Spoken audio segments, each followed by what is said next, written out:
once had it all. My palate was sated, nostrils stimulated, standing venerated. And one day, you took everything away but shame and pain.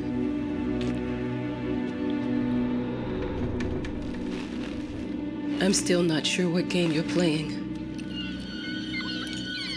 but I'm back.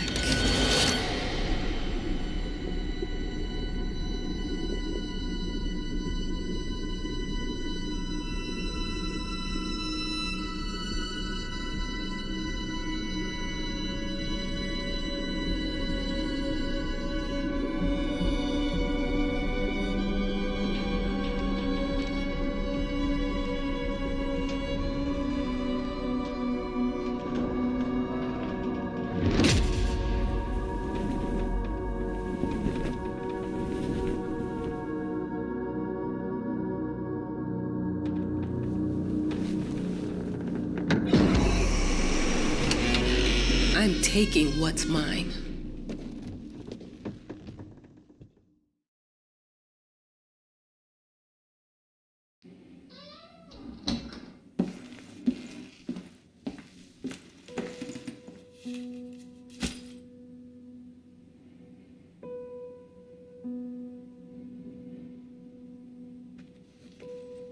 It made me think of your poem.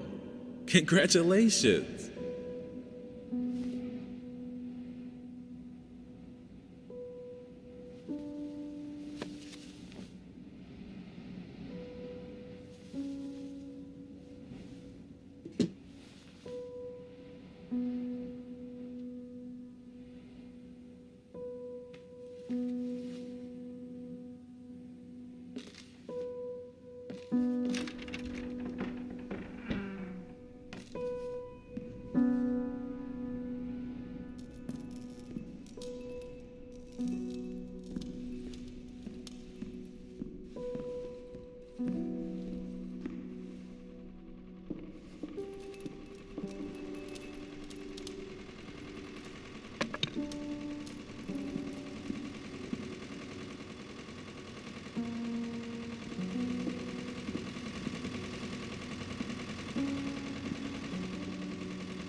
Look, I'm aware of the rat's presence, okay? But nothing can be done about it. They've been on this island as long as anyone can remember. It's in our best interest to leave them be.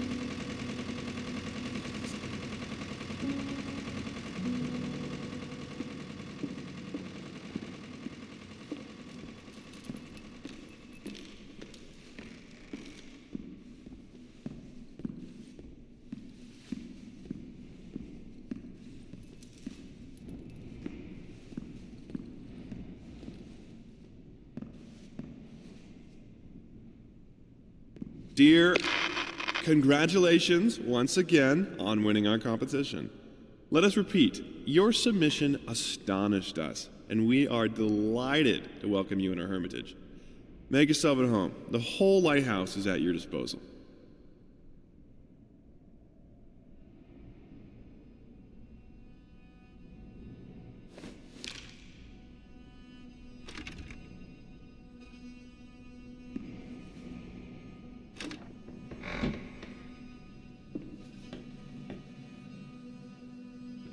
The author of the winning essay will receive an opportunity to write the book on the subject in our lighthouse, accommodated especially for this purpose.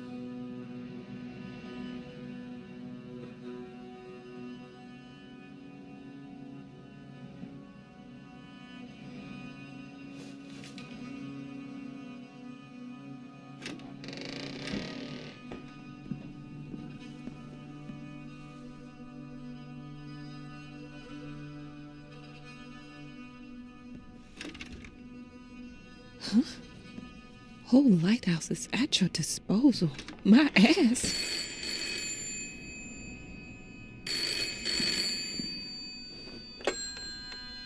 Hello?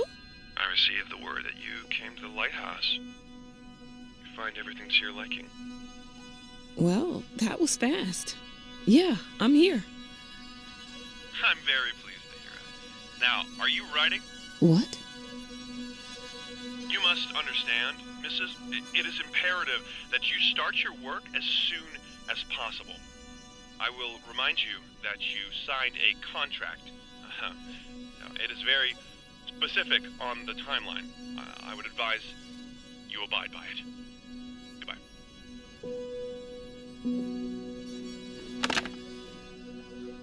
Now that was a conversation I was too sober for.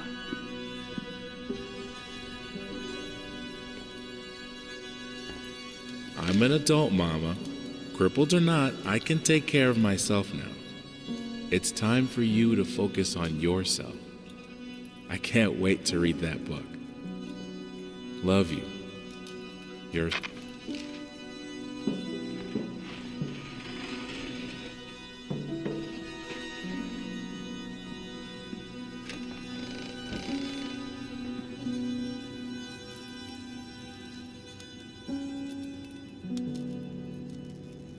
Our sources say 428 entries have been submitted to the agency. The entry that won was surprising, to say the least. It wasn't a scholar who won it, nor someone with proper education that would give him an understanding of life. It was a sensationalist, a horror writer, and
Might as well make some good use of the phone while I'm here.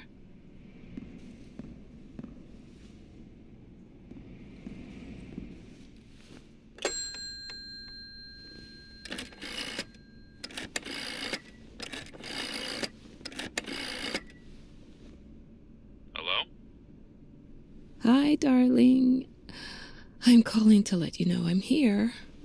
Can you believe the agency already called to see if I was working? That's insane. Did you at least have time to settle in a bit? How's the lighthouse? Inspiring? Spooky? Haunted? All of these things. I was just looking around and it's certainly something. How are you? Do the meds work? Don't you worry about me, Mama. This is your time to do your work. To live your life.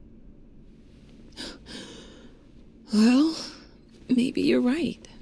I should probably get to it then. Bye, son. Love you. Love you too, Mama.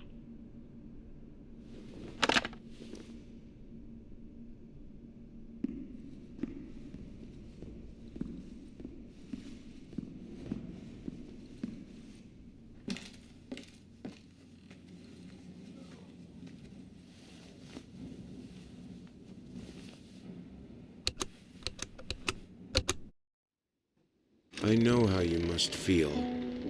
Lost. Alone. Hopeless. You probably deserve it.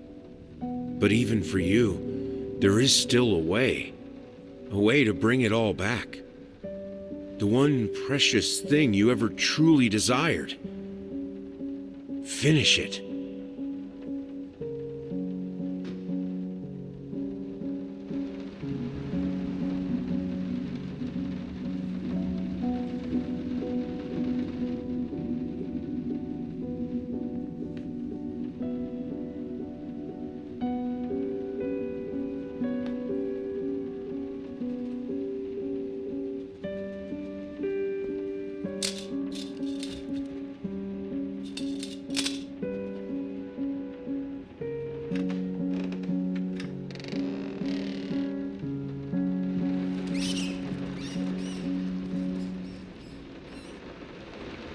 We would like to ask you to cease bothering our pest control specialists, as well as refrain from sending us any more of your highly inappropriate letters. All of our employees that visited your house reported absolutely no signs of a rodent infestation of any kind, and as such, decided not to act further than a prophylactic spraying. Please treat this letter as a final warning, or else the next envelope you'll receive will be from our lawyers.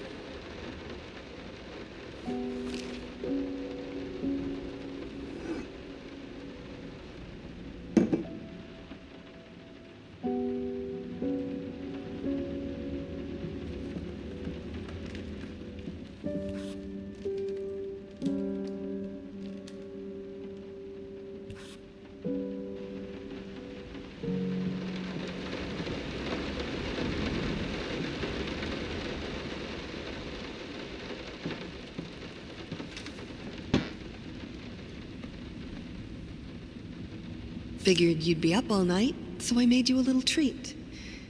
You know, I bet even Rembrandt occasionally took time off from being brilliant and snored his head off like the rest of us common folk. I know. In other words, get some sleep, you big dummy.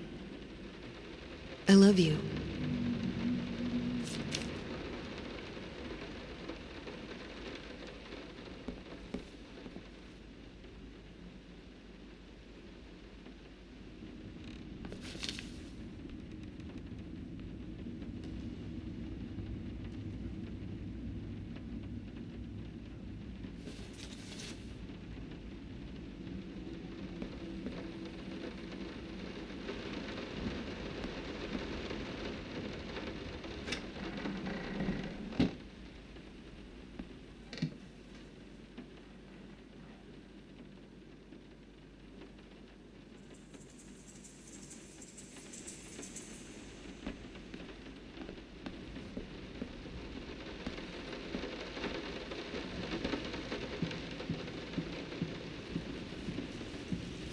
Some call him the new Caravaggio. Others compare him to Van Eyck. And one awestruck critic who wished to remain unnamed went as far as to invoke, quote, the spirit of the great Leonardo. Any way you slice it, the exhibition proved an immense success. Its distinct style has been praised for its unique combination of Renaissance influences and more progressive techniques. The artist himself attended the event in the company of his beautiful fiancée, looking stunning in her black gown, revealed to us exclusively that the couple are indeed expecting.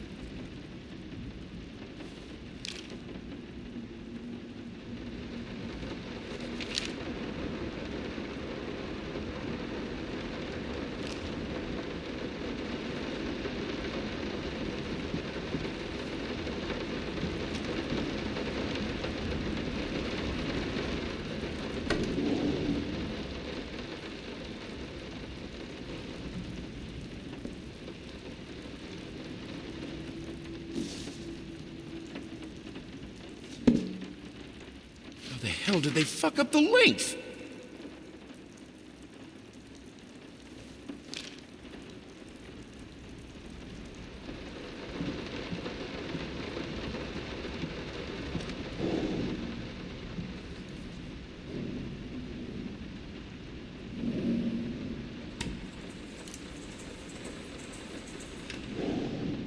I'm sorry for yesterday. You were right. I overreacted. It's just that This isn't about me.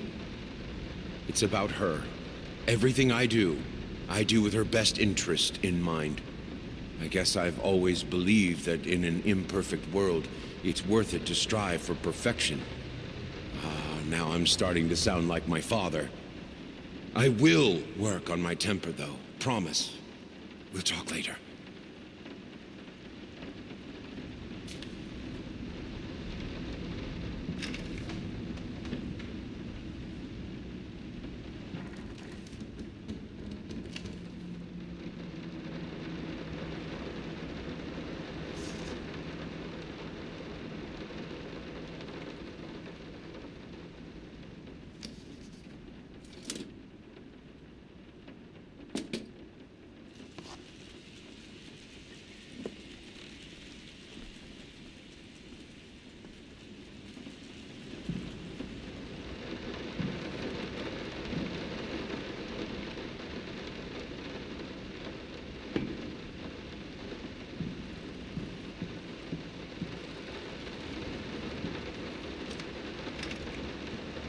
I didn't touch the workshop, just like you asked. Although I can't imagine the mess that's inside. Also, if you care so much for that room, maybe you should pay more attention to where you leave the keys. I brought them back to your office.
So sick and tired of us talking through these notes.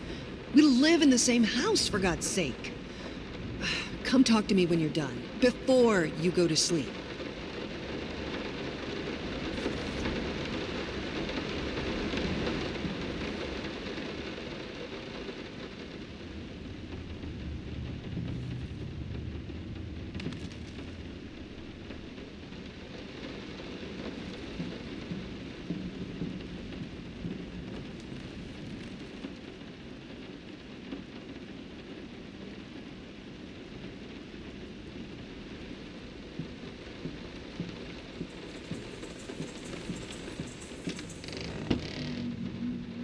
Working all night.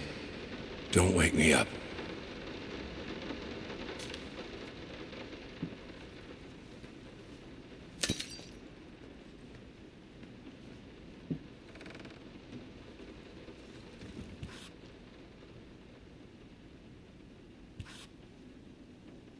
Sorry. Couldn't sleep. The leg's been acting up again.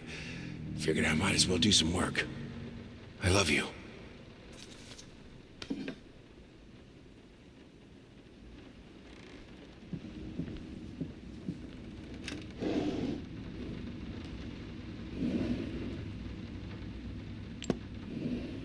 The long-awaited opening of the Galactic Department store turned into hell on Earth when the building's wiring burst into flames. While the majority of the visitors managed to reach the emergency exits in time, several unfortunate attendees were trapped in the back of the building, having no chance to escape the raging inferno. The exact number of casualties has not yet been determined, although it is estimated that at least a dozen people have been severely injured. The owner of the Galactic, Ronald Sheffield, has so far declined the comment on today's tragic events.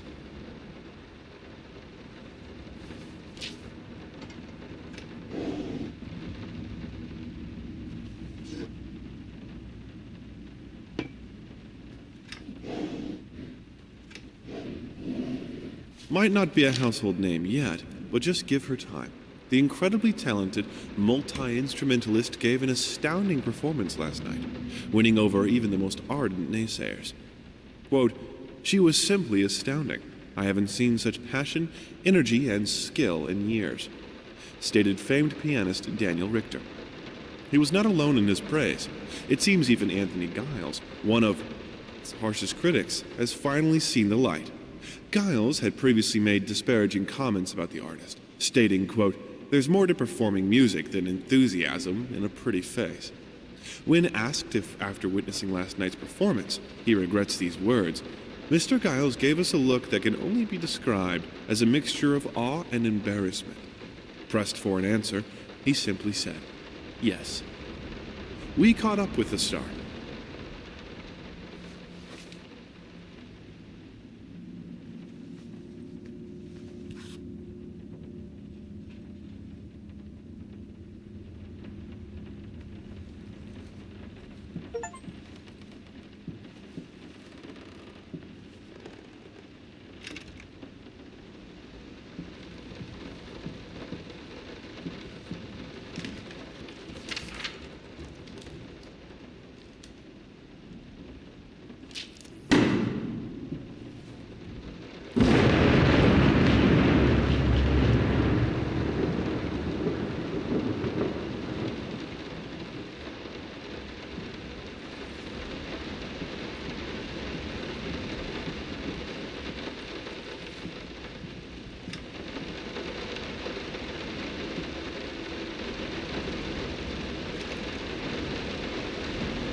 Hush.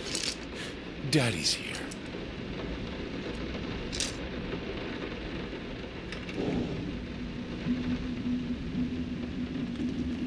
Why pink?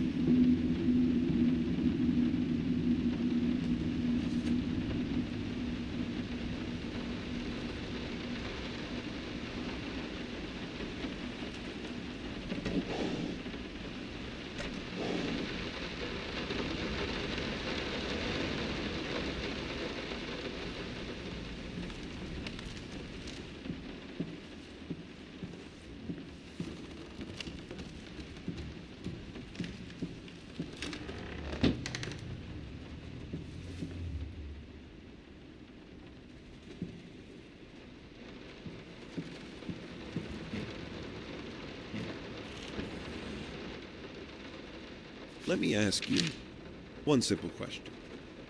Have you completely lost your goddamn mind? I know you're going through some rough times right now. I really do.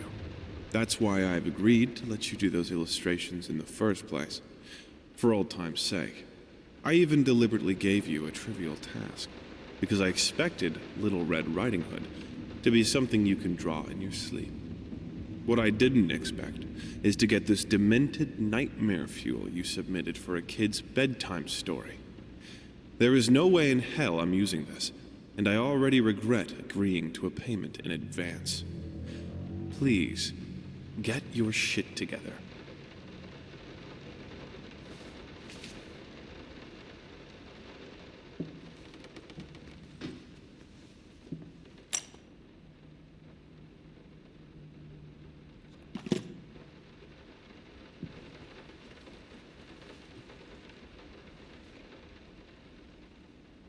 I'm sorry. I'll make it up to you. Tonight it's all about you and me. Let's make it special. You promised.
This is private.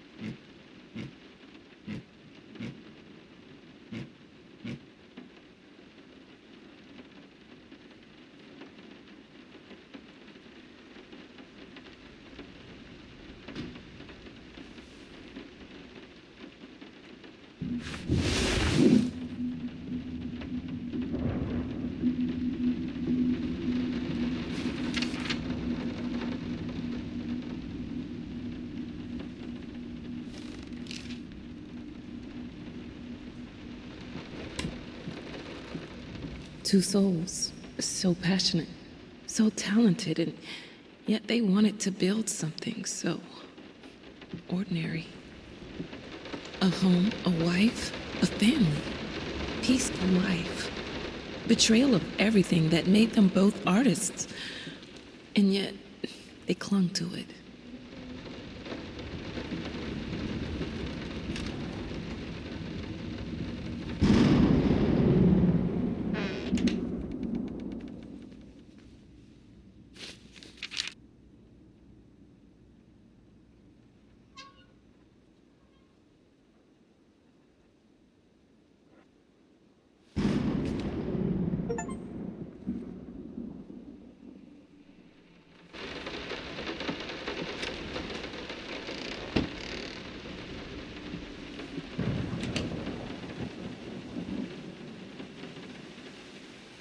We are truly thrilled to hear that you accepted our humble proposition.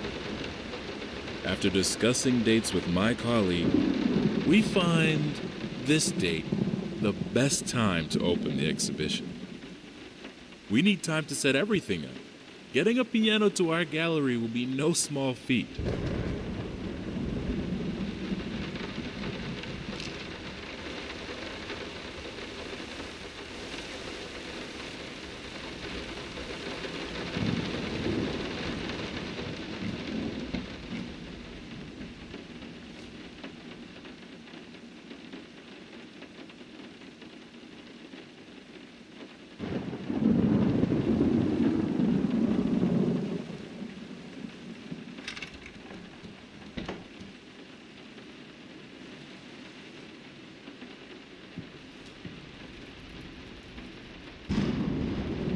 They don't understand what it takes to make a good painting.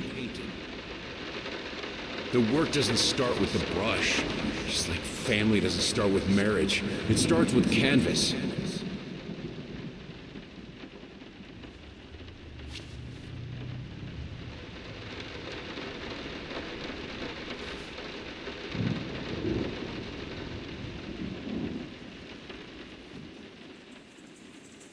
I can't remember the last time I wore these. The last time I could move freely.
Now, a tiny bit to the left. Yes, just like that. Hold that pose.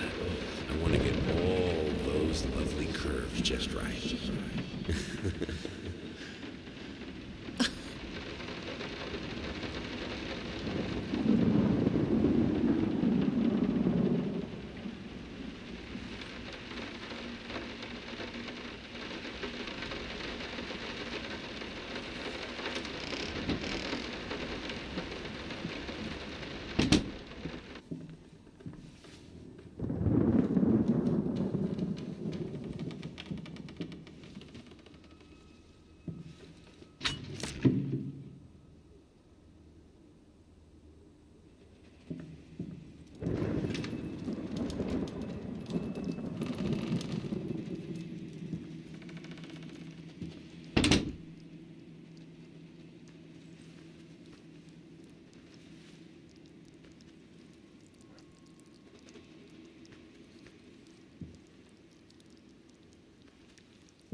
I think I have the music for all the paintings now. I'm going to play it for you this evening. You're going to love it.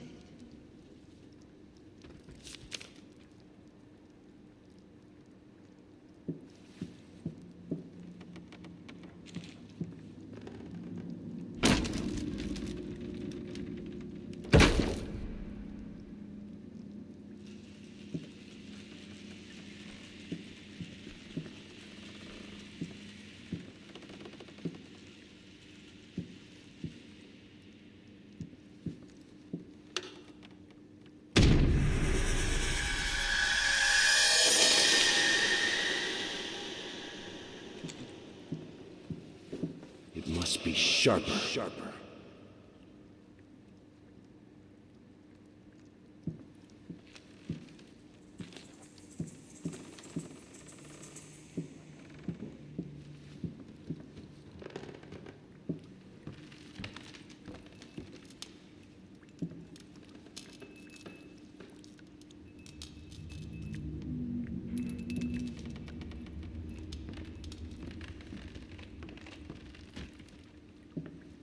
Sorry I haven't written in a while. I've been swarmed with work.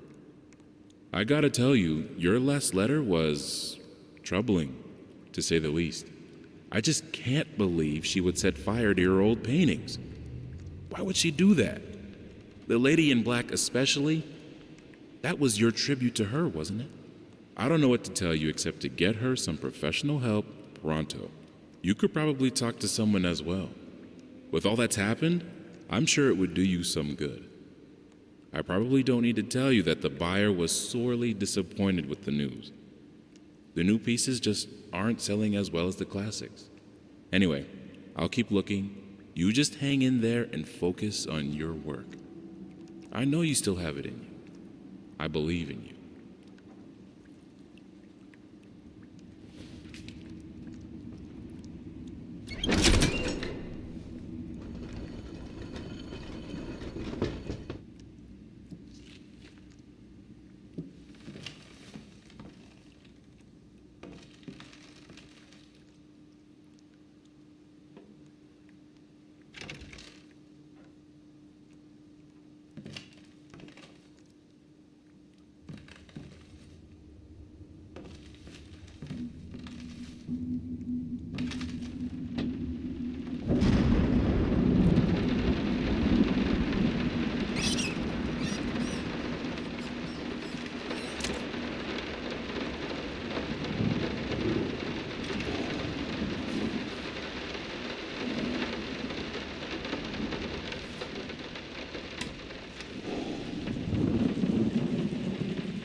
No matter what we did, the fireplace just wasn't enough to warm this room.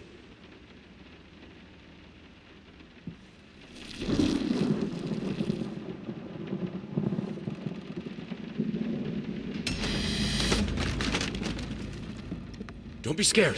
It's just a book, Bertie.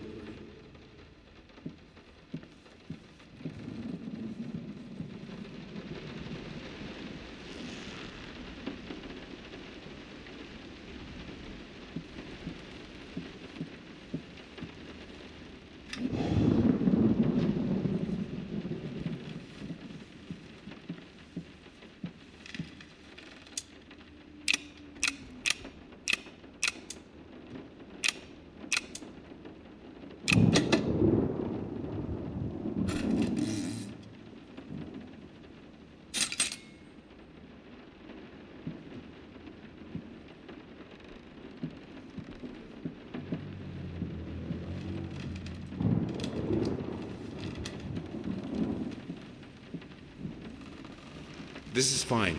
This is good. These are great conditions. I can finish it. I can. I will. I need to. For all our sakes. For our family. For a family? Or just for you? Go on. Tip the scales.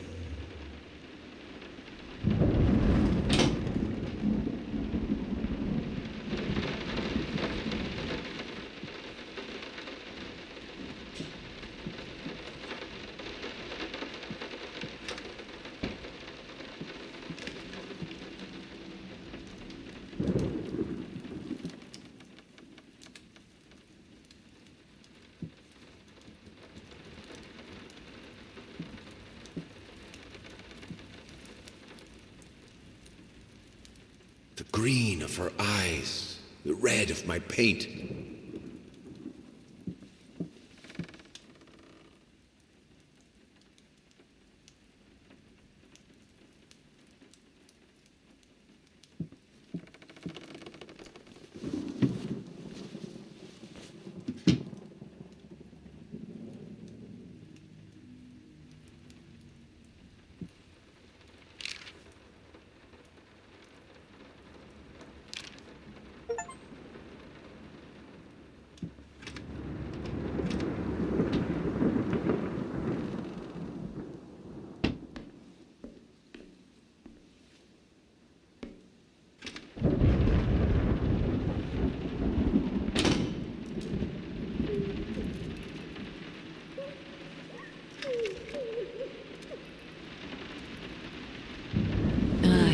The most beautiful dream last night.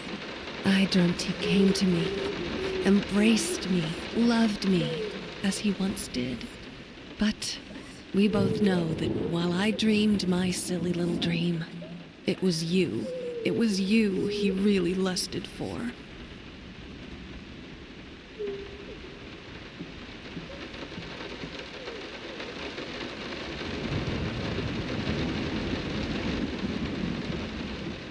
Don't worry, you're not alone. Perfect relationships may look great on the silver screen, but the rest of us mortals have to face the simple truth. Nobody's perfect.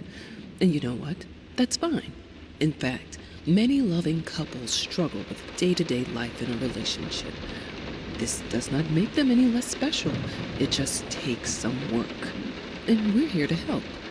Our consultants, all trained experts in their field, will help you identify the source of your troubles and deal with it at your own pace. Whether it's simple miscommunication, money problems, or conflicting personalities, where there's a problem, there's always a solution. And remember, it's never too late.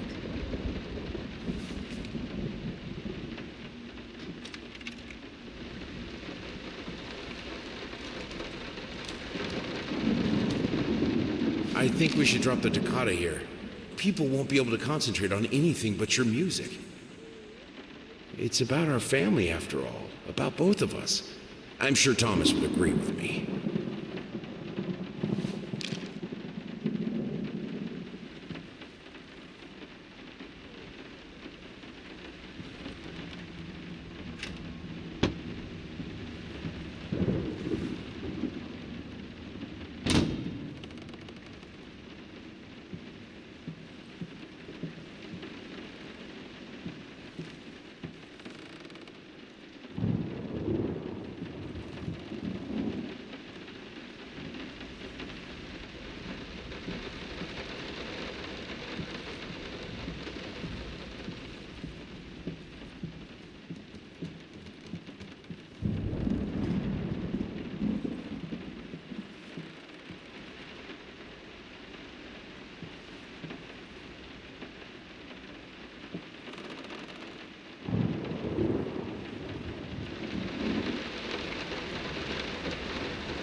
How can two people who once loved each other so fully, so profoundly, drift so far apart? My husband barely speaks to me anymore. He just slithers in and out of his study, obsessively working on one veiled painting after another. He won't even sleep with me anymore. I can tell he's disgusted by me. The look he gave me the other day. That pathetic, hurtful look. The combination of shame, guilt, and repulsion. I've come to realize that I've become a monster in my husband's eyes. It feels like nothing a woman should ever experience. Still, being the good wife that I am, I decided to realize my husband's fantasy. If he thinks me a monster, I will sure as hell act the part.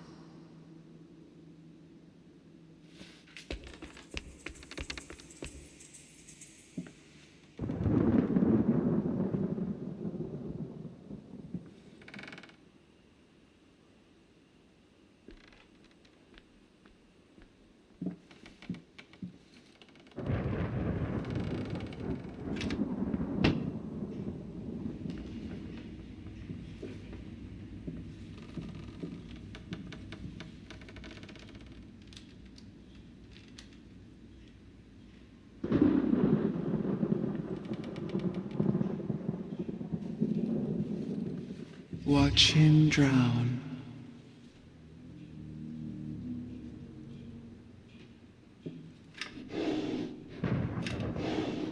Dear sir or madam, we must kindly, albeit strongly, urge you to keep your voices down during the night. Your marital problems, while regrettable, are a private matter and should remain that way. They are certainly of no concern to us, and especially our children. Please, consider that not everyone is a freelance artist. Some of us have to get up early and work for a living. We need our sleep.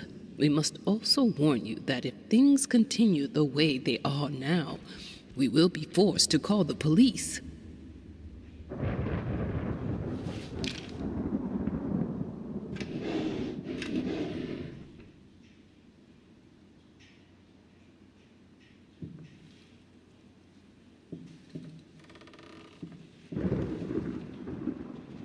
My home is my castle.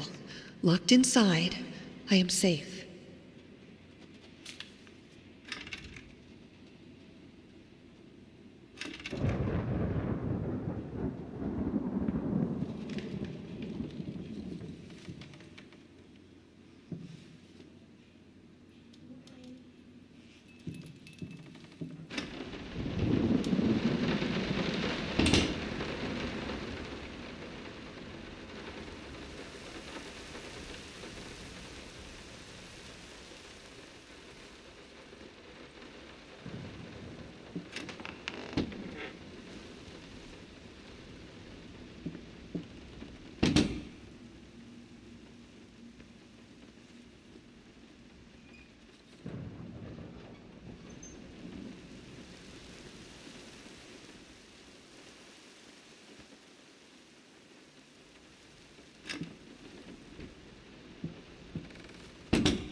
Body borrowers, feeding on me, driving me insane, too fast to cut out.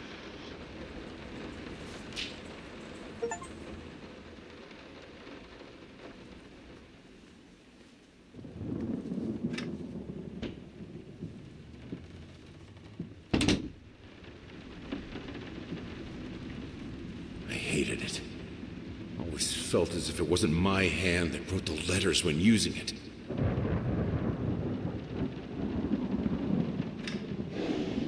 I'm sorry for yesterday. You were right. I overreacted. It's just that this isn't about me. It's about her. Everything I do with her best interest in mind. I guess I've always believed that in an imperfect world, it's worth it to strive for perfection. Now I'm starting to sound like my father. I will work on my temper, though. Promise. We'll talk later.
What we witness today, while entirely worthless in artistic terms, might be an invaluable case study for psychologists. These harsh words came from none other than Jason Muse. The famed critic was one of the first to appreciate the works of, and whose praise once contributed to his first spectacular success. When asked if such brutal criticism was indeed called for, especially in light of the recent tragic events, Hughes responded, quote, "As critics, it is our duty to critique art, but not to judge the artist. The man has been through a lot lately, and obviously it has taken its toll on him. Still, if we were to remain silent and pretend this is even remotely acceptable, we would be doing the artist a disservice." Other critics were only slightly more lenient, as the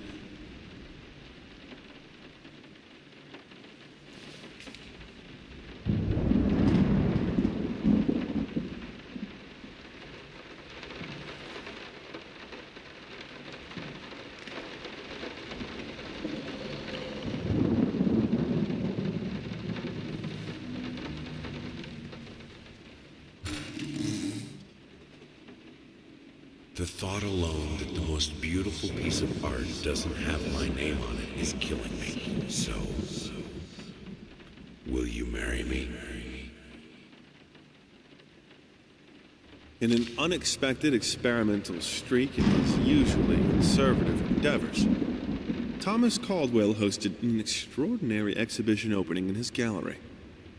Quote, "This is a great day for me and my wife," said in the opening speech. Quote, "For us, this is not only an exhibition, this is how we want to live our life. Music accompanies my paintings just as she will accompany me in the future." It is rumored that after the exhibition, some kind of arrangement was set between Caldwell and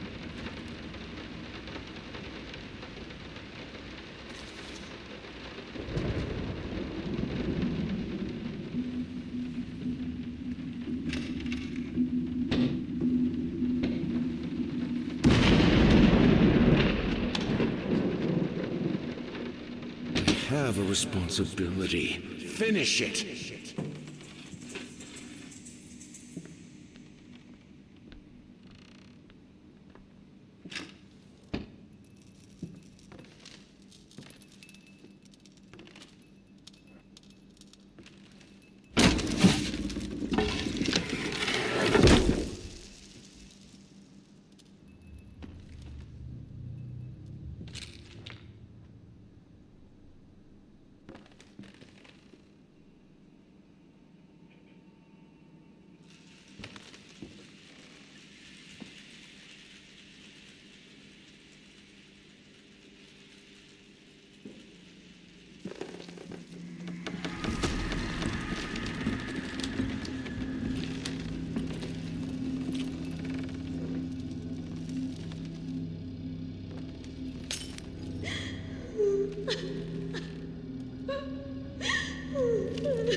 Anyone can paint on a linen canvas. I am not anyone.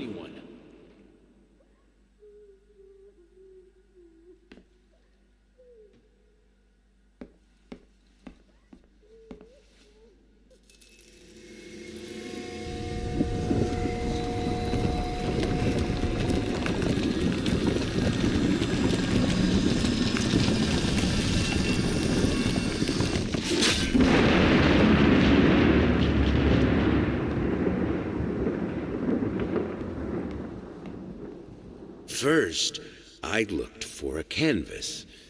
Not just any canvas. I had to find a knife. Not one of those bread ones. It needed to be as sharp as a razor. So I used a razor, in fact, and then carefully flayed the skin. Booze helped keep my hand steady.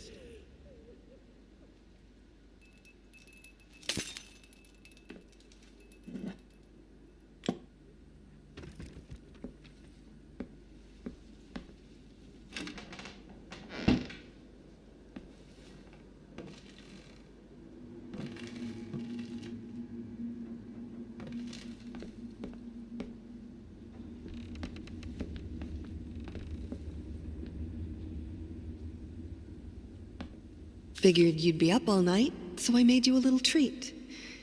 You know, I bet even Rembrandt occasionally took time off from being brilliant and snored his head off like the rest of us common folk. I know. In other words, get some sleep, you big dummy. I love you.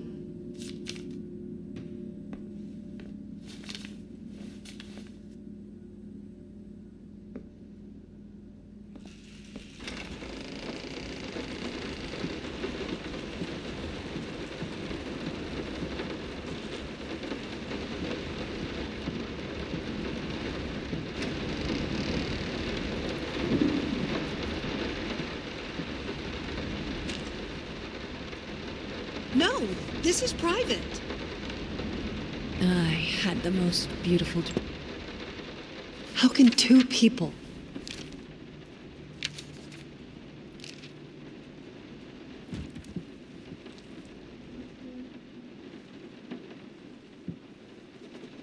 What we witnessed today, while entirely worthless in artistic terms, might be an invaluable case study for psychologists. These harsh words came from none other than Jason Hughes. The famed critic was one of the first to appreciate the works of, and whose praise once contributed to his first spectacular success. When asked if such brutal criticism was indeed called for, especially in light of the recent tragic events, Hughes responded, quote, "As critics, it is our duty to critique art, but not to judge the artist. The man has been through a lot lately, and obviously it has taken its toll on him. Still, if we were to remain silent and pretend this is even remotely acceptable, we would be doing the artist a disservice." Other critics were only slightly more lenient, as the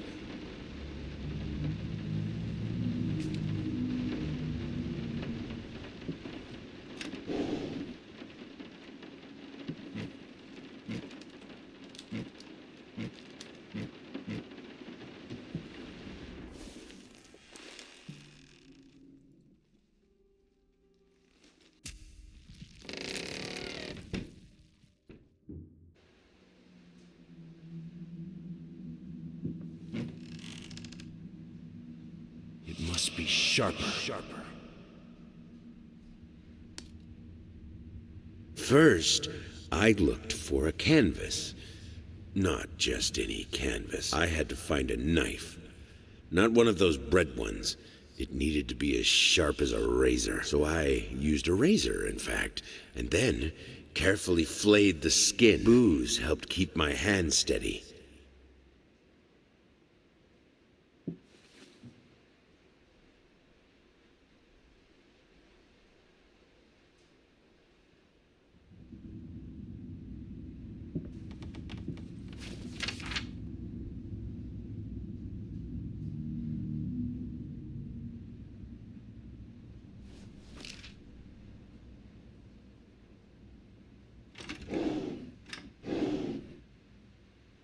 We are truly thrilled to hear that you accepted our humble proposition.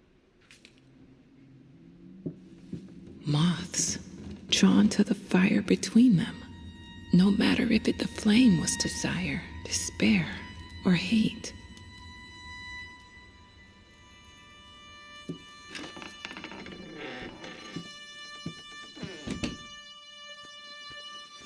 I hereby resign from service as maid and house.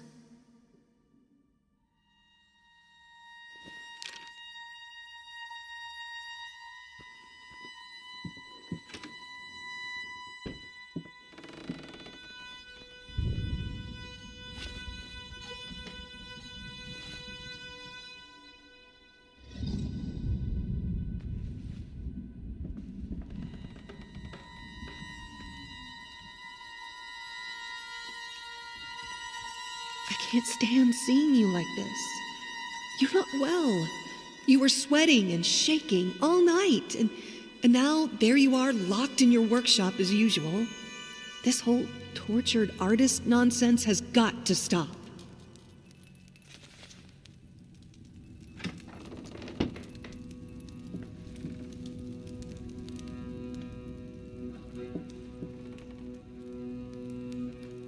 It's not like I'm some drunkard. I know how to handle my liquor.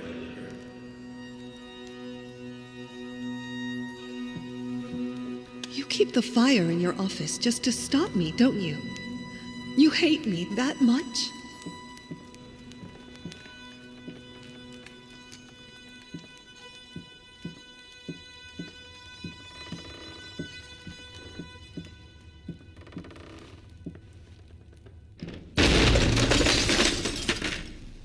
Don't push me away.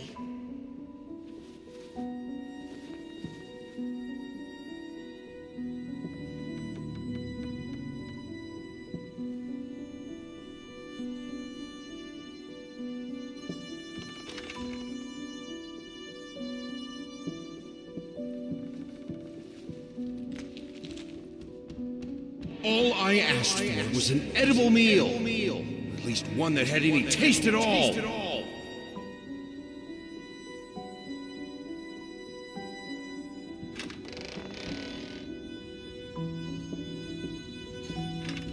This is my house. You can't keep locking me in. You're so afraid of fire. How can you cut off the means of escape?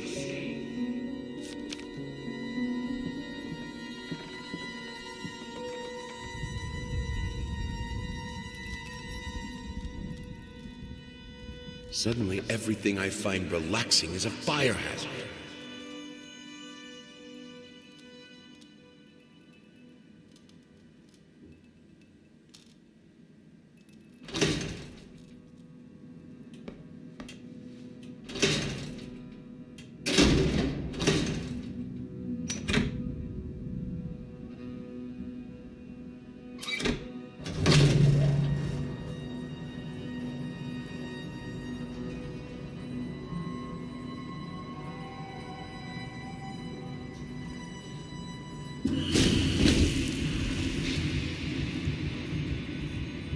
Defy death. Defy entropy. Defy the flames. Finish it!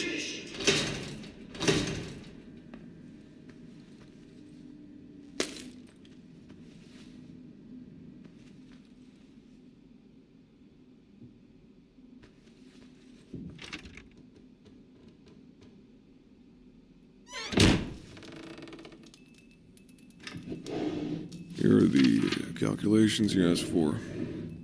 You need to also include the cost of lamps for every room. I don't care how much it costs. She's afraid of fire. We will have electricity, and that is that.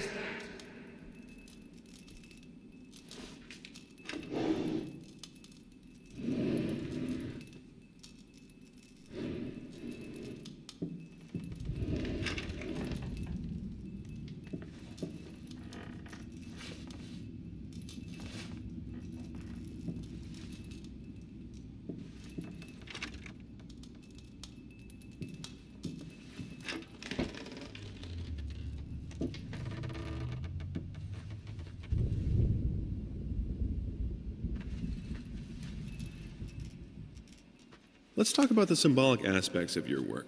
I'd rather not. Why is that? A symbolism is a word that gets thrown around a lot, usually when people don't really know what to make of you. The worst question you could possibly ask me is, what did you mean by that? If it was that simple, I wouldn't have painted it. I would have just told you. Of course, we can talk in general about themes that have always inspired me. Duality, conflict. I think that all art revolves around some sort of struggle. Whether or not we're able to see it, of course, is an entirely different matter.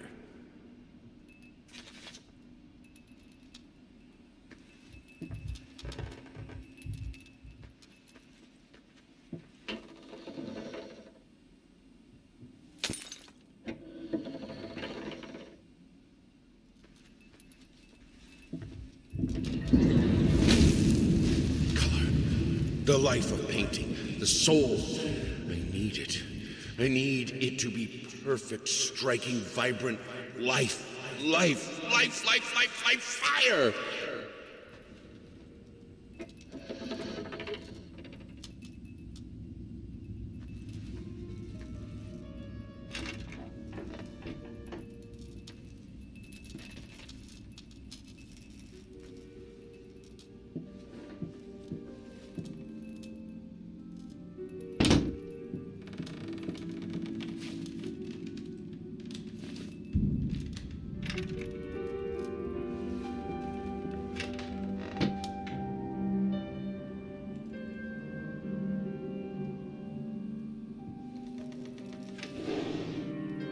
Here are the calculations you asked for. You need to also include the cost of lamps for every room. I don't care how much it costs. She's afraid of fire. We will have electricity, and that is that.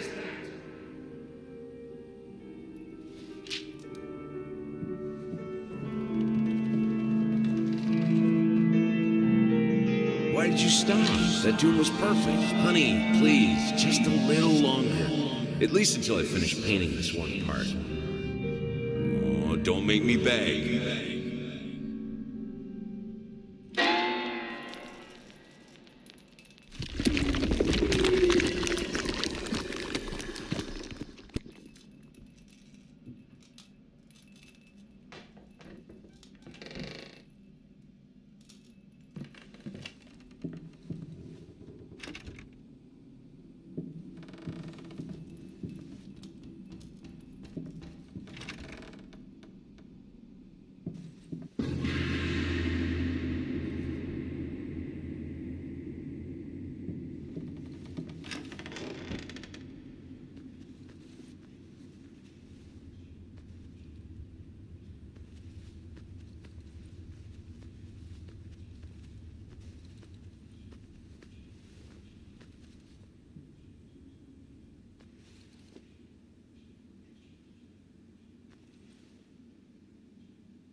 been a while.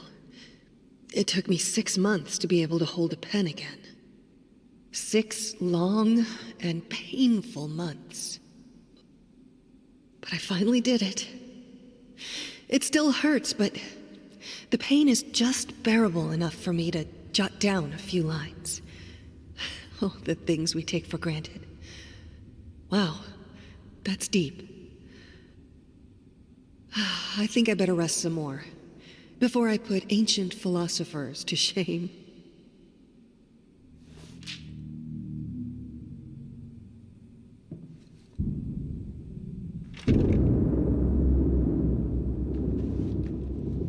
I mean, I've seen you in my house so many times, and yet I could never find the courage to face you directly. Not until now.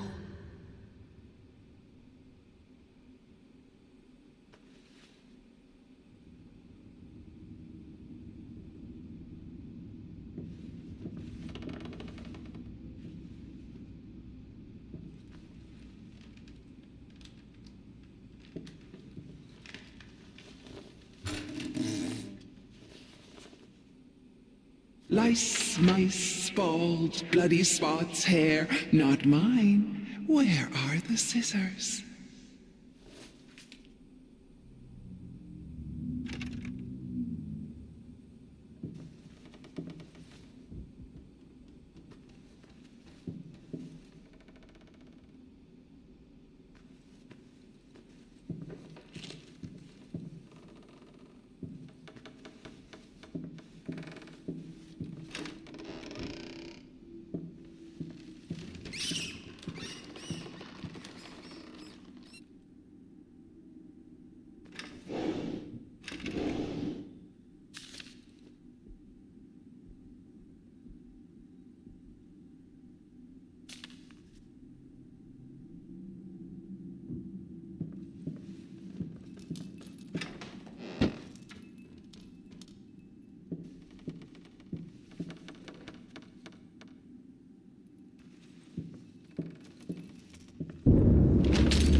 Oh, stop looking at me like that.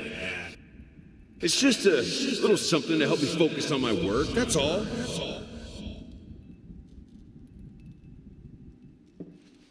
Nothing.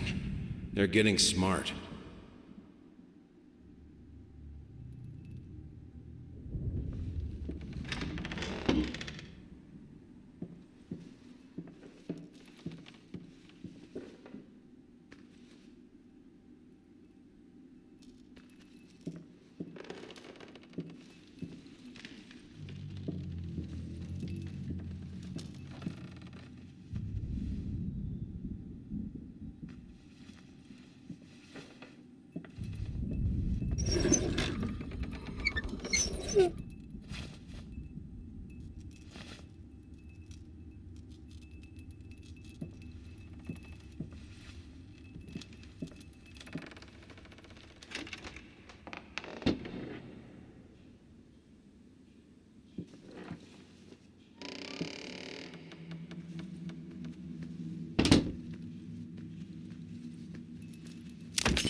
I always loved painting blood.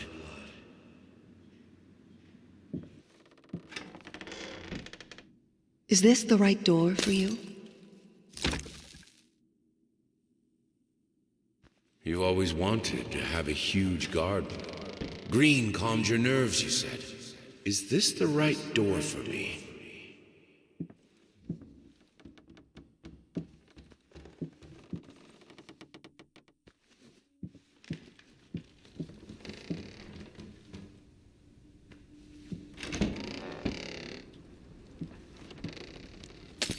Canvas crawlers, massive pulsating fur, poison to paint.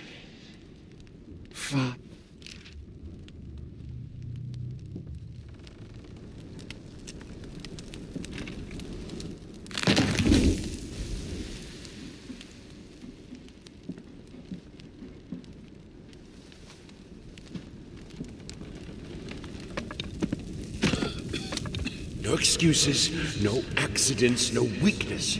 Just fire from the depths of your soul. Finish it!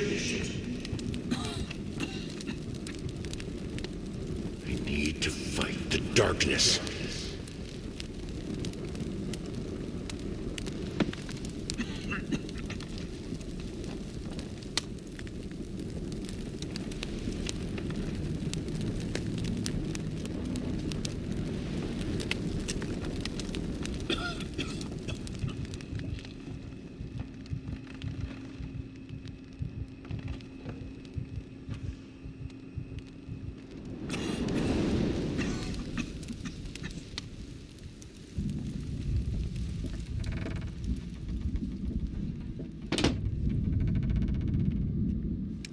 I never wanted it to come to that, but here we are.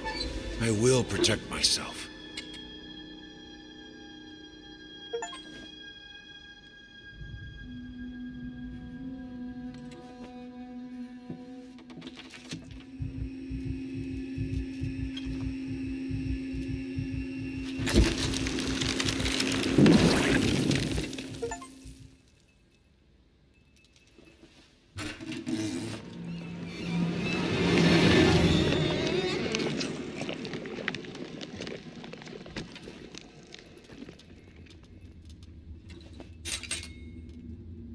Since my last letter, things only got worse. Yesterday, a stool broke underneath me. My cup stuck to a kitchen table. We need new servants. But these people are so lazy. It's like nobody wants to work anymore.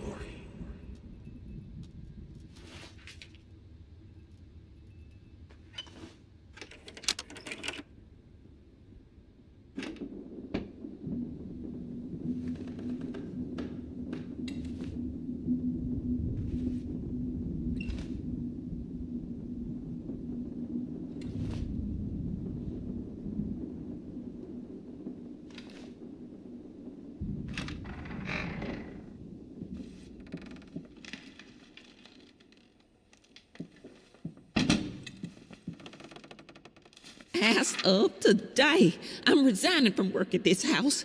I think I don't have to explain reasons. You know how life in this house looks. If I could give you some advice, think about being more understanding and a bit nicer to future servants. I'm done. I'll do it myself. Keeping the house from breaking apart can't be that hard. Why can't you understand? I'm working in here. I swear if I'm interrupted one more time. I thought it would be harder. It should be harder. Bones shouldn't break so easily.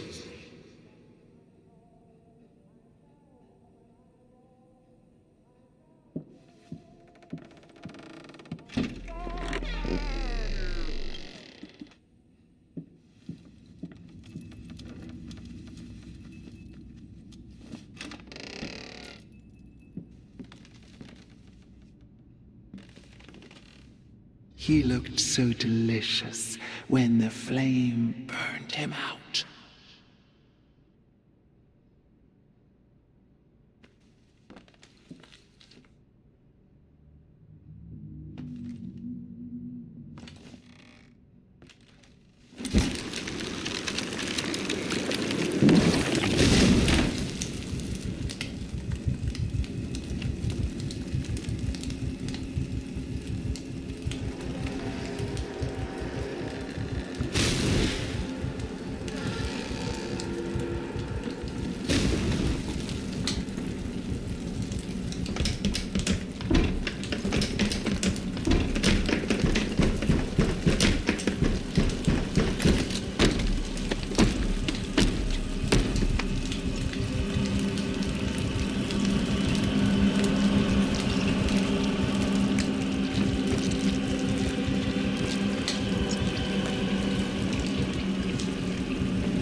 only thing that could make her smile.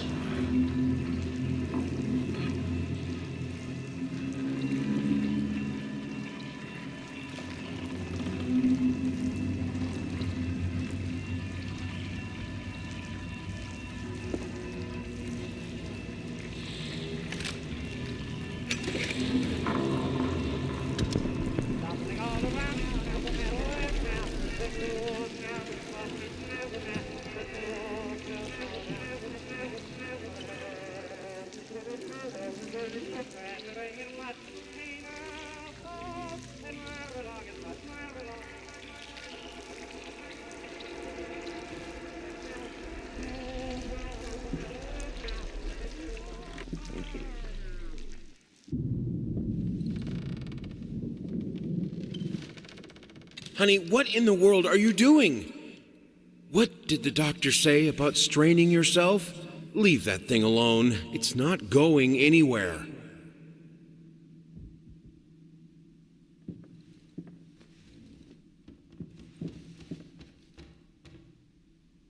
I needed to remove the flesh from the bone. At first, I was lost as to how, but then I sawed it off with a handsaw, boiled it, then put the bone in a mortar. I had to get one, obviously. This was not something I'd done before. Finally, I mixed the dust with some white paint. It made for a lovely undercoat.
I thought it would be harder.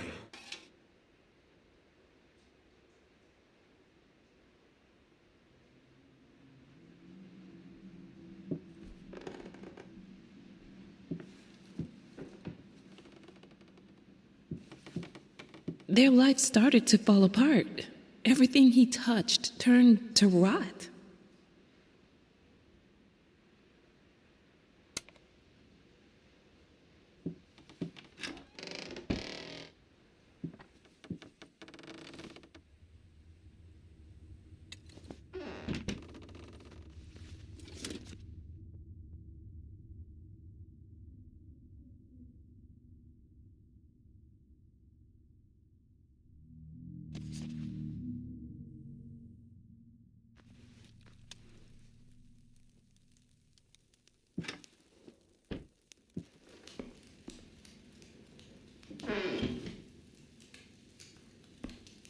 I will get you, you furry leeches. Get out of my house.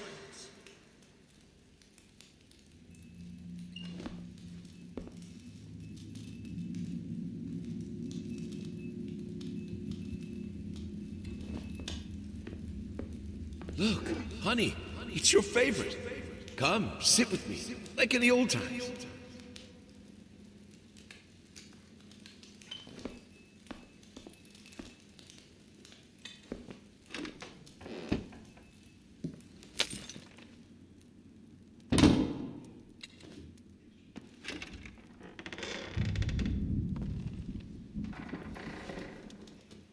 Blood is thicker than water.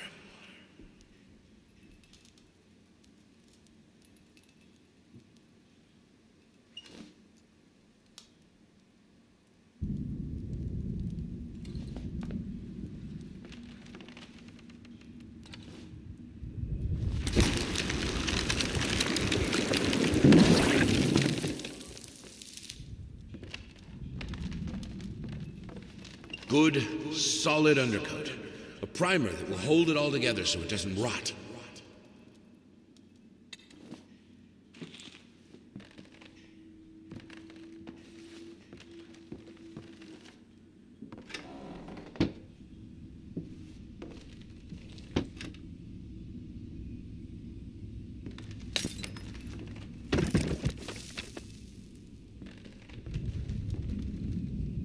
The world is breaking around us.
Don't leave me.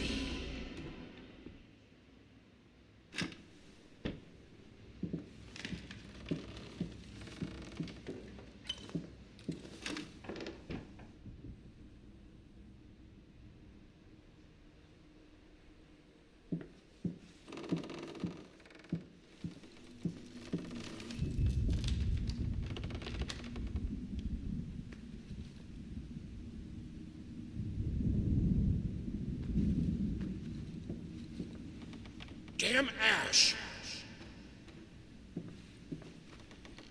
Cleaning this house is a nightmare. We don't even use the fireplace that often, and ash is everywhere.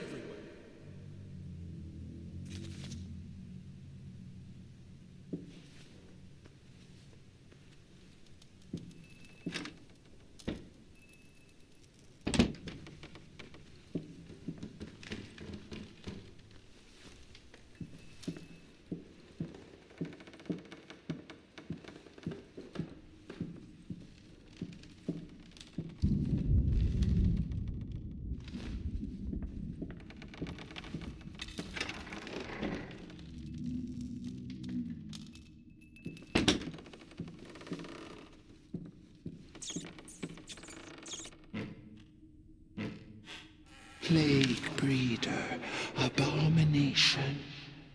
Is it the source? Haunts me in nightmares.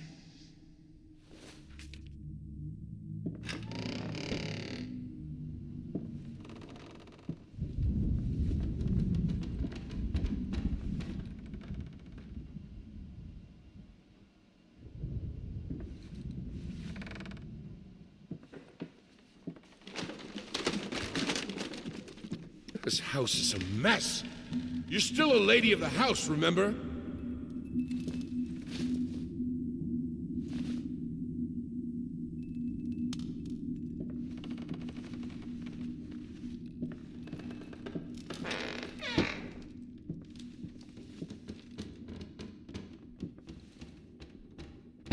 I'm terribly sorry for your inconvenience, but we've seen no fluctuations of power in your area, and see no issues in the neighborhood. And since you didn't allow entry to our electricians, we cannot help you in any way.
Some paintings defy simple words, let alone critique. A basic knowledge of the subject is an absolute must if one is to even try taming them.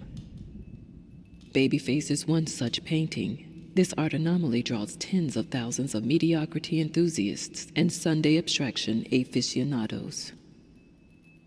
In reality, it looks like a result of a week-long art marathon of a not very well-adjusted painter locked in a dark basement. Leaving aside the horrible execution, the painting excels in a hideous.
I can put it between the books. He'll never find it there.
I can't escape too.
Talk to me. Why won't you talk to me? You promise. You deserve this. All of it. All of it. This solves nothing. It never has. It never will.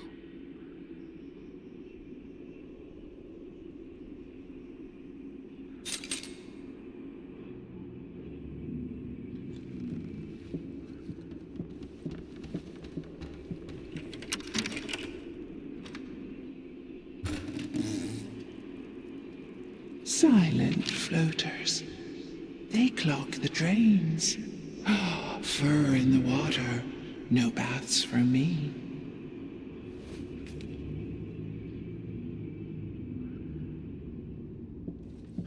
I'm not like her. I won't let go. I won't let my passion decay. I can't. I would never. I will finish it.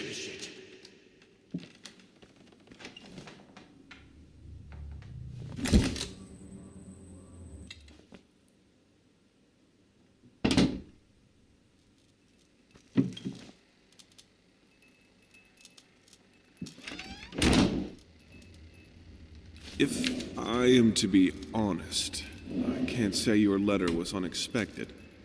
Numerous colleagues have informed me that you had previously sought their advice in this matter, and while it is perfectly understandable for a patient to demand a second opinion, I would think 16 concurring opinions would be enough.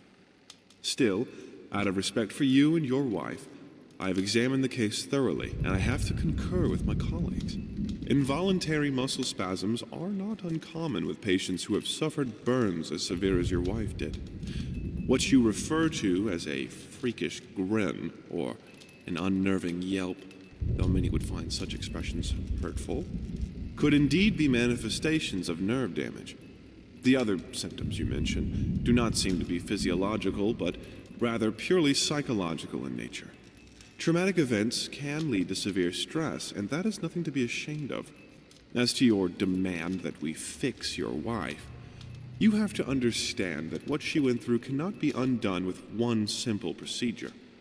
It is a long, arduous process that will require all your strength and support.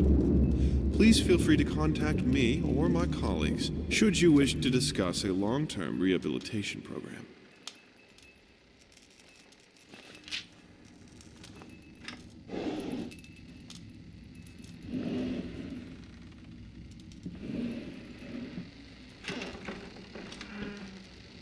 This thing, this family, won't work if you keep undermining me. It will break apart.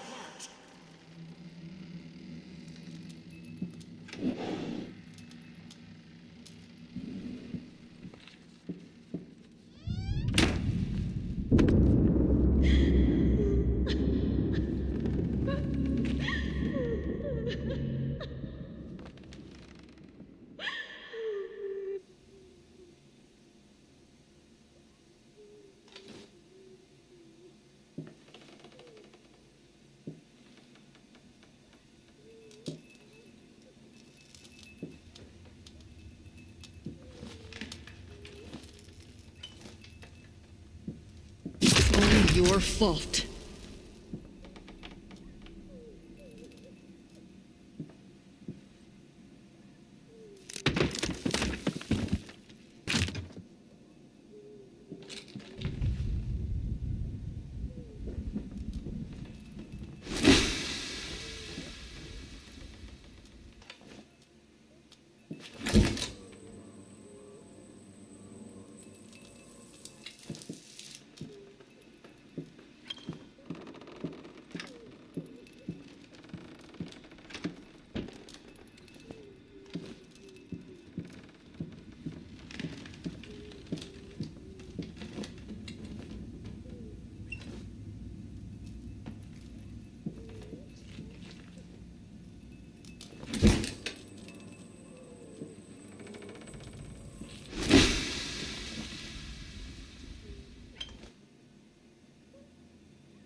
You put more and more locked doors between us, but it's my drinking that ruins the family? This is...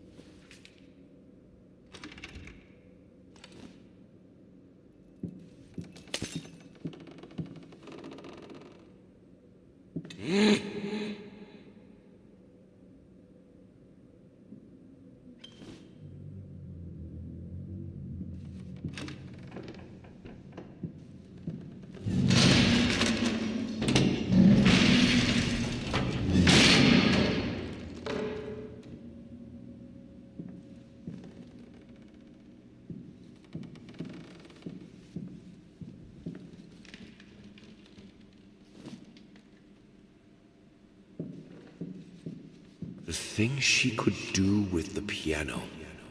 In the right hands, it's the most powerful instrument. It can break any man.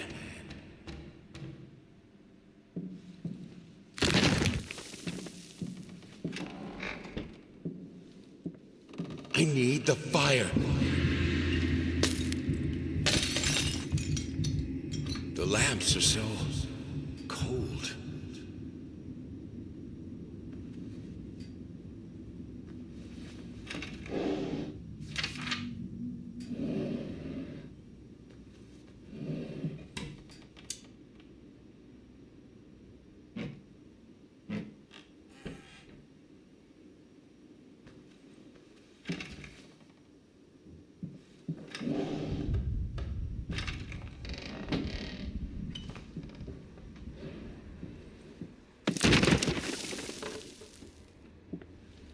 In the end, this was the only instrument she could play. The only music this family could accept.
I thought I broke all of them.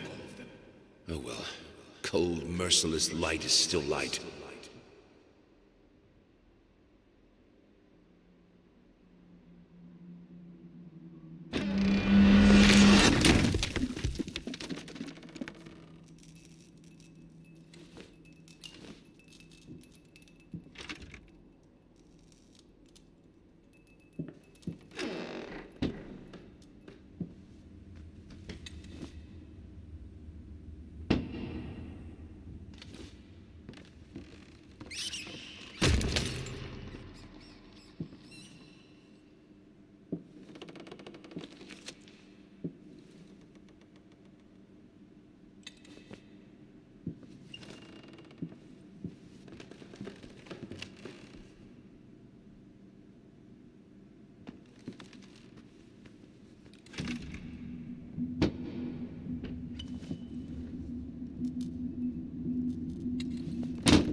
Insane with those candles?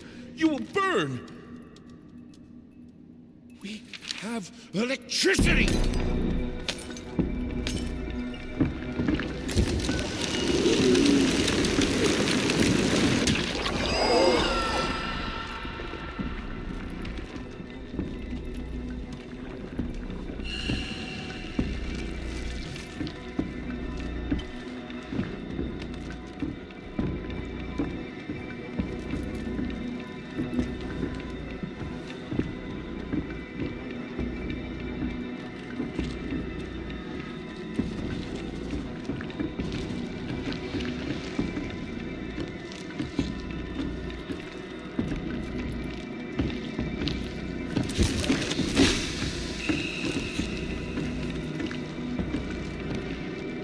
lived without electricity for thousands of years. I can do it.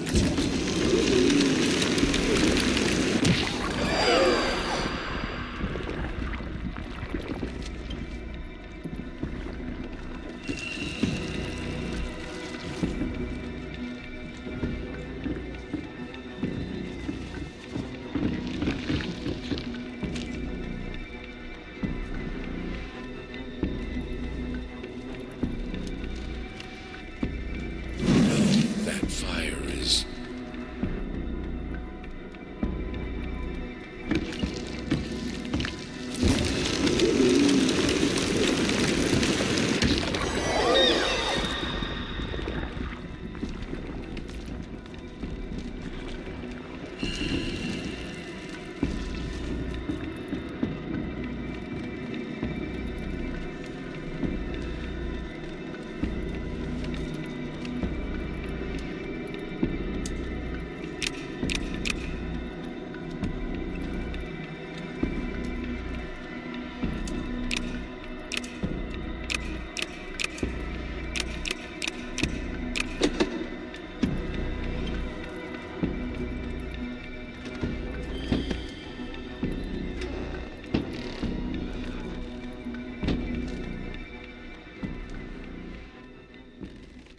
This is who I am. Without it, I'm broken. I have to finish it.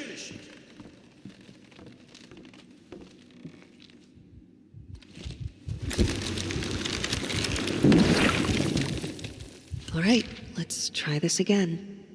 Finally managed to play a little. If banging on the keys awkwardly counts as playing. I won't lie. It drives me insane not to have full control of my fingers. In any case, I was promptly berated by my loving husband, who said I should be resting. I know he means well. But how will I ever get better if I don't work at it? The worst thing is, I could swear I smelled liquor on his breath. Oh, God, please, not this again.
I needed a jar and a plastic tubing.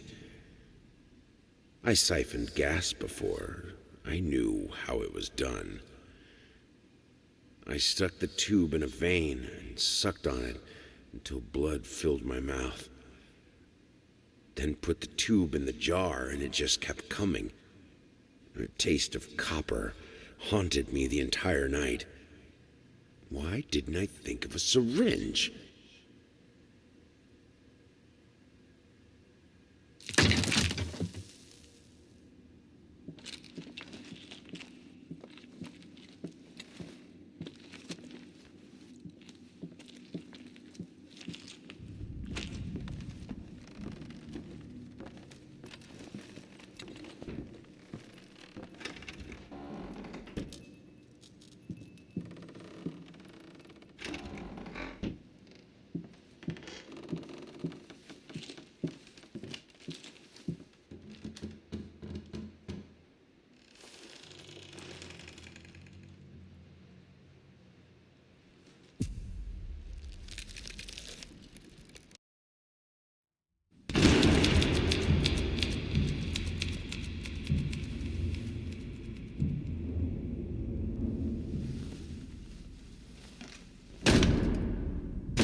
So, I'm here.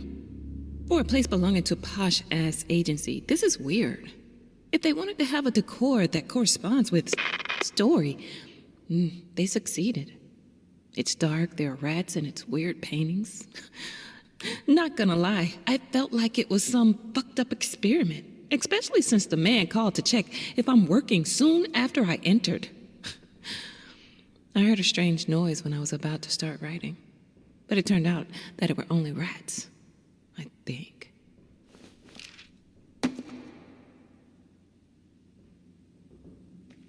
All changed when the daughter was born. Wow. The reward for the most cliche line goes to me.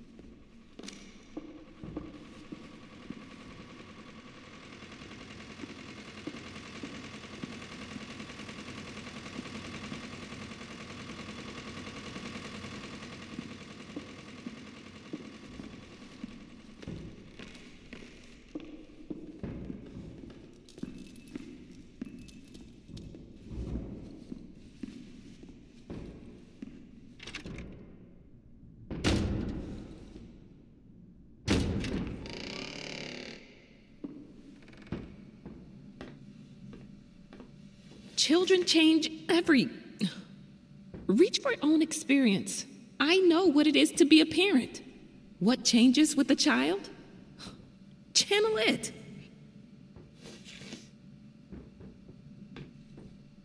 Don't ride city buses. This is your chance to end segregation.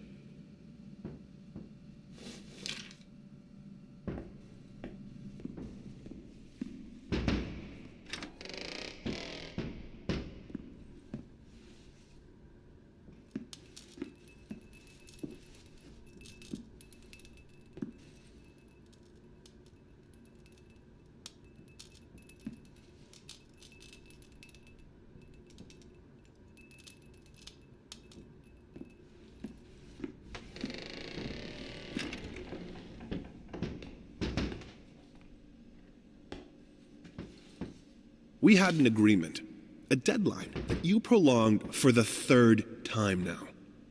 If you don't finish this screenplay, someone else will.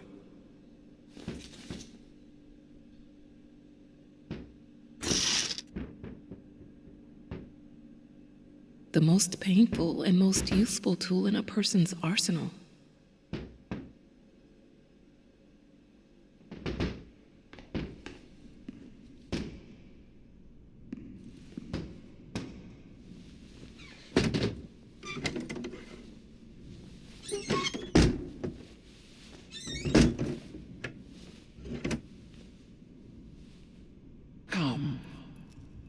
I have your truth.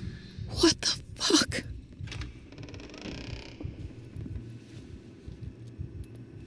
Here, son.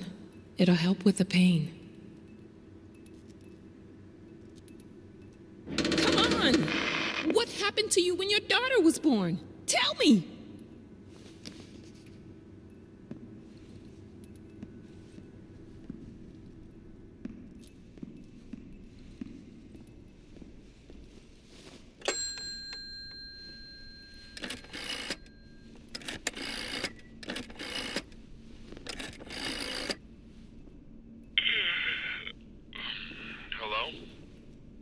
Oh, thank God.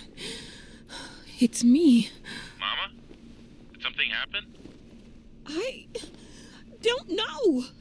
I don't feel good. I don't like this place. What do you mean you don't feel good? Do you need a doctor? No.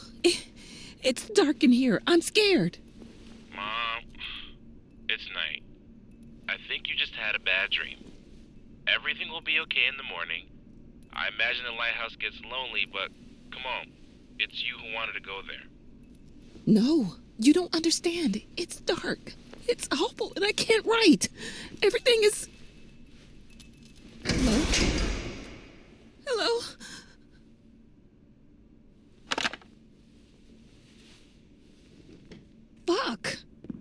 Now that's no way to greet your muse. What your surprise? Creation isn't pretty. You pushed a human being into the world, and now you need to do the same with a book. I'm here to help you with that. How?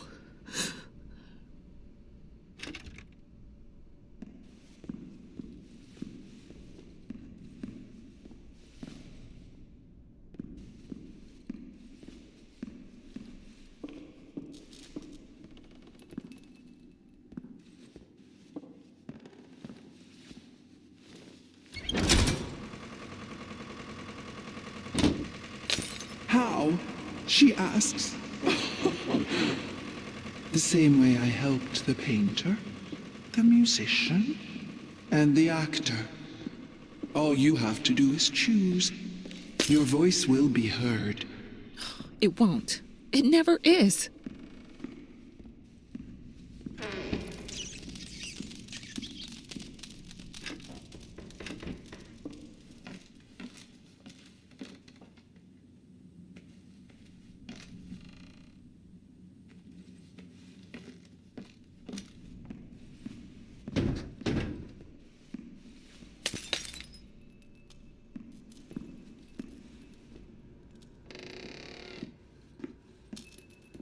And now, with my help, it's possible.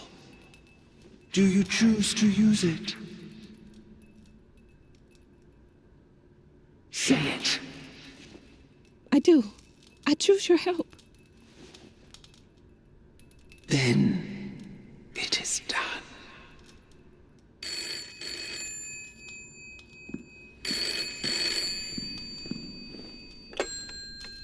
Hello? Thank God you're okay. What happened? What do you mean? You were scared, and the call was cut off, and... Oh, that's nothing. The generator died. It's fine now. Oh. Okay. I guess that's good. How do you feel? You sounded upset. I'm worried. I'm good. But... I'm good, son. It's as you said. I'm exactly in the place I wanted to be. Are you? Yes, I'm sure. I need to get back to work. Good night. Love you.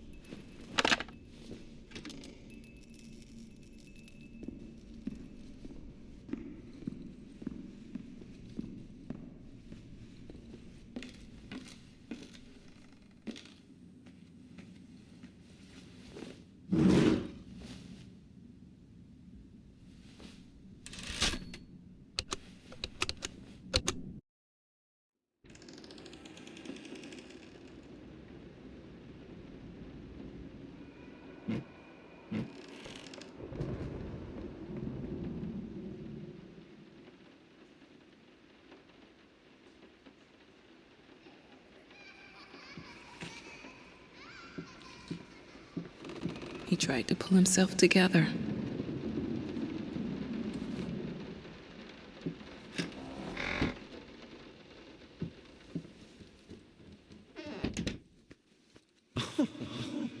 Sweet Jesus! Did you just buy half of the department store? Honey, you don't even know yet if it's gonna be a boy or a girl.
Sometimes you must be in the dark to see.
Why pink? Let her be herself.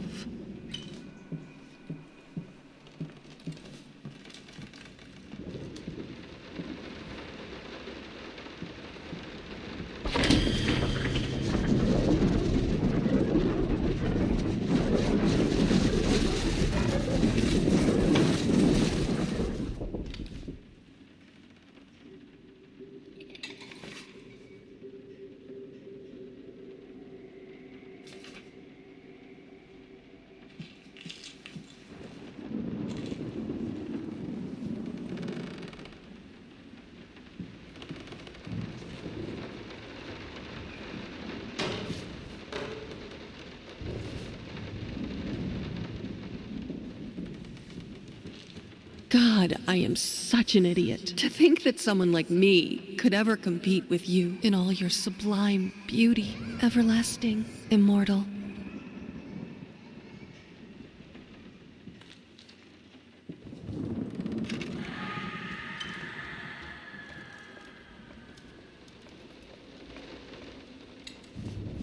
Even though you've not been born yet, I can already feel your presence. It's simply amazing. I just can't believe how lucky I am. A year ago, all I had was talent and ambition. Now, against all odds, I have a career, a loving husband, and you. I've never been a deeply religious person. I guess what other people look for in a sermon, I found in perfecting my art. But now, I can't help but feel like there's a higher power watching over me. They once told me that I would never succeed as a musician. Now, I'm playing sold-out concerts at some of the most prestigious venues in the country. They also said I had a difficult character and that I would never find a soulmate. Guess again. Finally, a doctor once told me that I would never be able to have children of my own. And yet, here you are, within me. I am quite possibly the happiest woman in the world. I love you so much.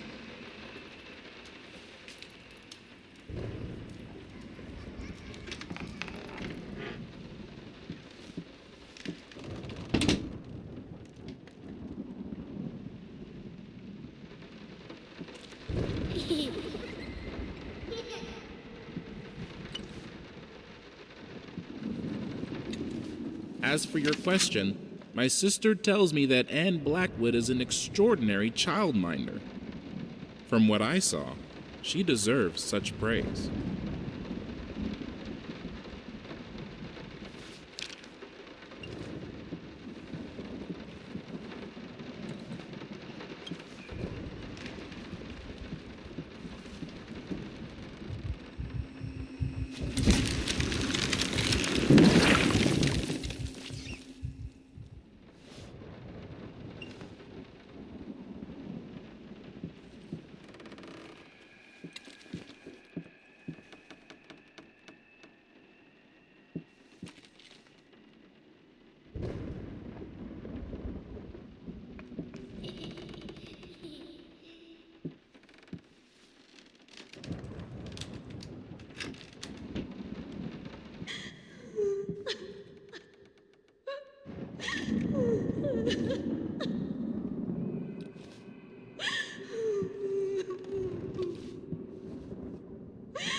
finished.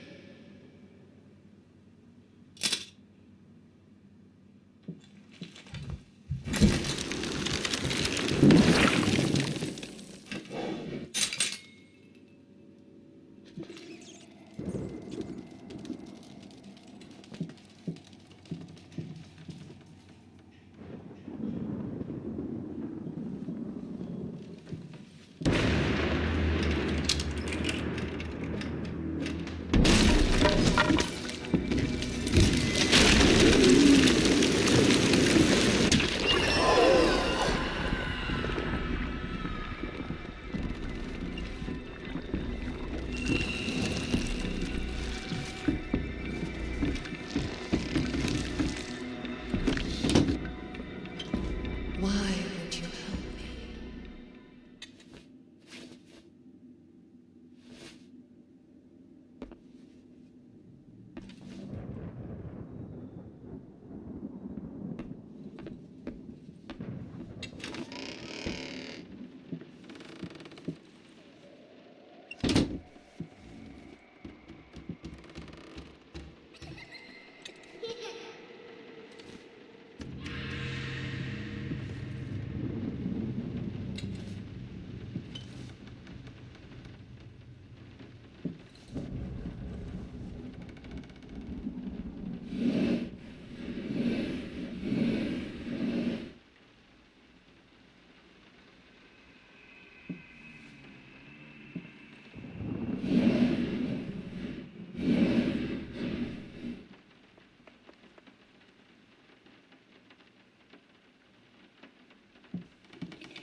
You fucking took it from me! My gift!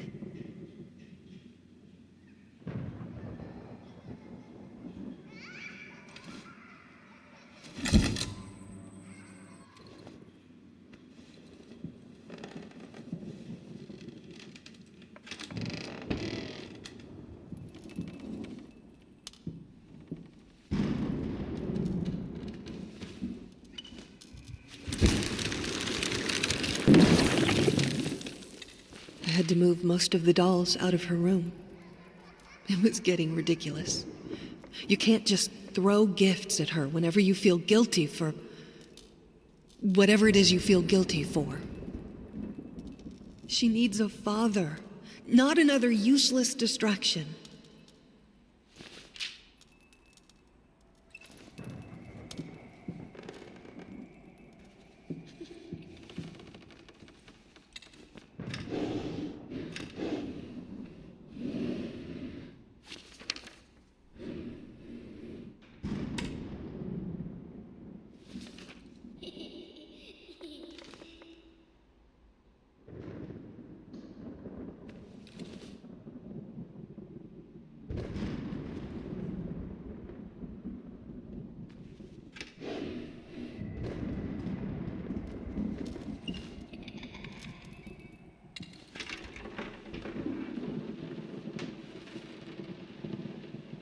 Who are you even playing with?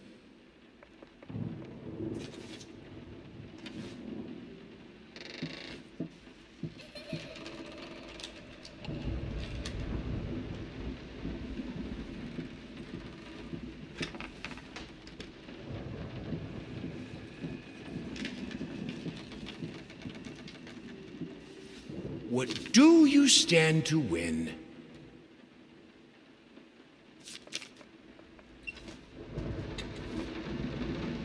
Time for you to choose a side.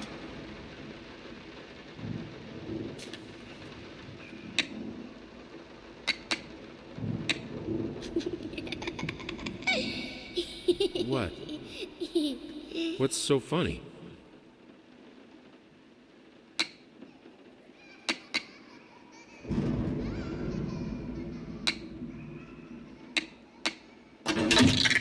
You beat me again.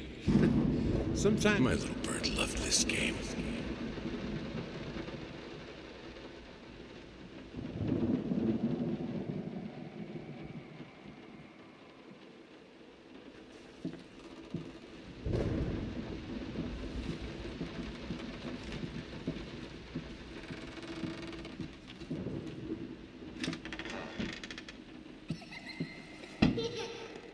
I need some peace and quiet to work. Is that too much to ask? This house is not a playground!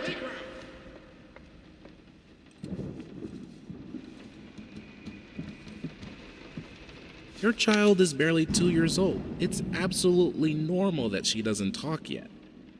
It's not the nanny's fault, and no, stimulating your daughter's mind by reading her Nietzsche is not a good idea. For God's sake.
I know she adores that toy, but I don't know. Something about it is very unsettling. Maybe it's the way she plays with it. She's not a happy child. It shows sometimes when she plays. It breaks my heart to see it.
What?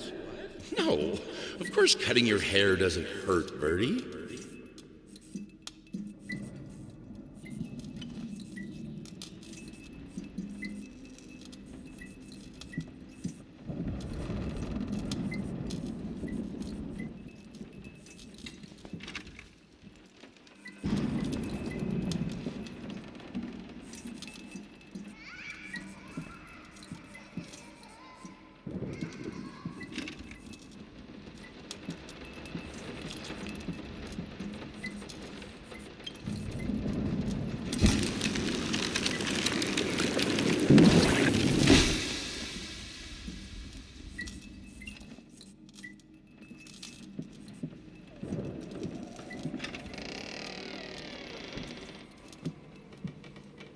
Brush as soft as a child's hair. Hey, in regards to your previous letter, I'm sure it's nothing to be too concerned about. Women tend to get weird after having a baby. Hormone imbalances in the way. When we had our first, I remember Valerie got the blues real bad. I would ask her what she wanted for lunch, and she'd just burst into tears. Just be there for her, and I'm sure it's gonna be fine. Now, I know I promised not to rush you, and by all means, enjoy your well-deserved time off. But just to let you know, I'm getting phone calls up the yin-yang, commissions left and right. You're a hot ticket, my friend.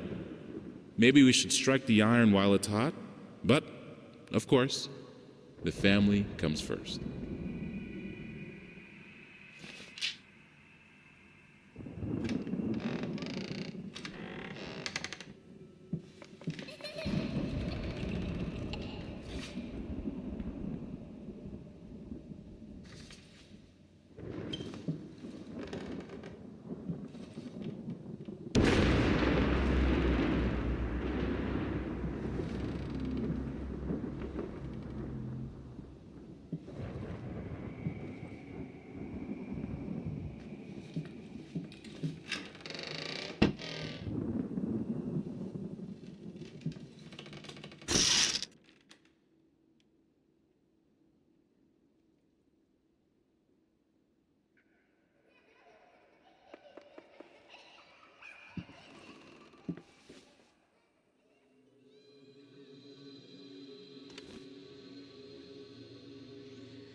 You like it, my little bird?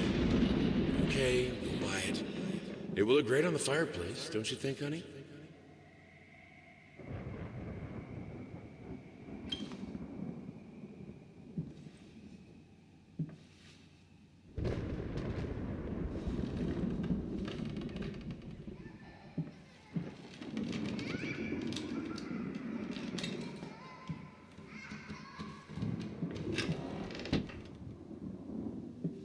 Is this supposed to be funny?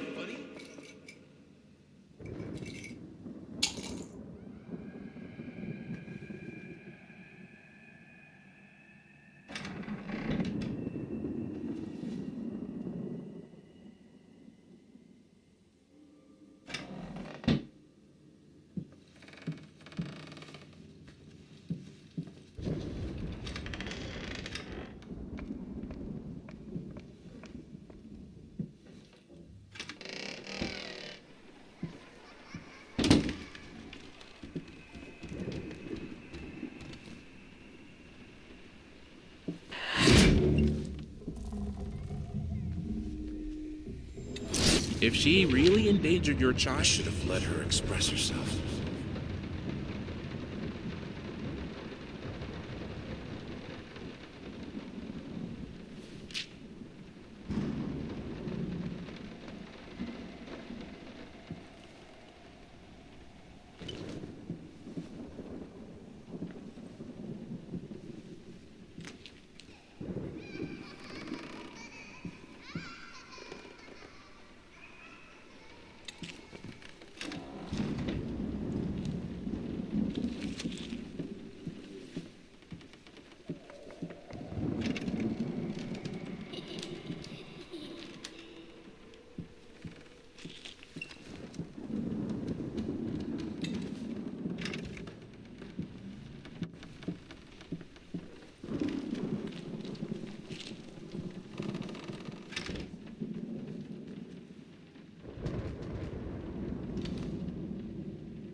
Earlier today, a typical quiet and peaceful neighborhood witnessed a scene straight out of a crime drama as social services accompanied by armed police officers descended upon the residence of a once famous painter and a recent widower. Apparently, the man had broken into a children's care center downtown and absconded with one of the young patients. Our sources claimed that the girl was in fact the culprit's daughter, who had previously been removed from his care after a family court ruling. After unsuccessful attempts at negotiation, fearing that the man might harm the child, police officers stormed the building and apprehended the suspect. Eyewitnesses claimed that as the paramedics escorted the girl out of the house, the man, still in handcuffs, fell to his knees and repeatedly exclaimed, "Please, she's all I have left." A truly tragic turn.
Hey,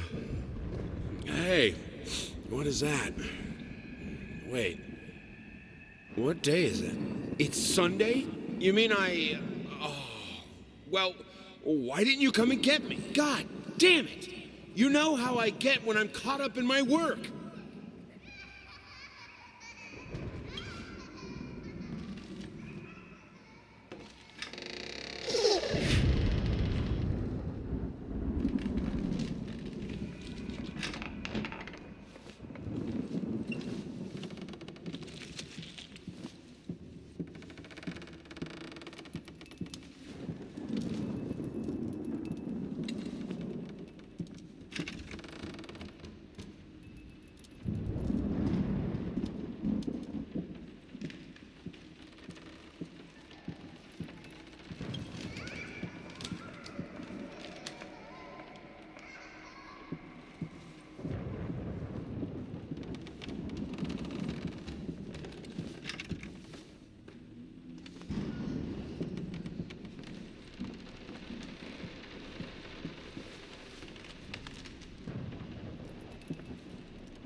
Why are you doing this to me?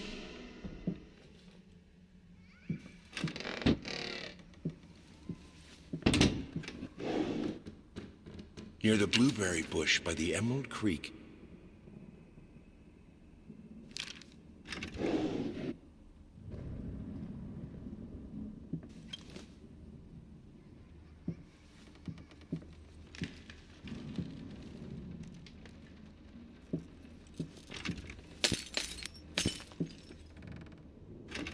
be an example. Finish it!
This was a special brush, like a horsehair brush, but different. At that point, I hesitated. Will this really work? Fuck it. I was already halfway through, and besides, it's not like I can just put it all back and forget the whole thing.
He simply wasn't enough.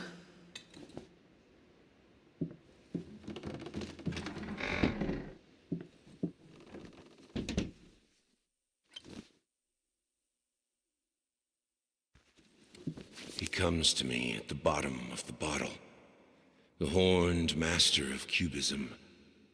We drink to the fall of reality, till the shapes sharpen, and I cut myself on the rectangular, infinitely straight edges of my glass, and he retreats to his nest in the iris of my left eye.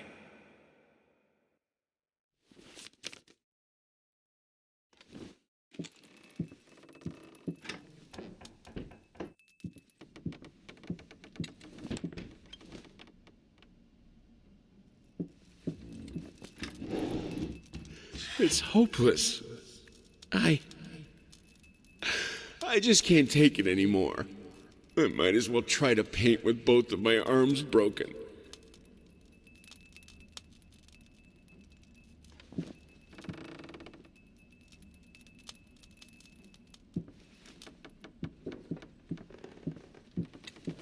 Art is beauty, writes a painter recognized widely for his talent a few years back. These painters, as they call themselves, either forgot what beauty is or decided to insult it. Waste of paint, waste of talent, waste of time.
Run!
Everything I do to stop thinking.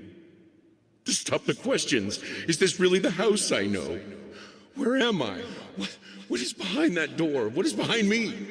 The questions are worse than anything that can actually happen.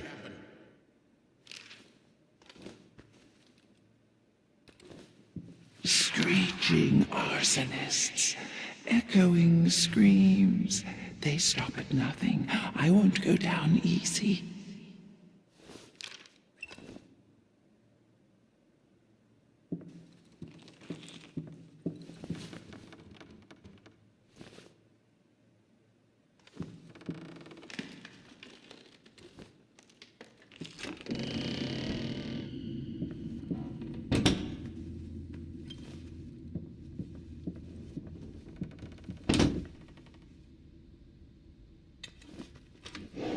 It is no wonder that an old star rebels against the light of the sun that outshines it.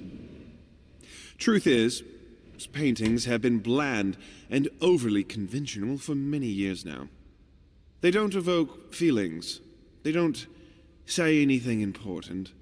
They are, at best, pleasant to look at. Art shouldn't be pleasant. It should be world-changing.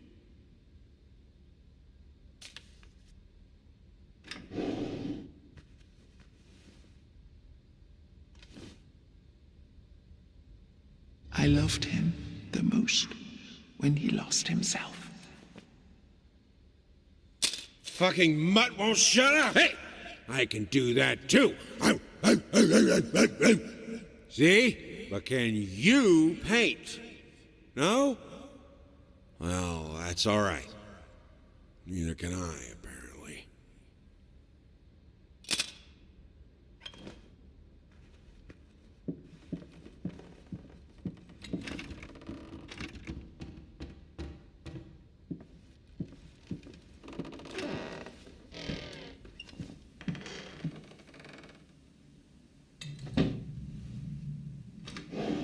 They say a picture is worth 1,000 words. While this is true of many works of art, sometimes the words that come to mind are hardly flattering.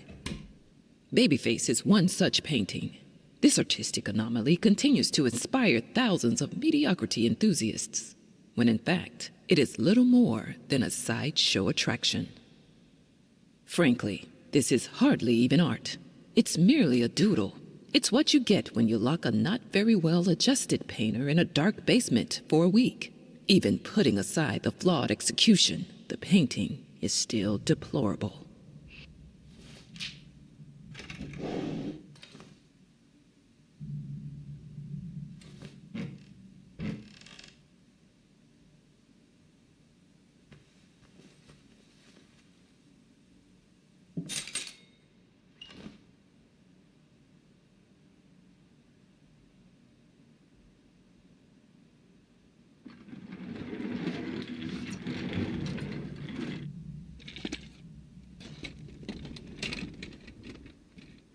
You left me alone.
They don't understand. They don't see. Tasteless malcontents.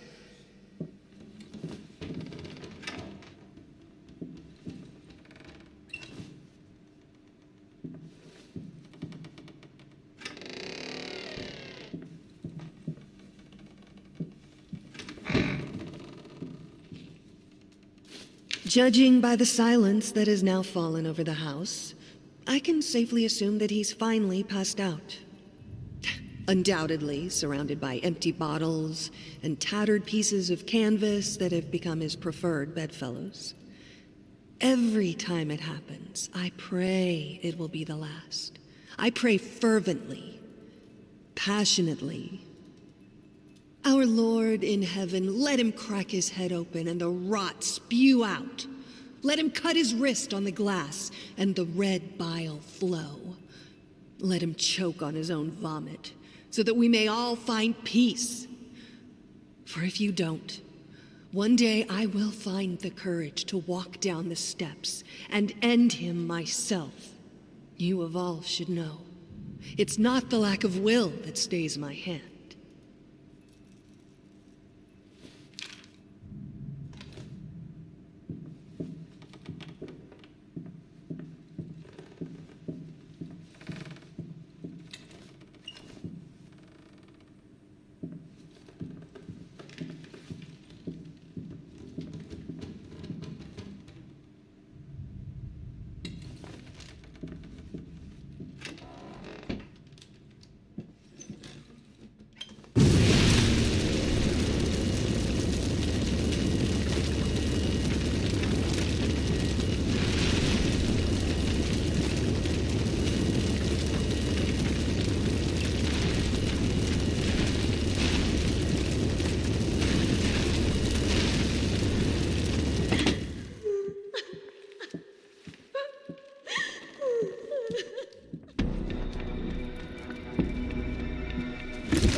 Sure you're safe here? Don't leave me.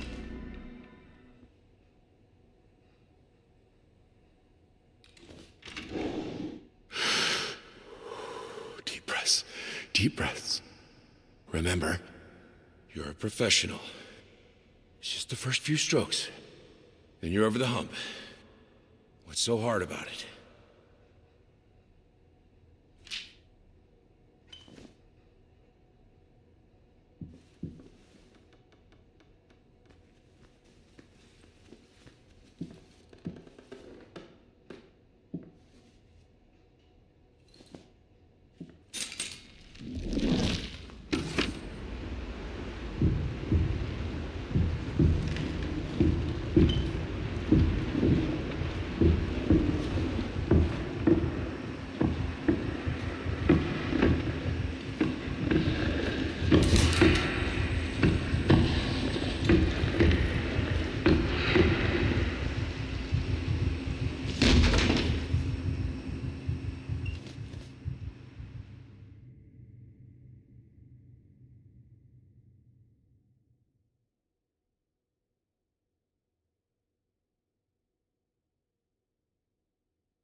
And so our agreement, although fruitful, must come to an end.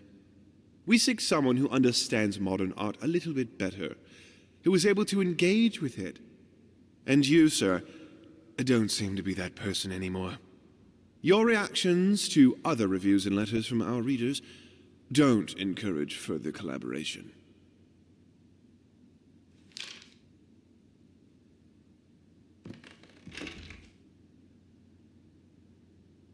Rodent seeds. I see the dirt move. Rotten soil. Nothing else grows.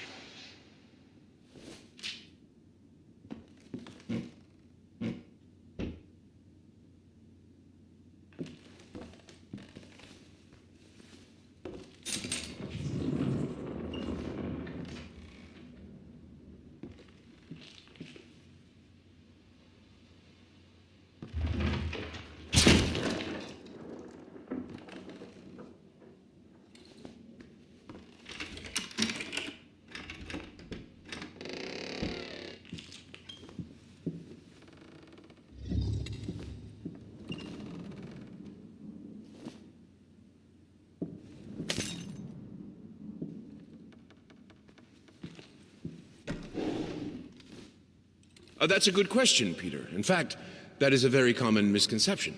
Some people think it's just about putting paint on canvas, but they're wrong.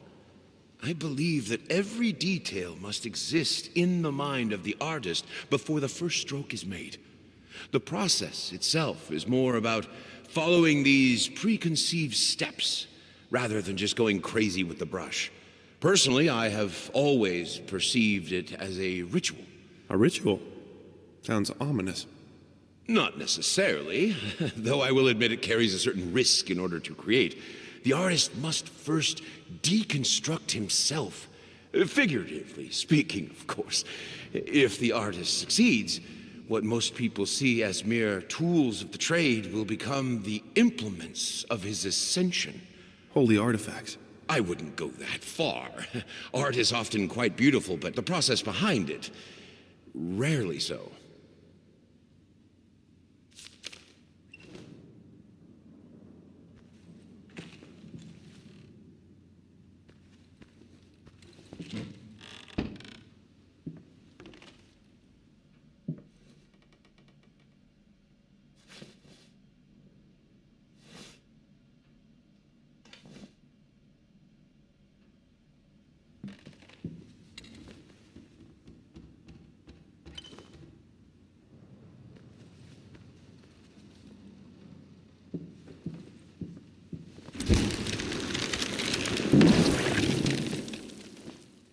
I need to start practicing.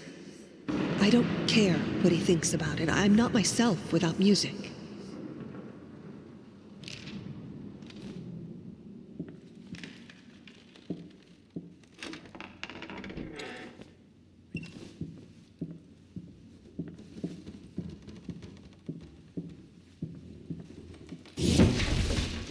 Hate it. Everyone hates it. I have to make it perfect.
traps in the floor, devouring my foot, afraid to walk.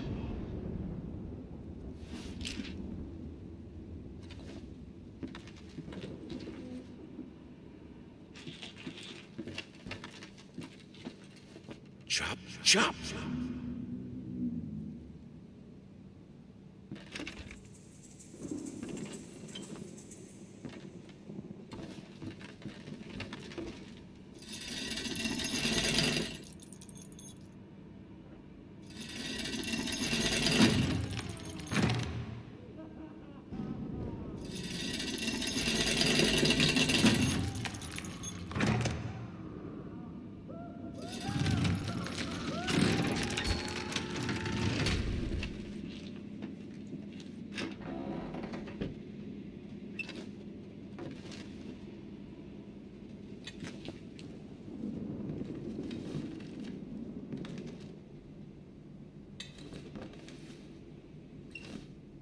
Finish it or die trying. Finish it if it kills you. Don't let the doubt get you.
art is not about watching. It's about feeling. With all senses, every part of your body. It's the only way to understand it. The only way to eliminate doubt.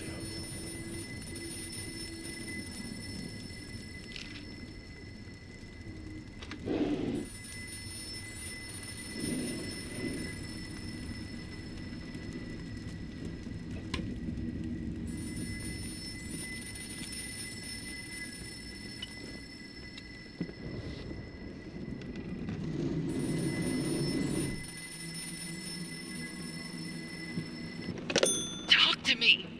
Why won't you talk to me?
Only I could help him. Only I can help you.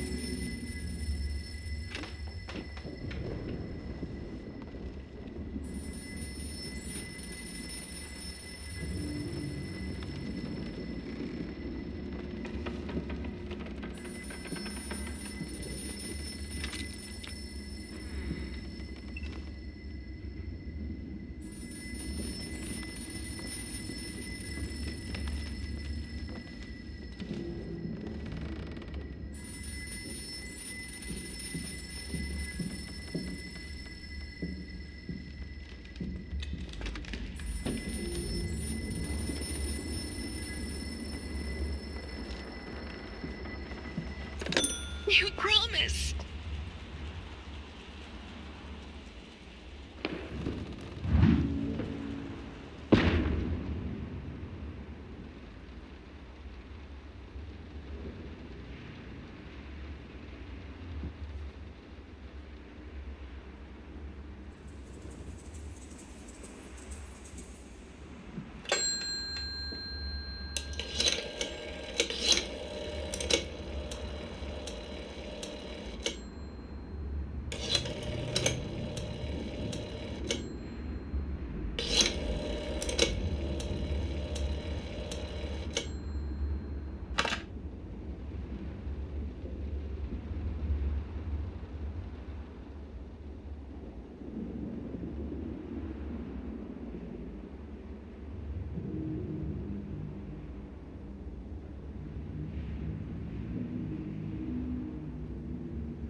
It never will.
You deserve this. All of it. All of it.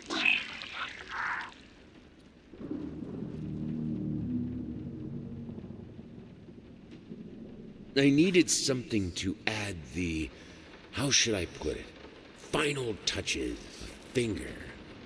I needed a finger. Chopped it off. Easier than sawing a leg. Washed it, dried it in an oven, fell asleep. Almost burned it. Will I manage to pull this off?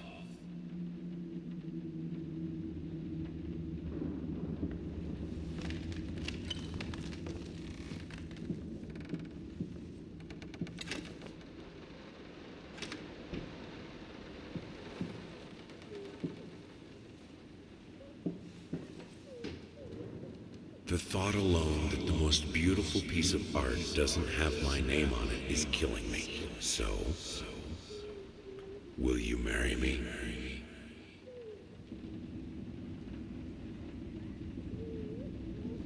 Honey, what in the world are you doing? What did the doctor say about straining yourself?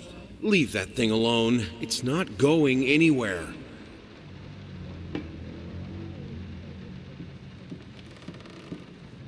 I need to start practicing. I don't care what he thinks about it. I'm not myself without music.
In the end, what he needed was a sharp focus.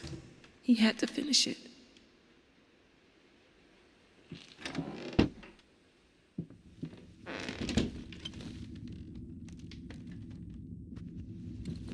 In any case, as your lawyer, I advise you to refrain from any imprudent actions. In other words, don't do anything stupid. We still have a chance of winning this. Believe it or not, I've gotten clients out of deeper shit than this. Just don't make it any worse. Lay low for a while and let me appeal the court order. This social worker definitely has it in for you. We can use that to our advantage. Portray you as a victim of the system. A husband in mourning, a momentary lapse of reason, an overzealous bureaucrat. Trust me, this is our best option. Considering what you've been through lately, I'd say we have a good 50-50 chance of a good outcome.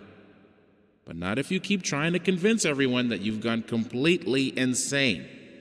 No more outbursts, no more rambling. Better yet, no public appearances whatsoever. You can still get your daughter, though.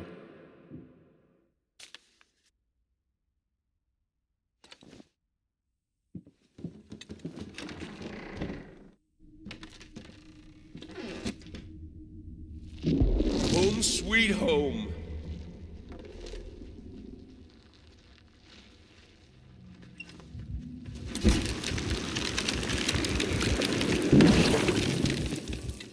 Dear utterly despised traitor. Come. You turned on me in time of need. We'll worry about it later. Now you...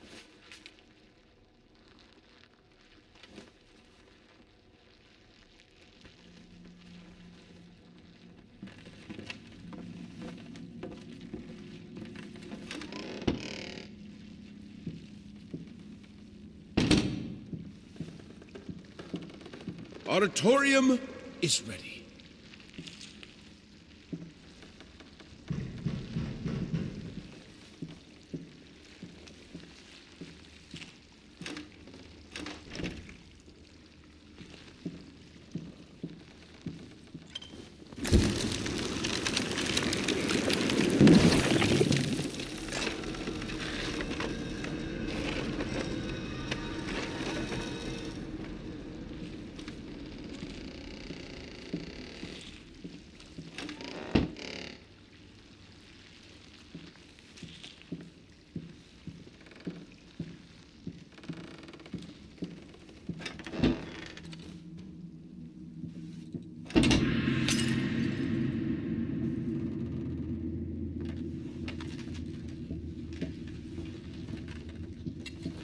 Why would I need that?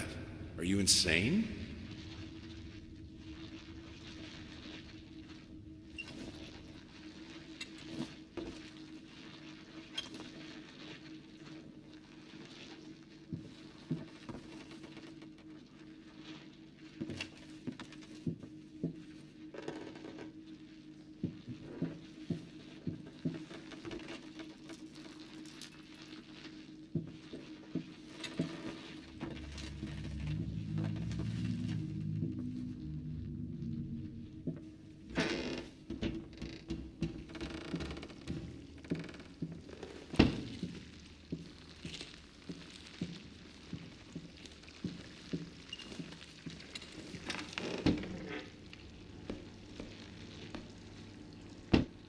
Our most precious silverware.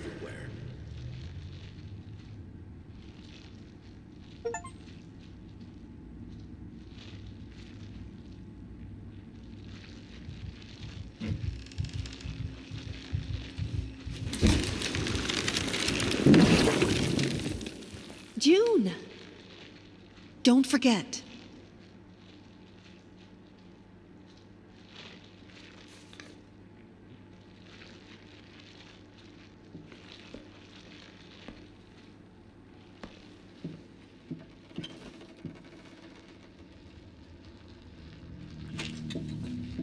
Finish. Just a little bit more and it will be finished. Nothing will stop me from finishing it. Finish. Just finish it. Finish. Find it in yourself and finish it.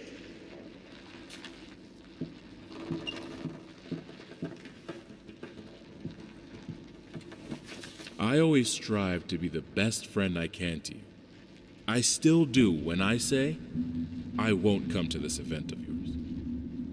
And I think you should just abandon this idea. There will be no closure, only pain. On the other hand, it seems it's the only thing you're interested in lately.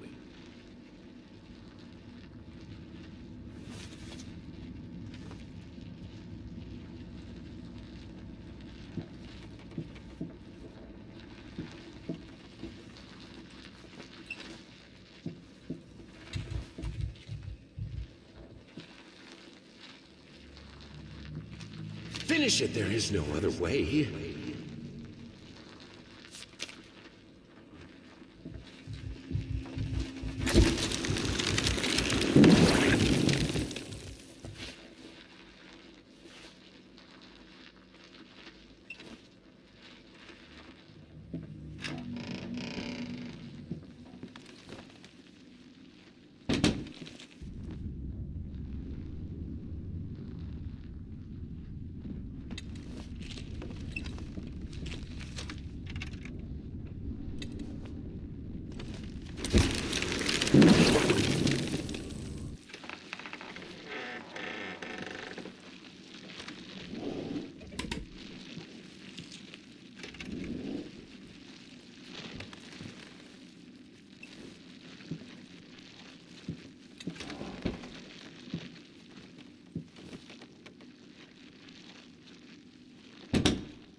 Right. Just one more can and be ready. Look at you. Who's a dead boy? Who's a dead boy? You are.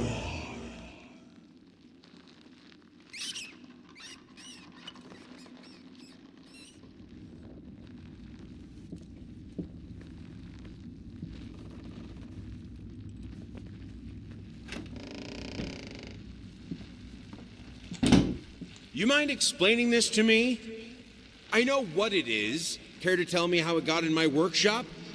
Stop lying! We both know it couldn't have gotten there on its own.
I nested in his emptiness.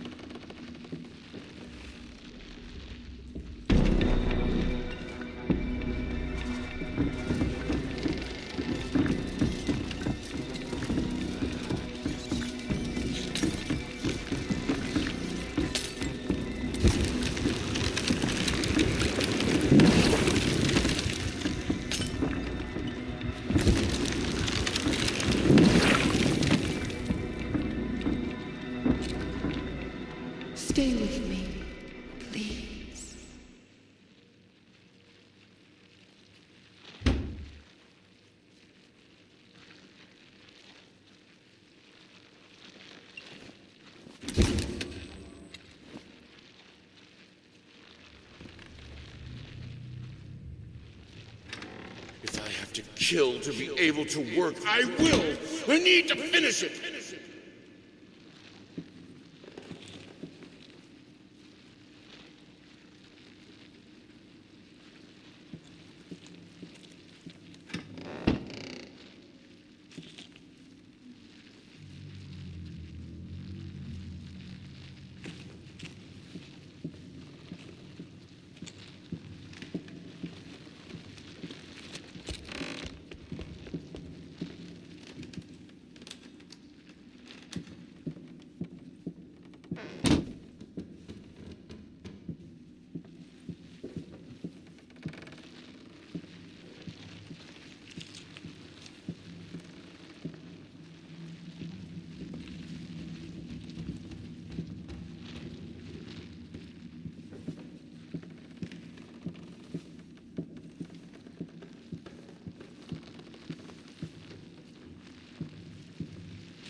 You have to see it. It won't be finished until you see it.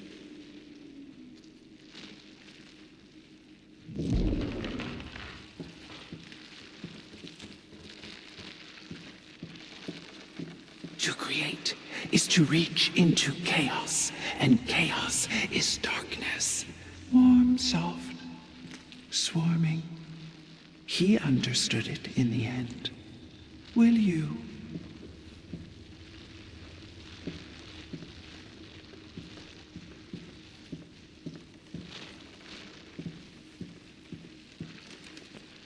What music should we choose for the exhibition? A waltz? A march? A requiem?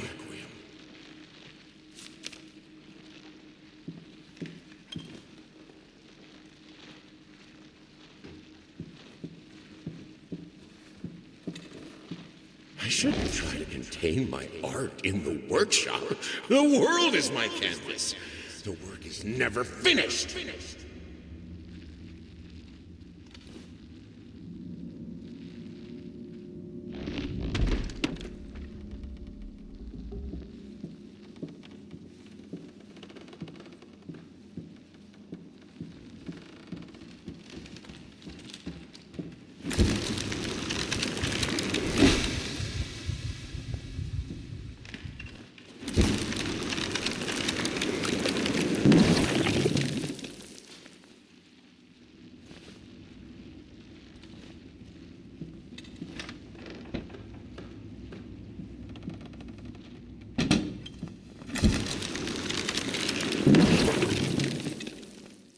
See the way she looks at me. Are you sure you'll finish this commission, she asks. Doubt in her eyes. Sometimes I just want to.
Let go.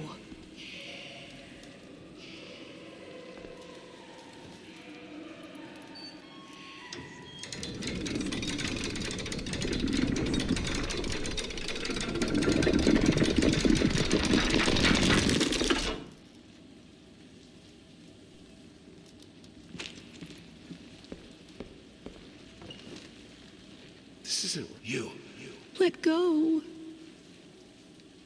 To find greatness, to find me, you must embrace chaos.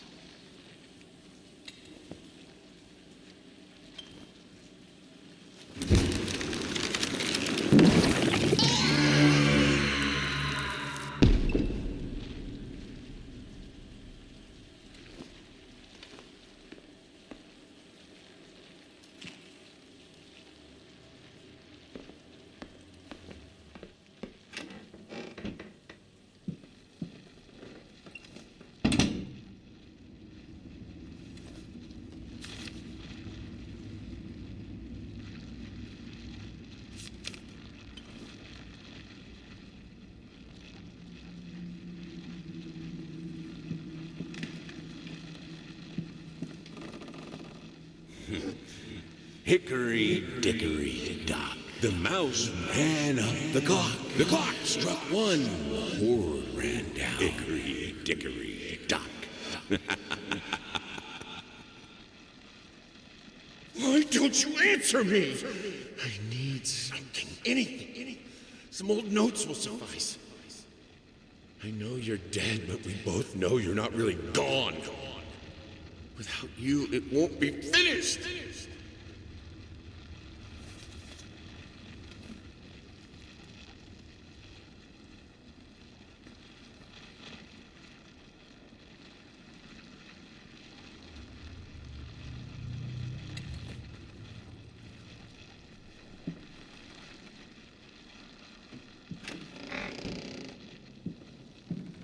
Help me.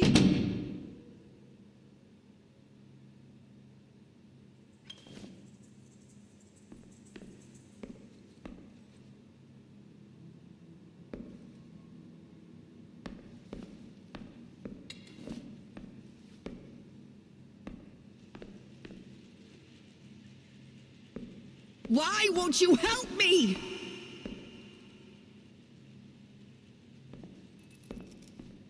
Oh, my children, you're both so sweet. I could eat you right up. You're mine.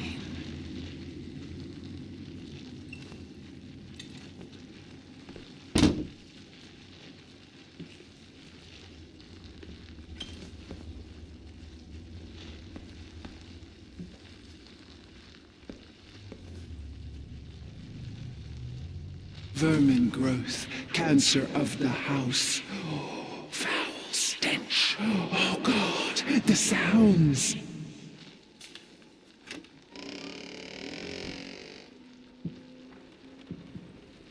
You know, even though you are my rival and the source of all my sorrows, you're also the only one I can still talk to, the only one who will listen. I'm not sure if it's funny or merely pathetic. Probably both.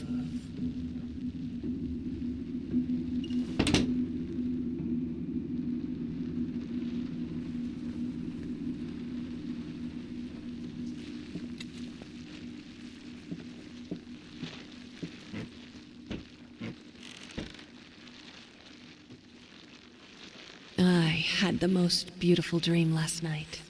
I dreamt he came to me, embraced me, loved me, as he once did. But we both know that while I dreamed my silly little dream, it was you he really lusted for. God, I am such an idiot. To think that someone like me could ever compete with you in all your sublime beauty, everlasting, immortal. Hello. It's about time for us to talk, don't you think? I mean, I've seen you in my house so many times, and yet I could never find the courage to face you directly. Not until now. My love, I wish I could do what all mothers do and tell you that monsters aren't real. But it wouldn't be true. Life can create things of exquisite beauty, but it can also twist them into hideous beings. Selfish, violent, grotesque, monstrous. It hurts me to say that your father has turned into one such monster.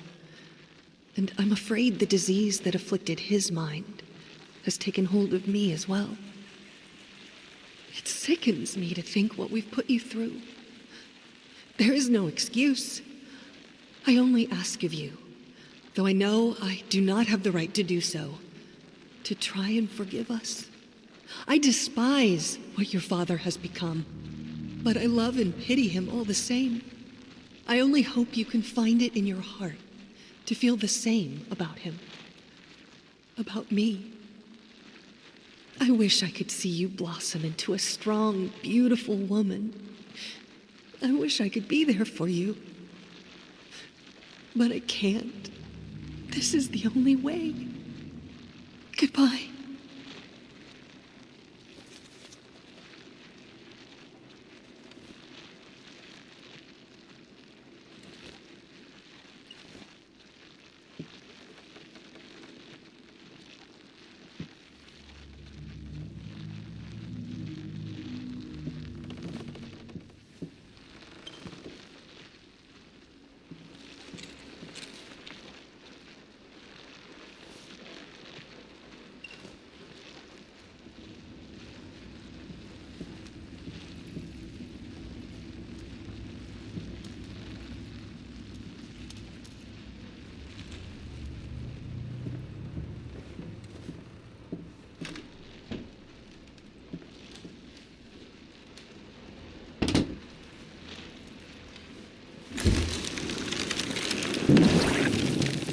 Hey there, princess.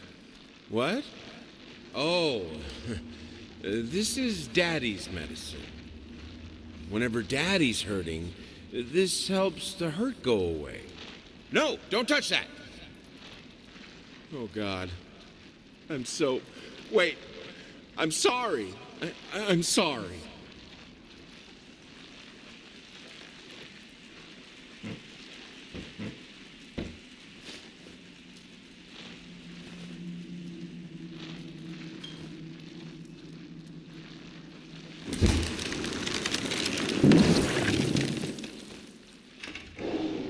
I think I should be happy. Why am I not happy? I have a beautiful daughter. I think she is. I know she is. So why can't I look at her without feeling sick? I used to have a loving husband, wonderful, sensitive. Now, all I see is this strange man who only cares about his paintings. Like they matter at all. It's all so pointless. Music used to help, doesn't anymore.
What is taking so long? Open this fucking door! I need to go! Open up!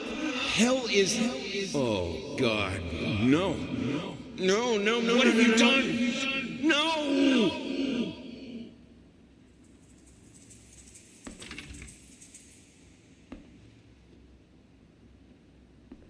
I finally figured it out, and it's all thanks to you.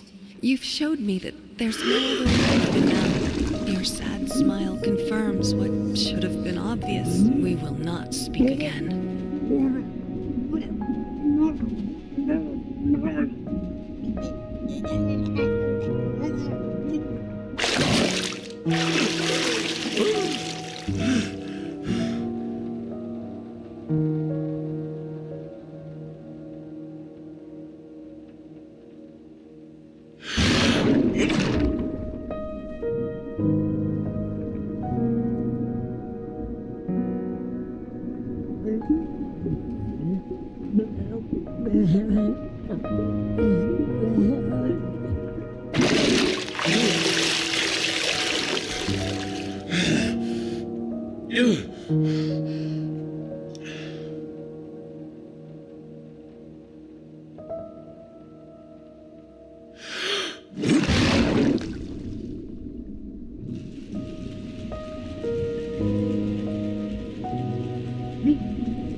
Finally, someone had to bear witness. I couldn't just look at my own work. Art and the artist needed an audience, a critical eye on things. I knew what I had to do. I gouged it, scooped it up like ice cream, felt like a butcher, a monster. At least there was to come something beautiful from all this filth.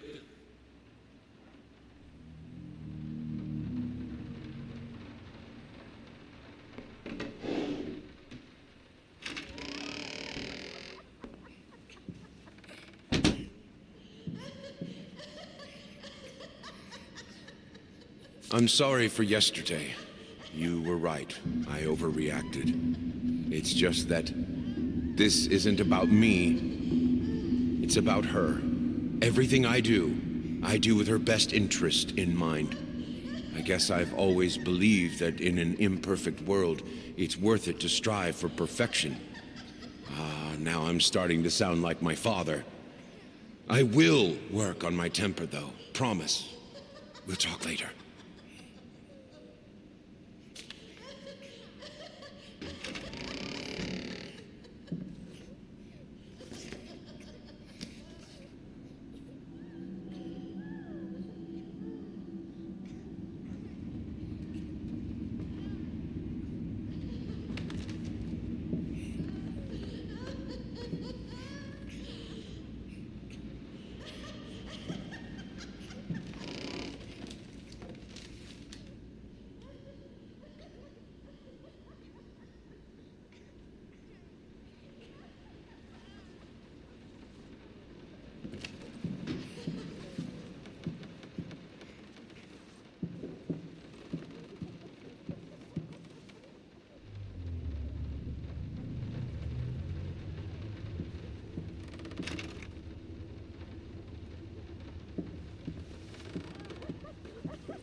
I think I should be happy.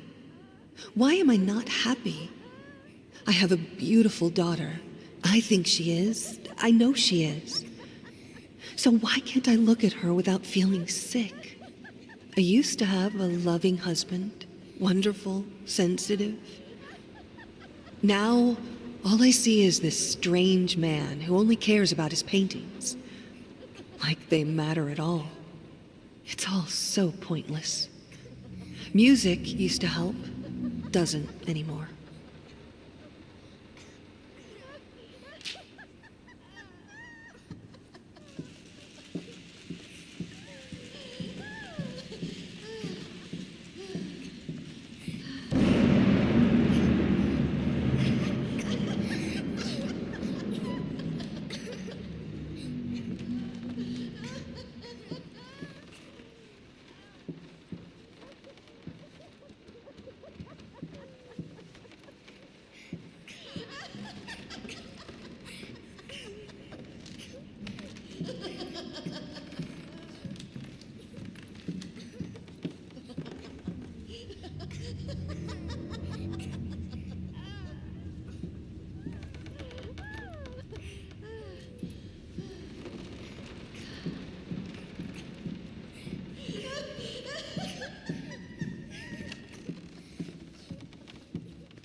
It hurts.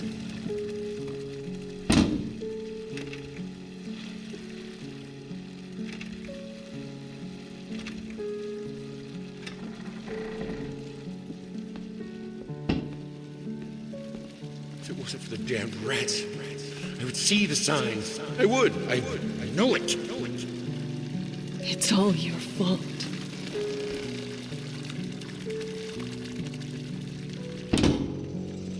Do you see me?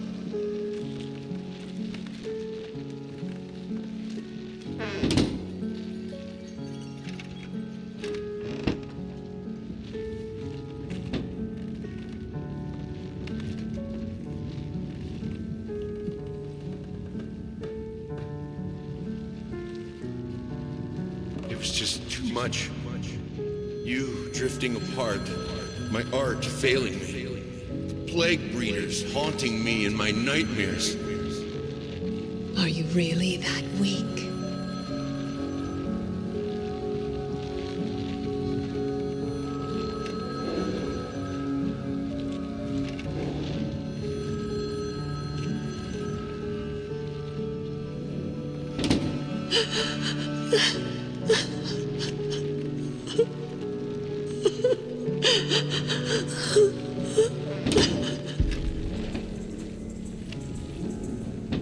These just weren't the conditions to raise a child. The fluffy fakers out and about. Where is she?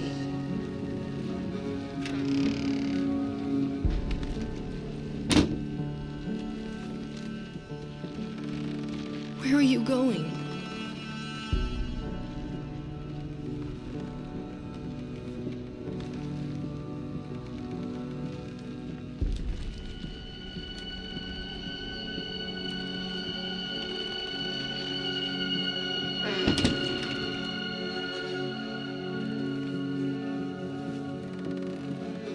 There are just ashes and rats.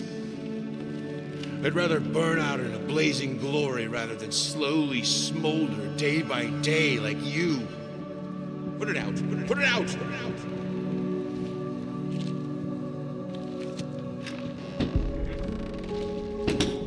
It doesn't matter.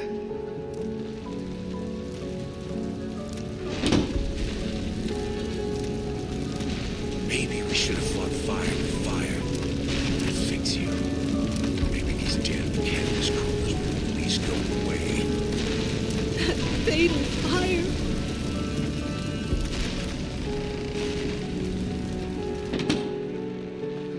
You can't remember.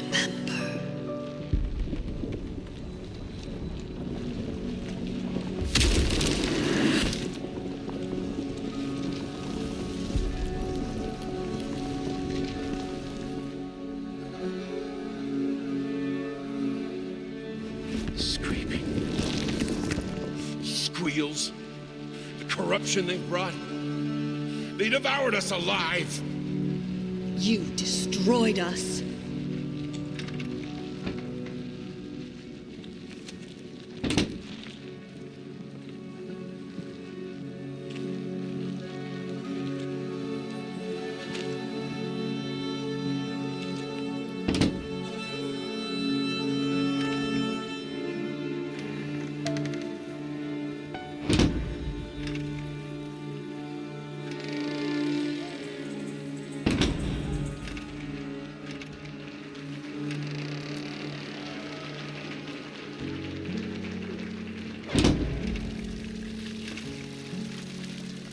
What will you say about it? How will you end his story?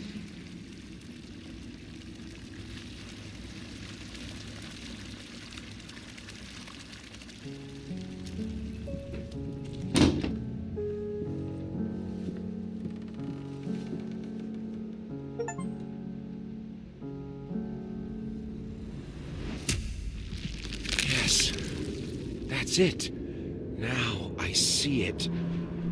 All this misery, all this suffering. There was no other way. And it was all worth it.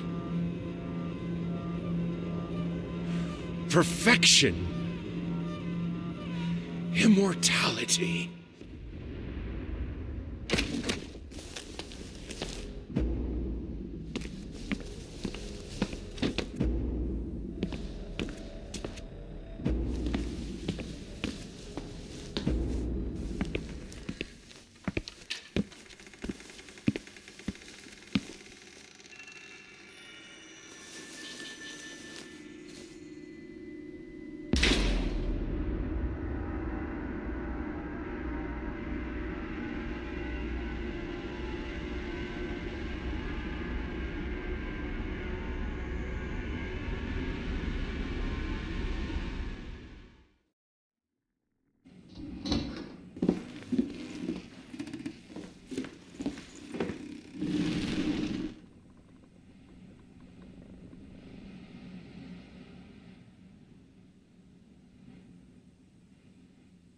I believe in the end, he knew that one can't make art, true art, without cracks, without breaks, and without pain.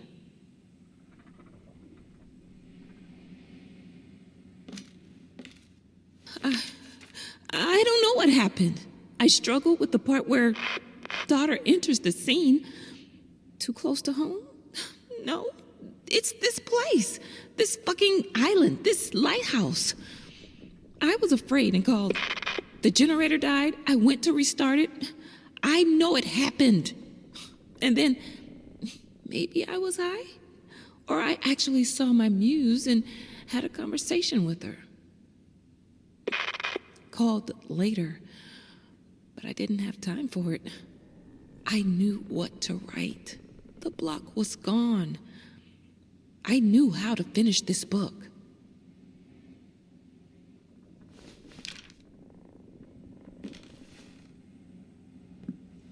It was done. He finished it. Or did he?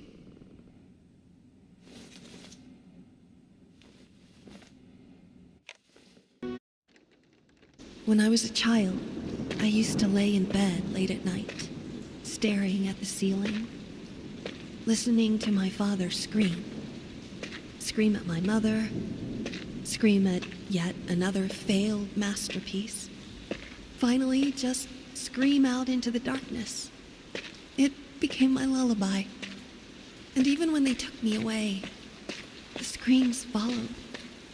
I was once told that insanity runs in my family.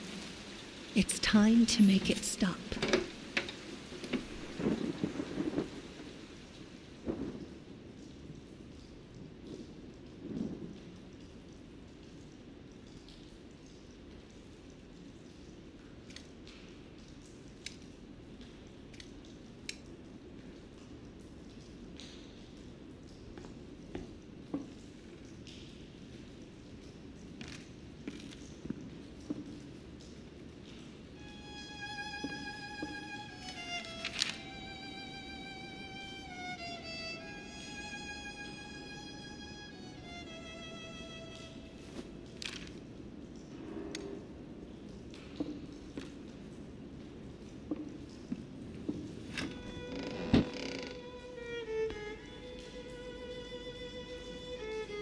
Ugh.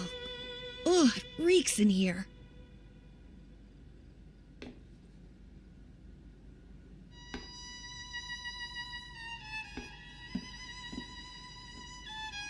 I swear, that dog doesn't shut up! What? Quit looking at me like that. That dog is there for a reason. All right. You can let him out. For now.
This place is a mess.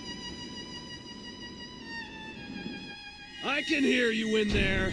I'm coming, you furry little bastards. You're not getting away this time.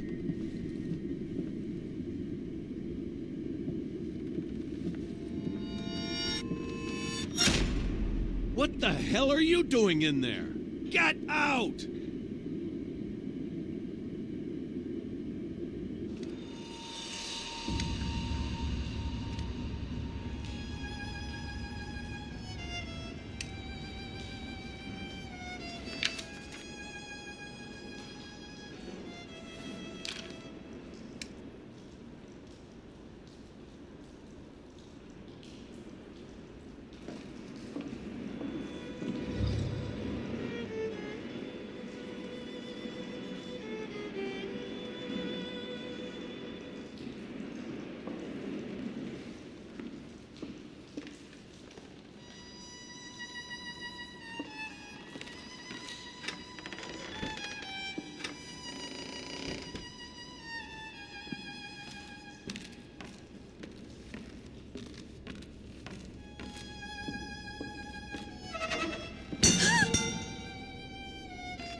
No, that's not how it went. Maybe... I told you never to come down here!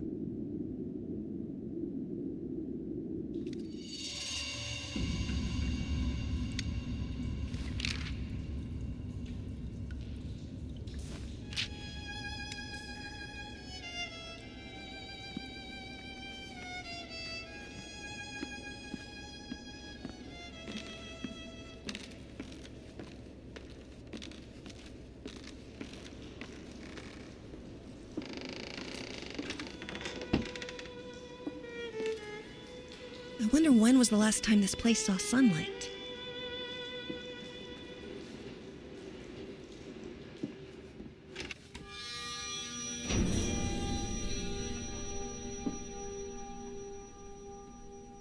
What are you doing? Put that down! You're much too old for that childish nonsense. Finally! Are you ready to embrace true art? Oh, the summer trees. So green and vibrant and full of life, but also young and inexperienced. Let's try to find them a more poignant season. No! Put that down! You were doing so well!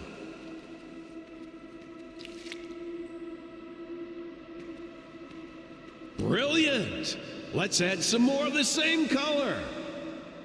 That won't make it boring or predictable.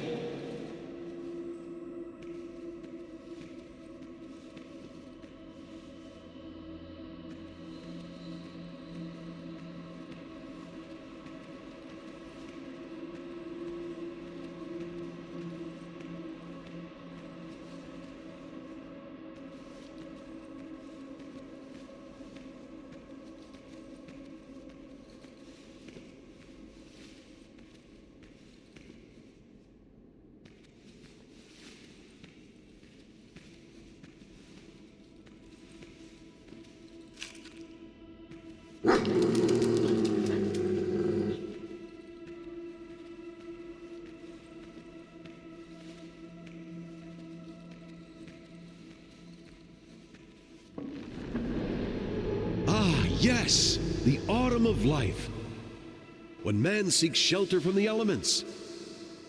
Let's see how our little hut fares when the skies grow dark.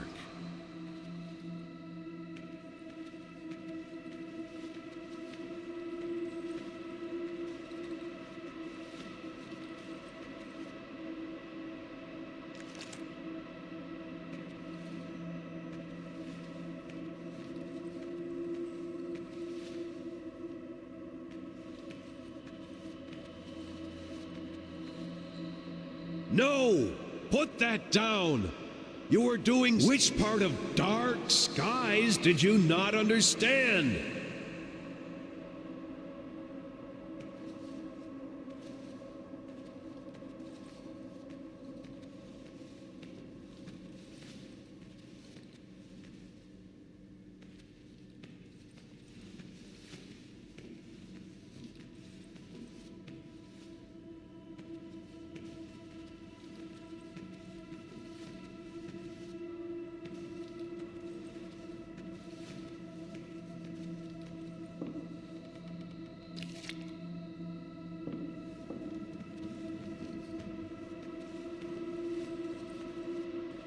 No! Any old house will do in times of prosperity. We need to see how it fares when misery darkens the sky.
See? In the end, all we take for granted is fragile and temporary. Man passes while nature endures. Speaking of which, I don't think our proud stallion likes the weather. Let's brighten things up a bit.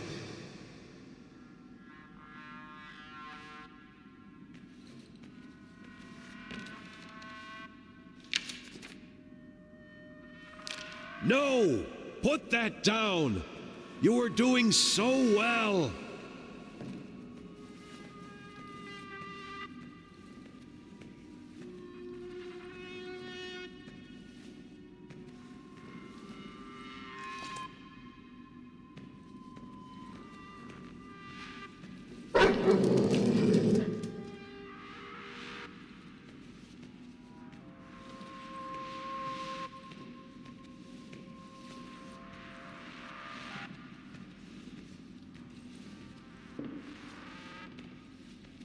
No!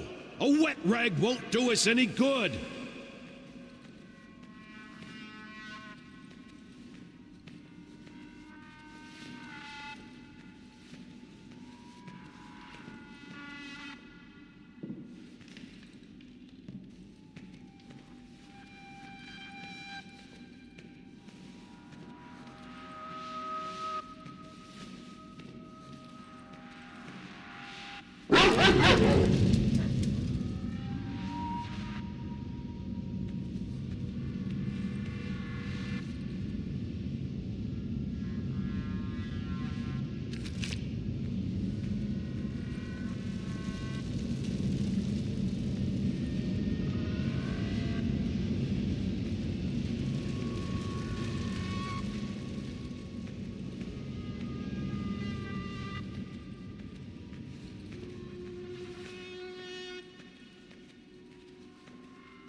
That's right! The sun bestows its kind rays upon the land. It's getting warmer and warmer until finally... Marvelous, isn't it? I know it seems like a tragedy, but a beautiful tragedy is always better than an unremarkable existence. In his own way, I believe he meant well. He wanted me to excel, hoping that when the time came, I would succeed where he failed. Avoid his mistakes. God knows he made plenty of those.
What's wrong with this thing?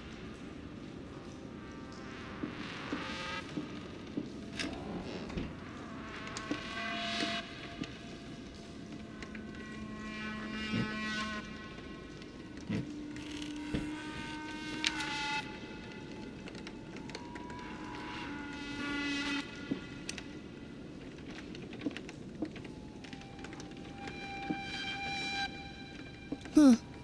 I don't remember that being there. I can hear you out there. Please, please help me. It hurts. Oh, it hurts so much. I can't take it anymore.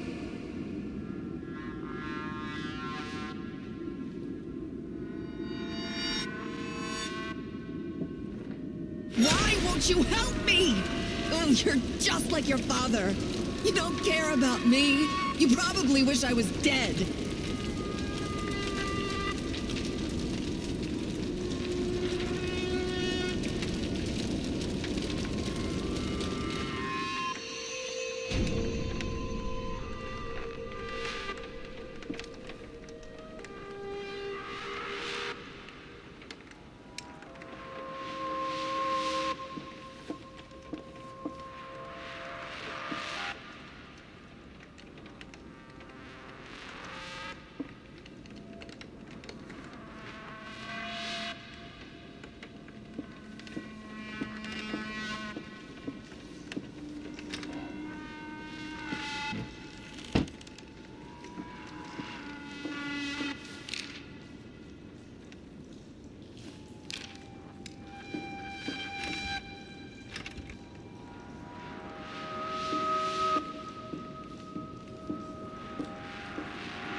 Hey there.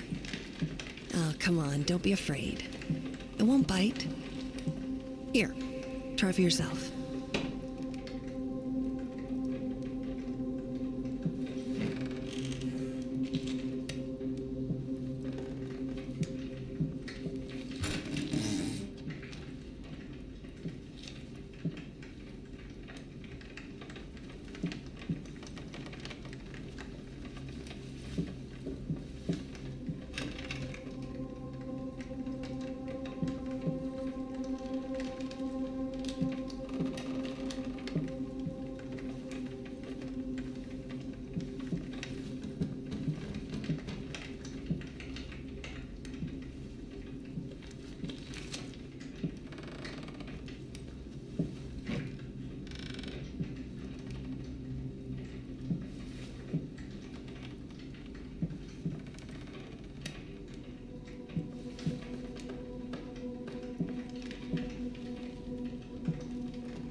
That's not quite right. Huh, still not quite there. Whoever's pounding on that piano, quit it! Did I not make myself clear?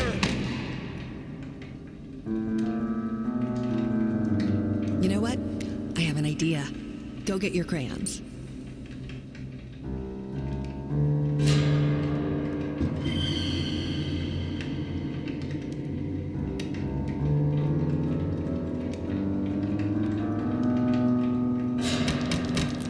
If you can't do it right, then don't do it at all.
Stop torturing me. It wasn't my fault. You can't hold me responsible. No one could have seen it coming. What's done is done. It's not like I can undo any of it. There's no point in dwelling on the past. It's better to forget. Shut it out. Lock it away.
Can't do this without you.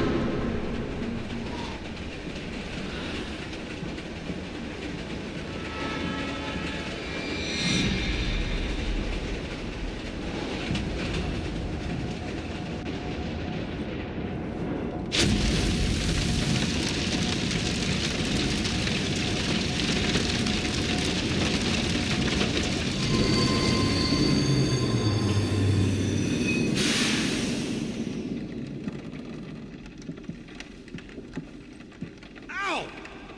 This again? How many times do I have to tell you to keep the shit out of the hallway? Oh, that's right, cry! Seems like everyone's solution to everything in this house.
Princess, don't sneak up on me like that. Especially when I'm working. So, what do you think? Oh, you like it? Well, that makes one of us.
Happy birthday to you. Happy birthday to you. Happy birthday, dear.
Are you out of your mind?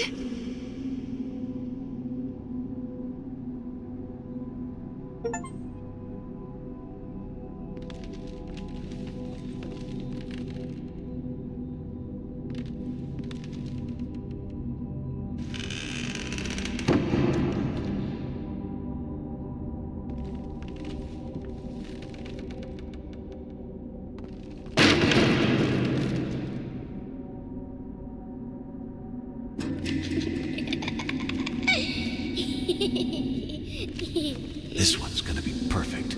It has to be. I'm gonna prove you wrong. All of you. What? Not now, Princess. Go play with your dollies, or your crayons. Daddy's very busy.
What the hell did you do?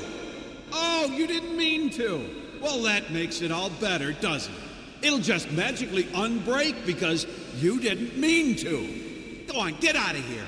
Go to your room and break shit in there. Just take all your toys and smash them one by one. And keep at it. Maybe you'll finally get good at something.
You're sick!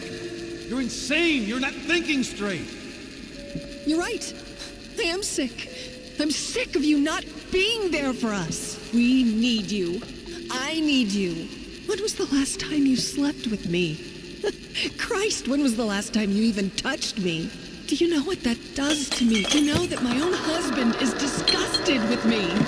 Well, excuse me if I've been too busy working my ass off trying to provide for this family. But no, you're right. It's much more important to whisper sweet nothings in your ear. You call that work? You lock yourself in there for hours, days. You come out looking like shit, stinking of booze and stale piss. Do you even realize how much your daughter is scared of you? Do not bring her into this. Don't you dare. All I do for her. You keep telling yourself that. I'm sure it makes it a hell of a lot easier.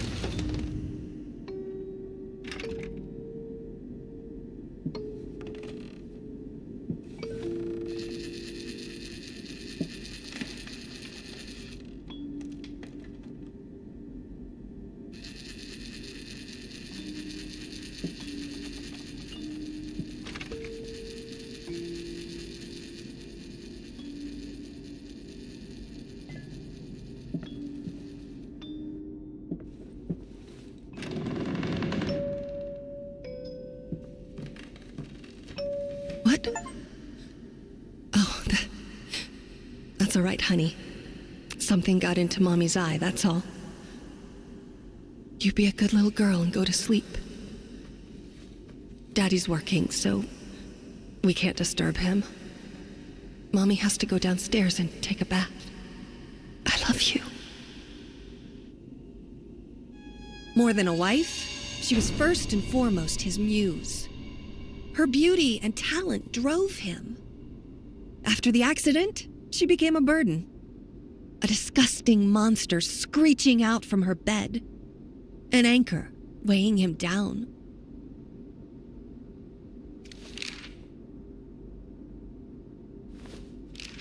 I, grasping at the remains of my sanity, declare this to be my last will and testament. I hereby deem all my previous wills just as worthless as the shallow husks calling themselves my friends and associates. To my agent, Thomas Caldwell, I bestow the hellish vermin that infest my home, praying that they will gnaw away at him endlessly, bleeding him dry just like he did to me. To my publisher, Liam Brickstone, I bequeath the flames that consume the love of my life in hopes they will devour him, along with the wretched whore and the squealing bastard he calls a family. To my lawyer, James Jerome Sadler, I pass on whatever illness has rotted my brain and soul away so that he can feel just as empty and useless as he was to me. To any other parasites that come crawling out of the woodwork, I leave nothing. To hell with all of you. Finally, to my beloved daughter, I leave all my earthly possessions. For what they're worth, I hope they will inspire you to realize your true potential. The final, most precious gift, however, is not mine to give. You will have to discover that on your own. I believe in you, as I always have.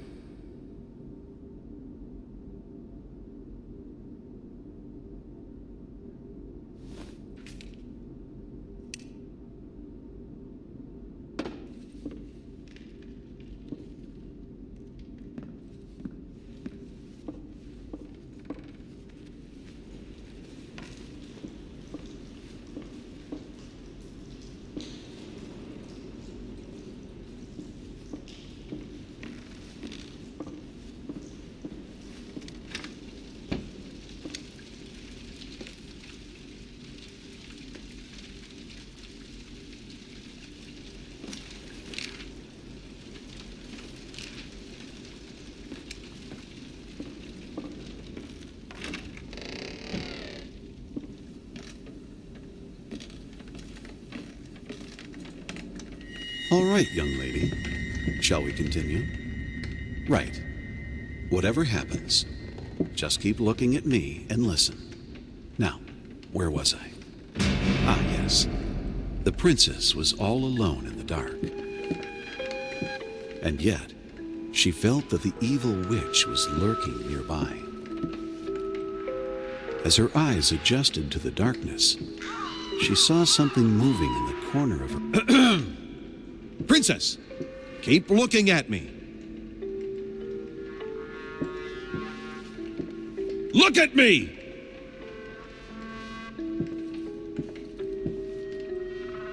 Do you want this story to have a happy ending or not?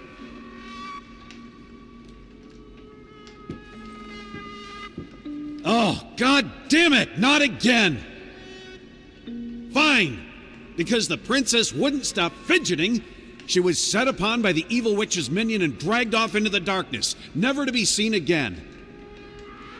The end. My fault. It was always my fault. All I had to do was stay still. Day after day, for hours on end. Until he would finally get it right. I've lost count of how many attempts there were, but each one made me feel like I was his greatest failure.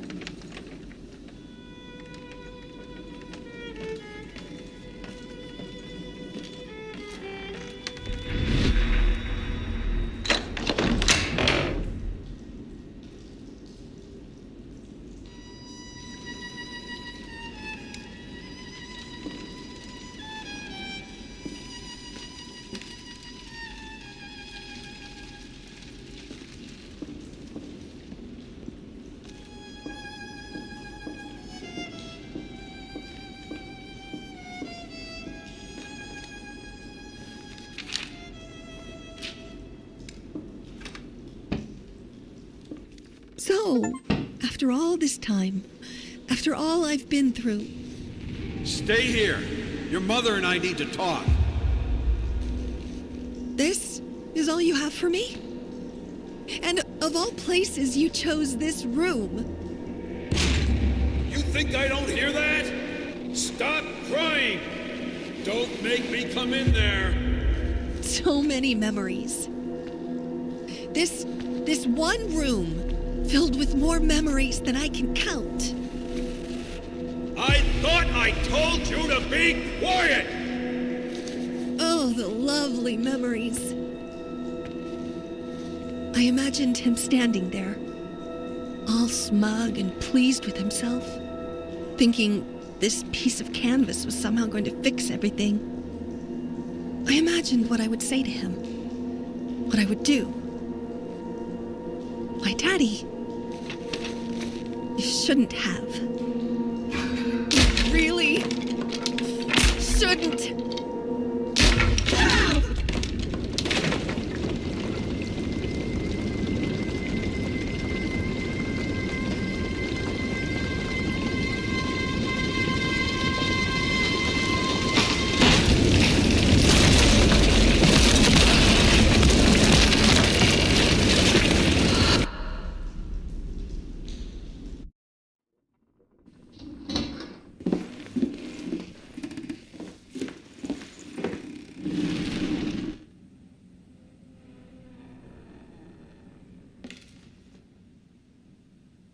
It was done. He finished it. Or did he?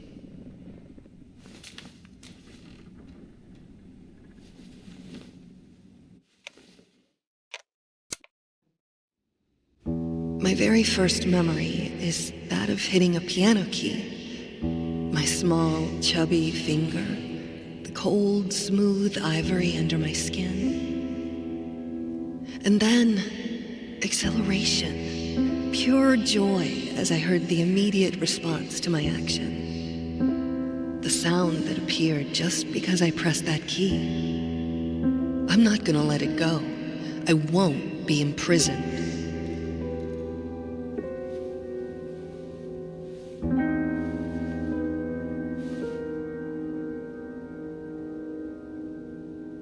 I need someone to confide in. And that someone is me.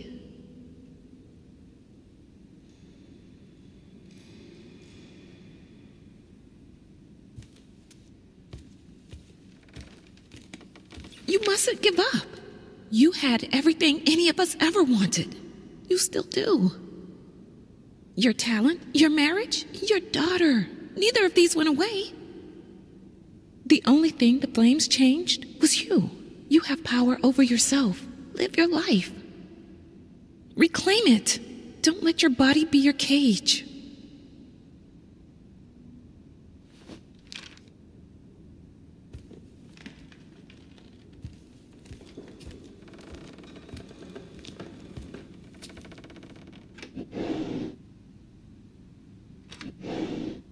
Hush now, my baby.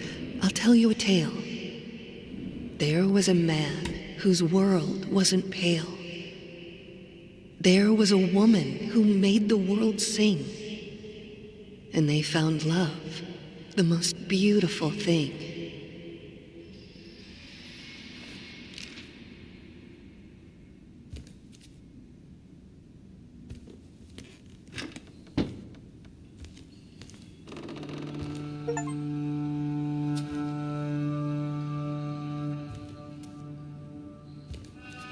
After some time, they had a child that brought light to their life, a lot of light. She loved her parents, her dolls, and her toys. And even Daddy wasn't mad at her noise.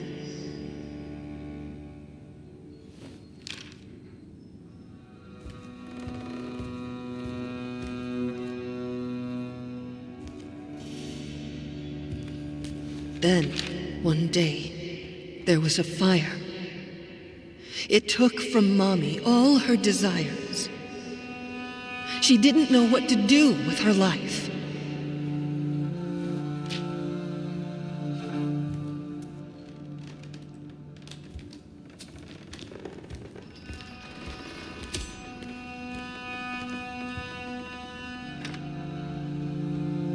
And then she found a very sharp knife.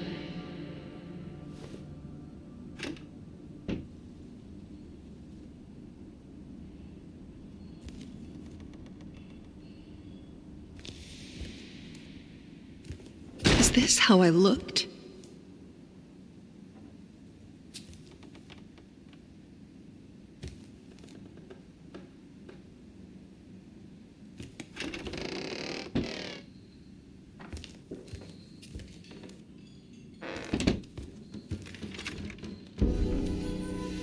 It's so dark in here. Time to let the light in.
Don't leave.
Take it away. I can't look at it. And don't try to bind me again.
I hate this, but it seems simpler than playing the violin. For now.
Do without you. This prison would be unbearable.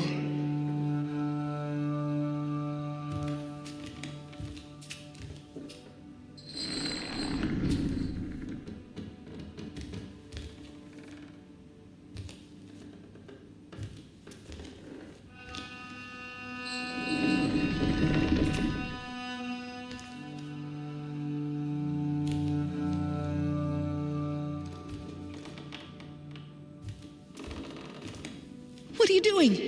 I don't want it! Take it away! Take it away!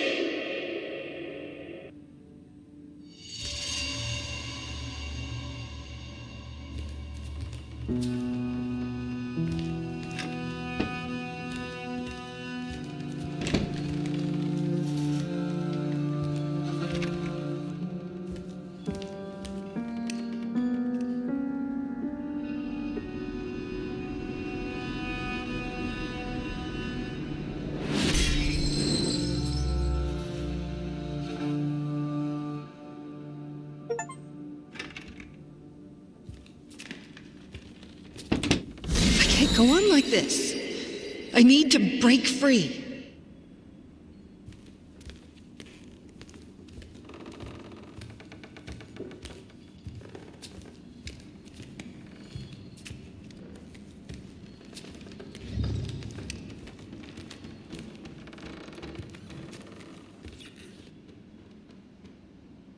If the finger you put it on has been deformed, destroyed, does the marriage even stand a chance?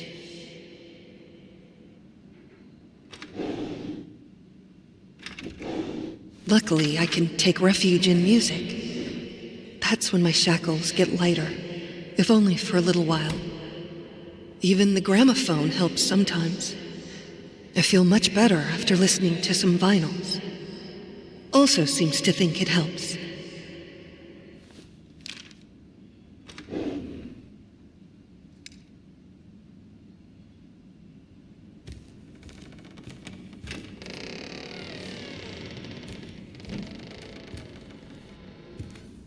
We thought everything we wanted to hide would fit here. How stupid we were.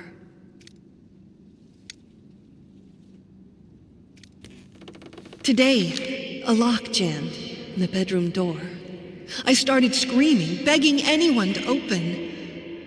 It was a good half hour before a maid showed up. I don't understand. I lock the door in the house all the time. But something about being in a room I couldn't leave was just unbearable.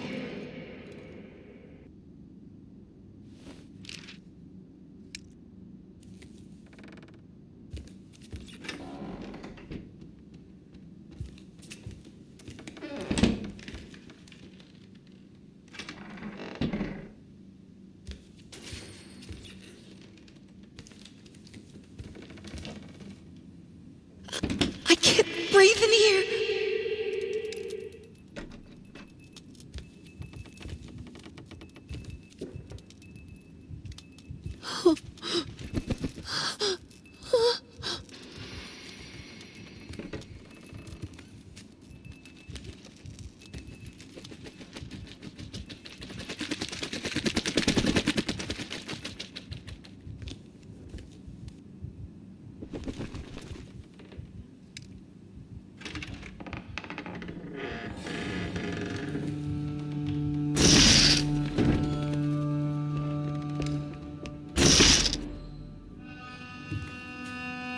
Even my instruments have their prisons.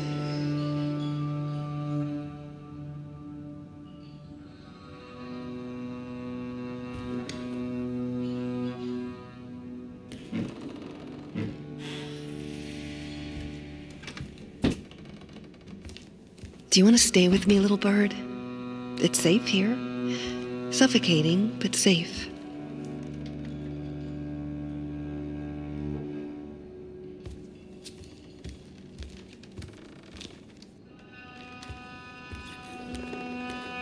Maybe you want to fly away into the unknown and learn how to breathe again.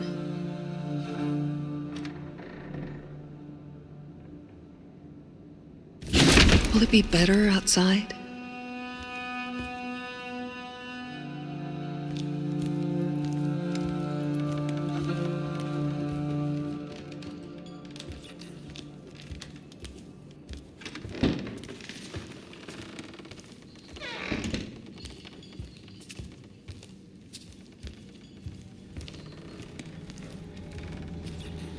There's nowhere to run!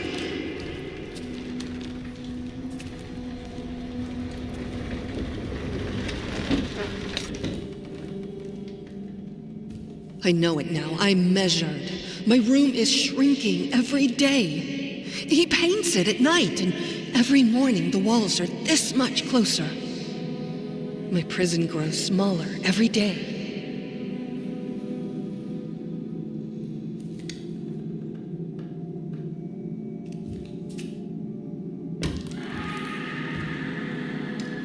I feel like my life is falling apart.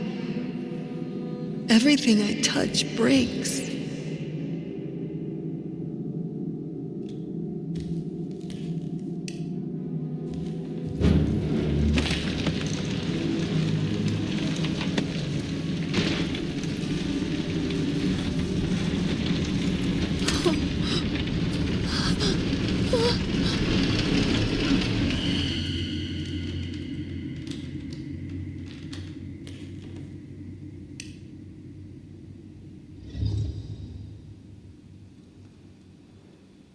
The painting is so bland that you have to focus to see that it's even there.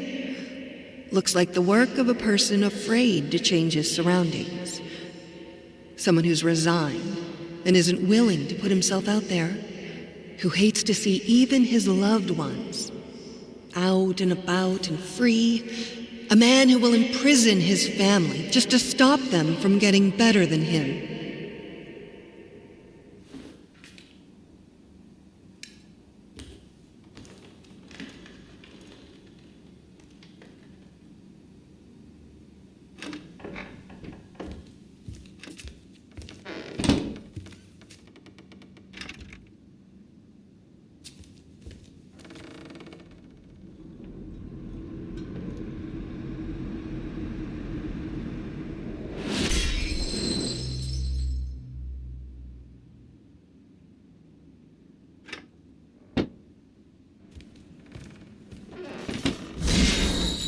Let me out!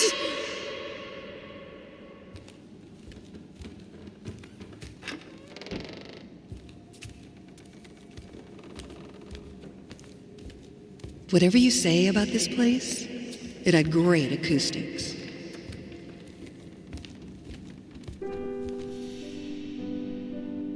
I could move souls. I could do anything I wanted with them if I had them listening. This here, it was my place of power.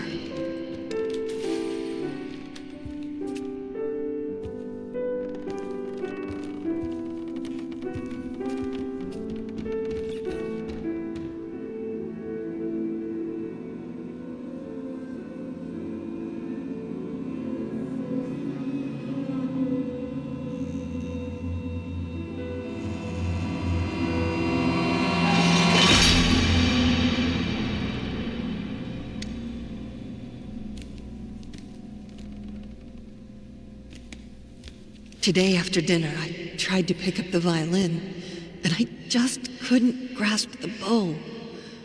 The problem wasn't even holding it properly.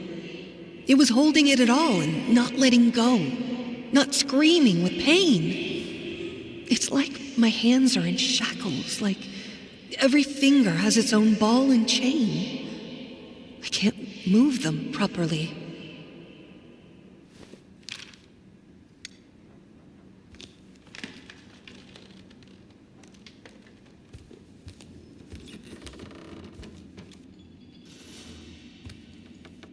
A painting as boring as this one could be conceived only by a person who doesn't feel or understand emotion anymore. A vile, heartless man, locked in a bland, boring prison.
It hurts. I'm so sorry. God, I just want it to stop. It will. We'll look for help. Everything will be all right. No, I don't want more strangers to see me like this. But I can't do this alone. I'm not a doctor. There's my work, there's our daughter. There's too much for one person. Please, darling, we need help. But the medicine helps. It isn't that bad. My body will heal. I will heal. I need to be with my loved ones. With you. Not with the doctors. We can't let that accident take our life from us.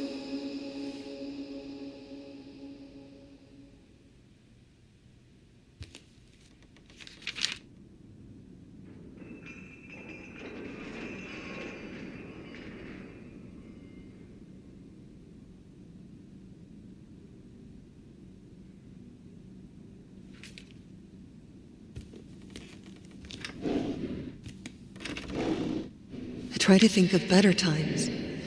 Of our engagement, of the exhibition we did together. His paintings on the walls, my music in the air. Freedom.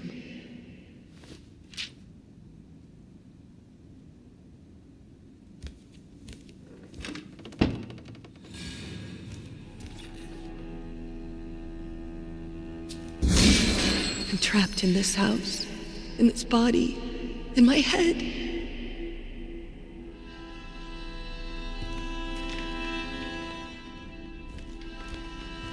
I started practicing again. It isn't much and is frustrating, but it feels good. Keeps telling me that I should be careful. I don't think he believes I can get better. I think he likes it that I'm locked here, in this house, in my body, with him having all the control.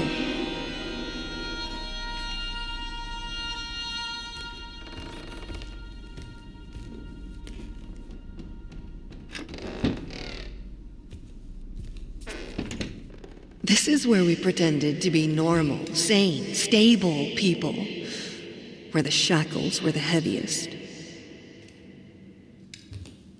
If I'm not able to go out and be the lady of the house, they will send me to the hospital. I know it. I will be locked there for life.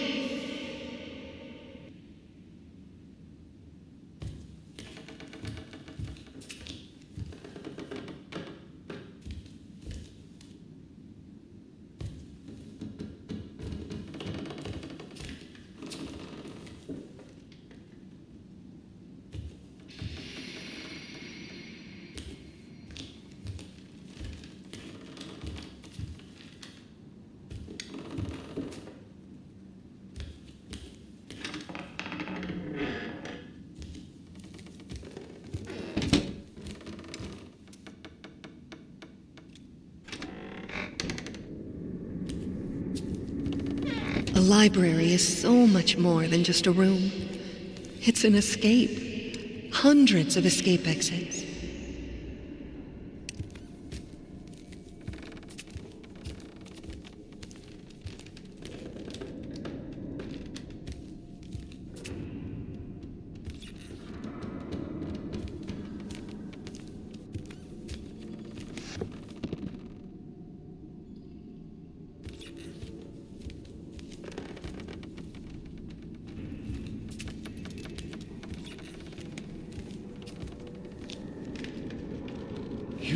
A responsibility. There's a child who needs you. I understand this is hard. I understand that you're in pain. But you are a mother, for God's sake.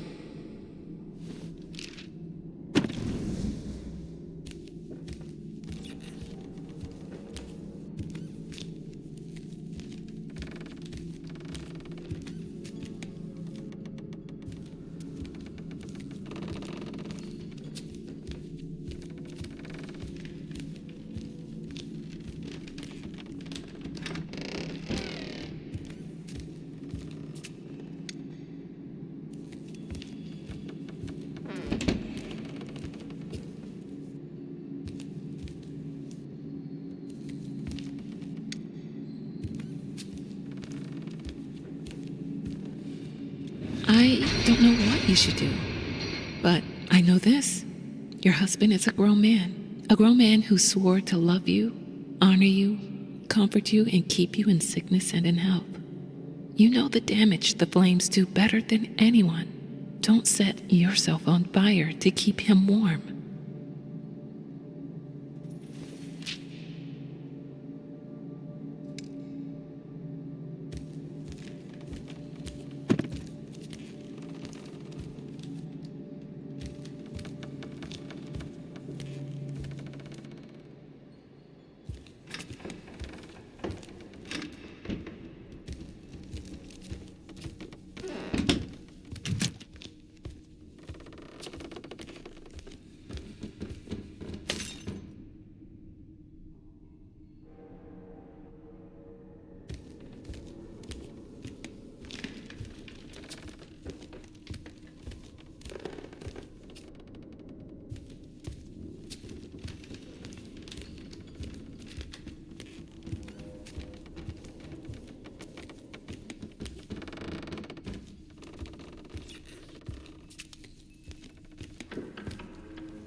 I feel like it's the house that is moving around me, not me moving around the house.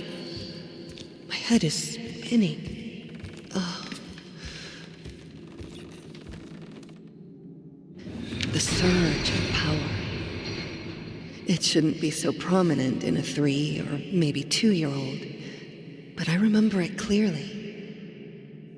The realization that the piano would do what I wanted it to. The feeling of complete control. From that day, I strived for it.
Even the sky is shackled with chains.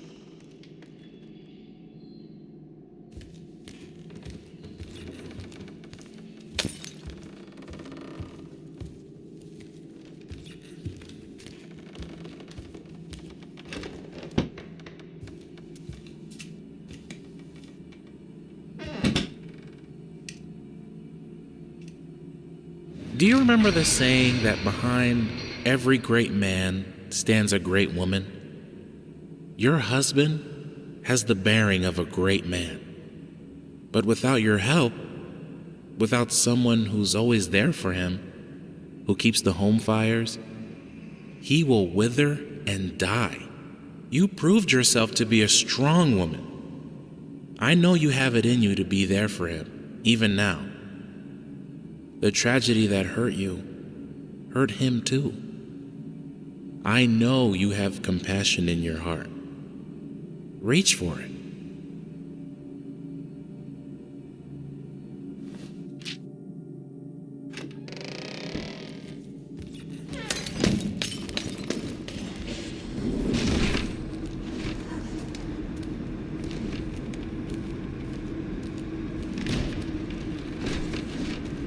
There is no escape.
Practice makes perfect.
When I had Sebastian, I thought I will be the best mother to ever walk the earth, and it almost killed me. With Margaret, I give myself more space to breathe, to be myself. I am happier for that, and the children seem to be happier too.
Can I have to. I have to get it back. I have to learn to write again.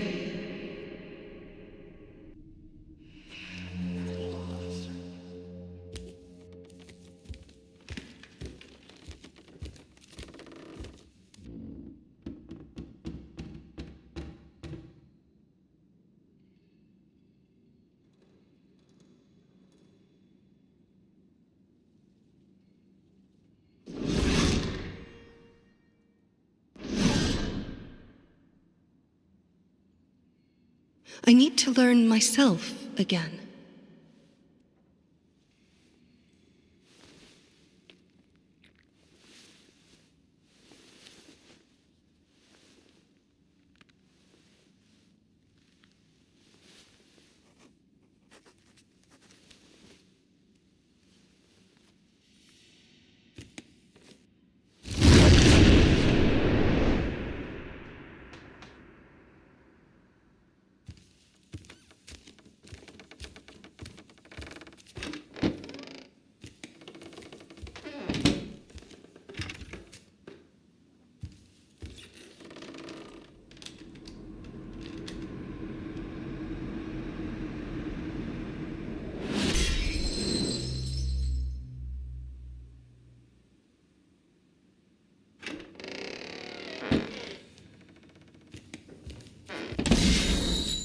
It's like I'm always bound.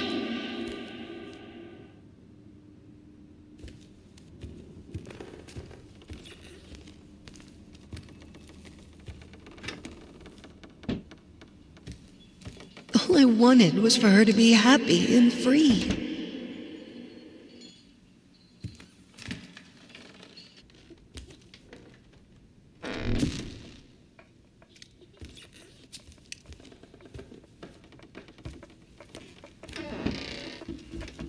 Honey, wait for me. There's always a way to connect with the things we love. And this way is acceptance.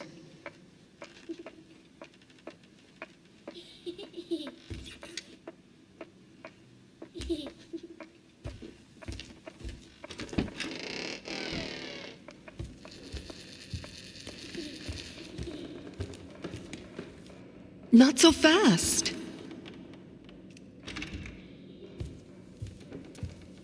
There was one reason for her to be strong. Her little daughter.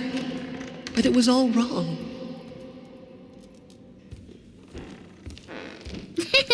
Wait for Mommy.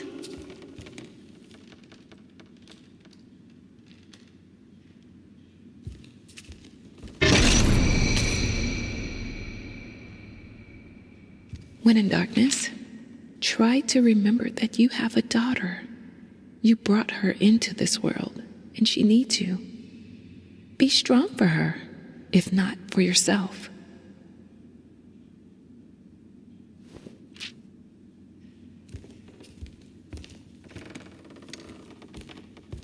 They tried to play, but it was insane. To caress a child with hands bound with chain. Come on, sweetie. You know Mommy can't go down there with you.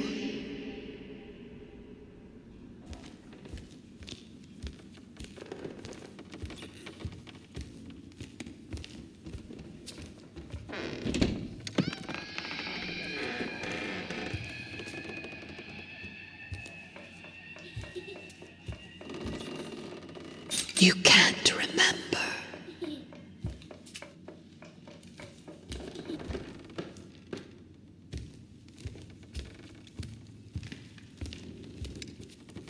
She doesn't even know what to do with the dolls. She mostly tries to make them go to us when we call her. I think sometimes she ties them and locks them up.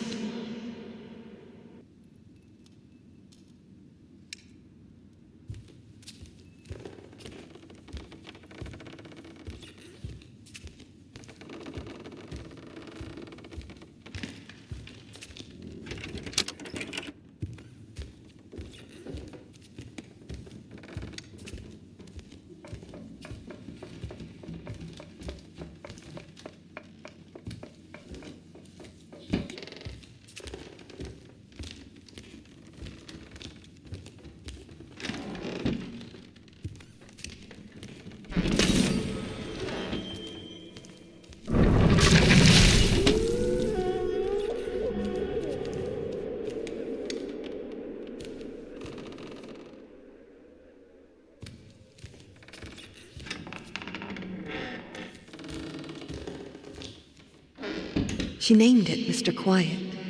Mr. Quiet is her favorite toy.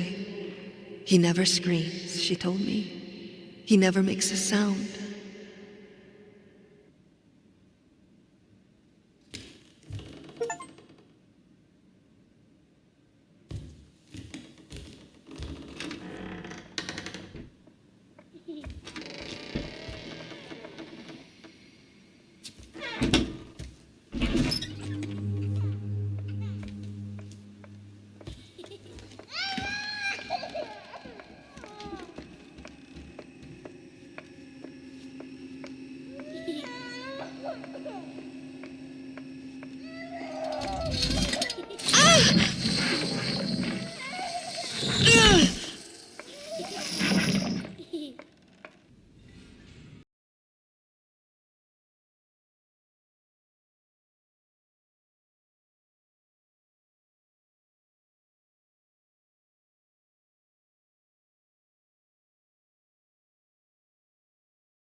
Yes, I hit it! Can't you see what's happening to you?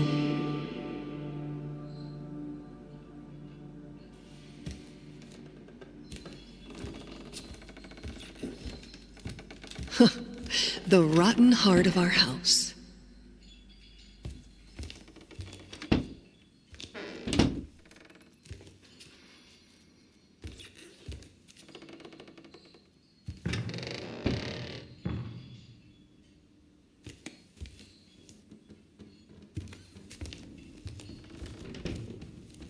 There was a time when I couldn't spend a day without crying. But now, I don't even want to do that. It's like my emotions are locked in their own cage, and I can't even be bothered to look for the key.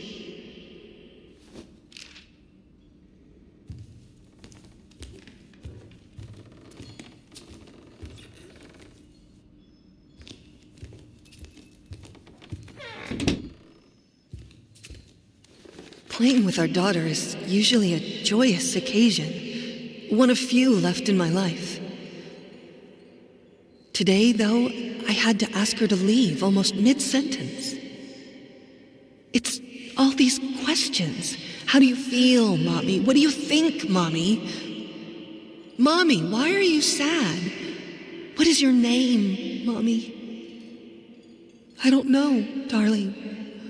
I don't know. I don't know anything but the fact that my chains grow heavier every day.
I feel that my soul has gone sick, and that's why I'm writing to you.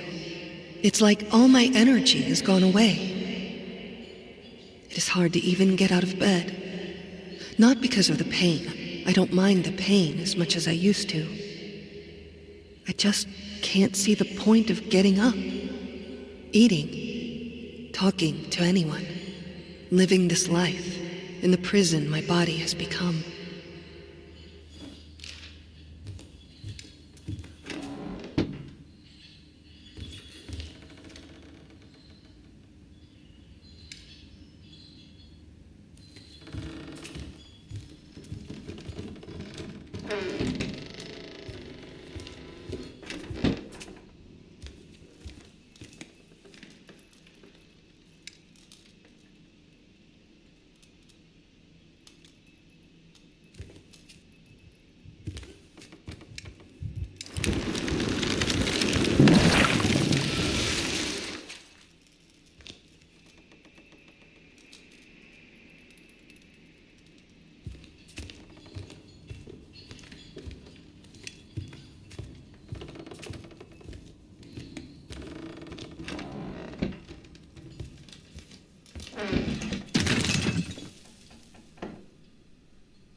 The symptoms you're describing aren't uncommon, especially among women and artists.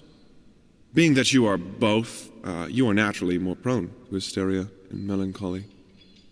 I'd suggest avoiding extreme emotions and spending time in peaceful surroundings.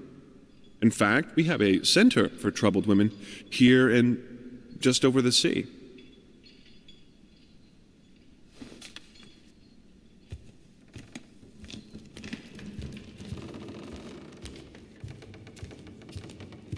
We had another argument today. Asked if I was feeling all right, and I just snapped. I don't understand why I'm being treated that way. The accident was ages ago. And I left largely unscathed. I'm fine now. It's like he wants me to be locked in this house forever. He was hurt. I could see that. And as ashamed as I am to admit it, it brought me a bit of satisfaction. What have I become?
I wrote to the doctor declining his offer. I won't be locked up. I won't let them. I will get through this on my own. This is my head.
Pathetic. You weakling.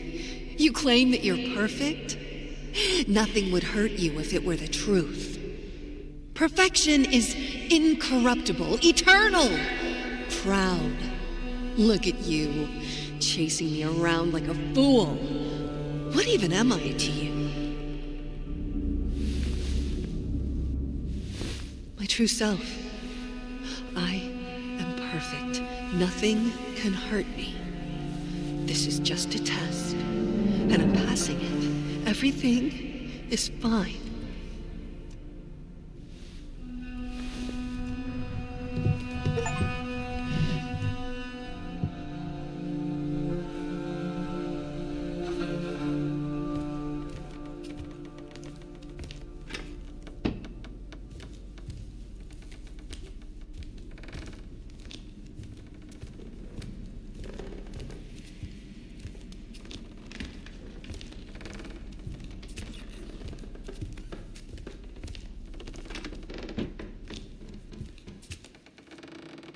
My husband's palace. When he locked himself in there, the whole house felt like a prison cell.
I'm sorry for the late answer.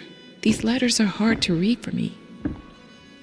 I don't sleep because I'm thinking about you and your misfortunes. I need a break after each letter. And when I come back to it to write the answer, there's always a matter of deciphering. Your handwriting. I'm sure you know it's not as beautiful as it used to.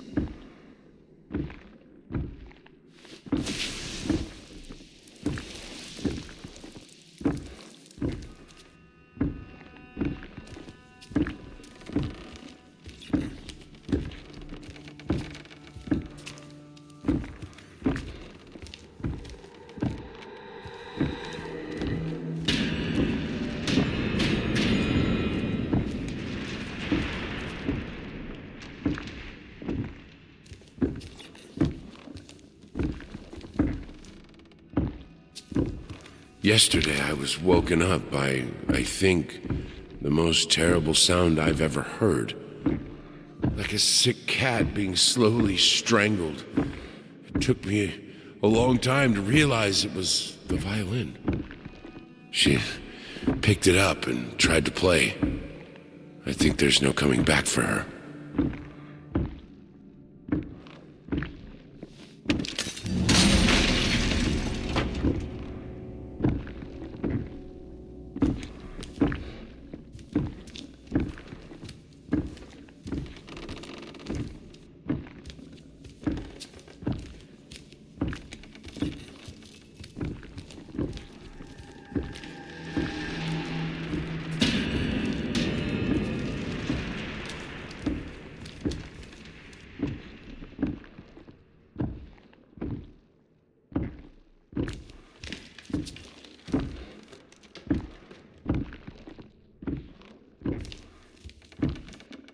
From what you write, this whole situation is very hard for your child.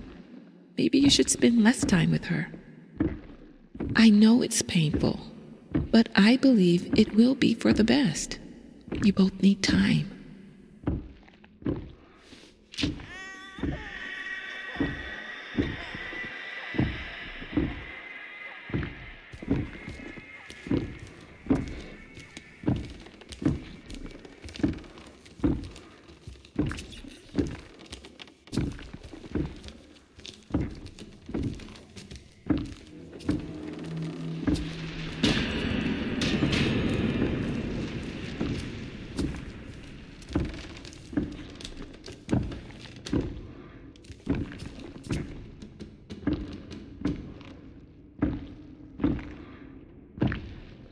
Sometimes I think she changed too much. That this is not the person I loved. That this is not a person I could ever love.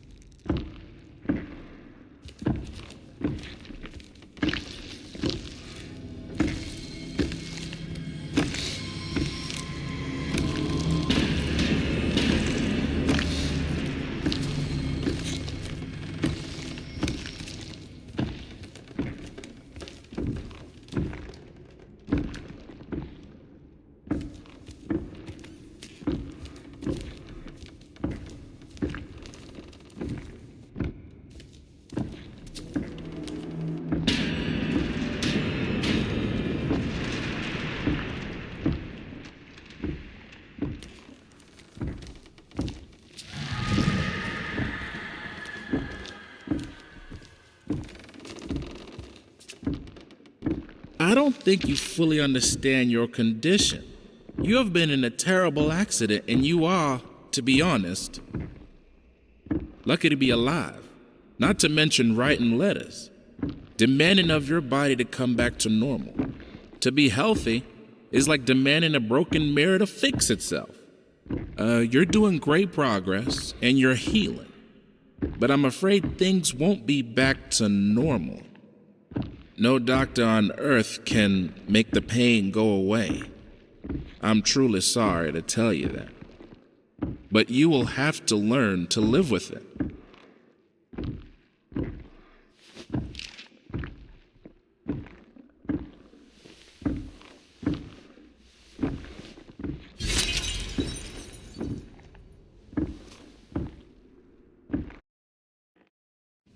I hope you'll understand one day. All my life, I was told to strive for perfection. And I didn't strive, I achieved it. I was the most talented musician, the most inspiring muse, the most caring mother, the perfect wife. I never accepted my own weakness as an excuse. And then it caught up to me. Now there is no coming back, the life we had.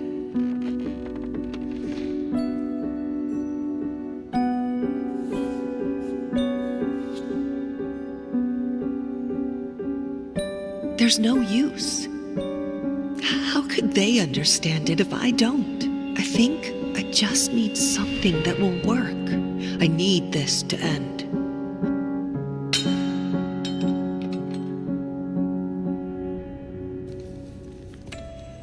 There is no coming back to the perfection I once had. No coming back to chaining myself into the roles people want me to play. No coming back to crushing my soul under others' expectations that I think are my own. There will be no coming back here. I'm ugly.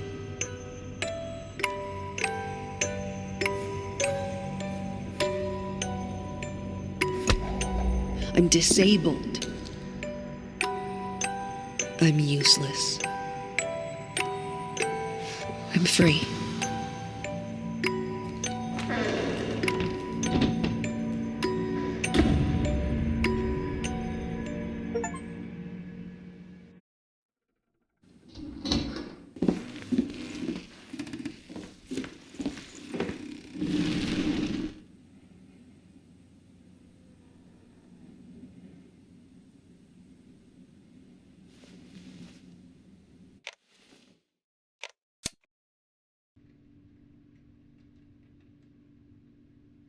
After they fell into debt with the studio, perhaps the only talented person on the crew proposed that he'll write a script for a new movie that would finally earn some money.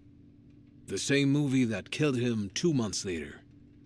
Daughter blames the director for his death, saying that he took advantage of her father after his fall from grace. He wrote this movie to help us. He wouldn't want us to abandon it. I'll finish the script, and we'll shoot it together for him.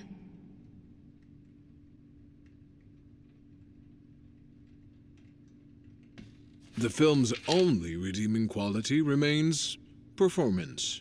Not all of us have forgotten the star of the silent movie era after he left the industry so abruptly. I'm delighted to say his talent still shines even in such an awful production. When asked why he plays in his film, the star told us, "He approached me with enthusiasm, saying that he was a fan and I couldn't say no to such passion."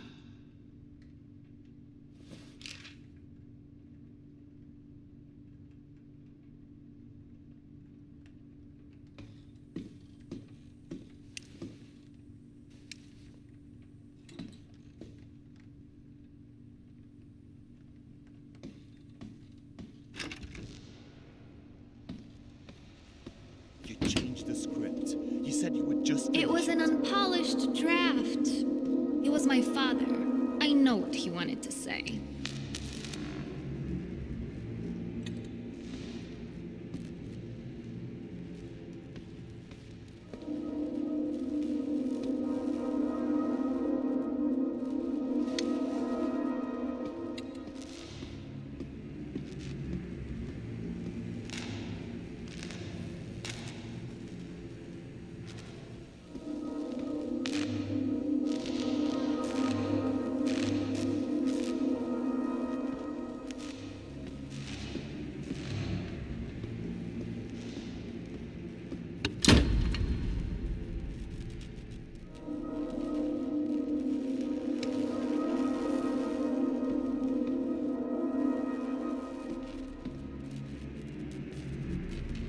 The plot is different. The plot makes sense. It didn't before, and you knew about it.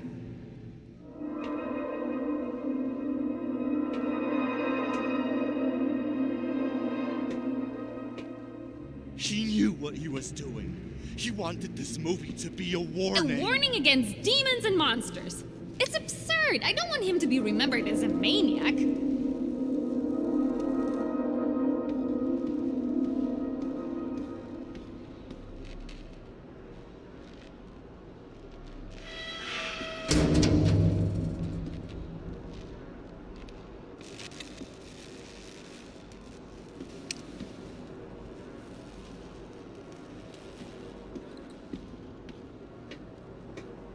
You had to know he was ill, and you enabled him, encouraged his delusions. I trusted his vision. You trusted his madness.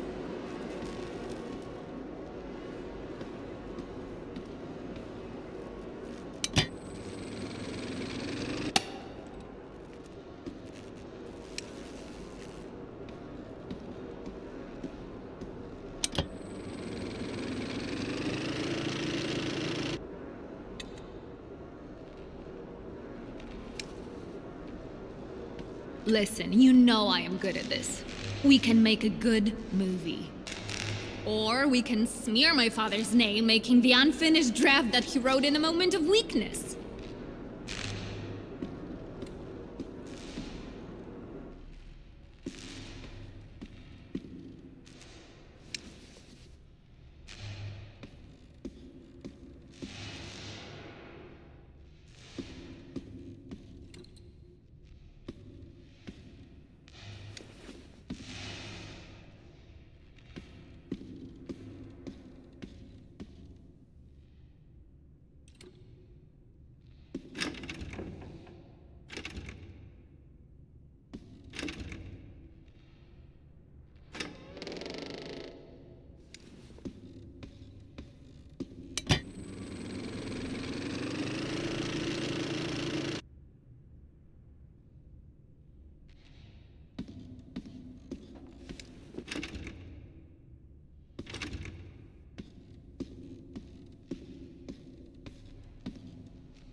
It is your choice.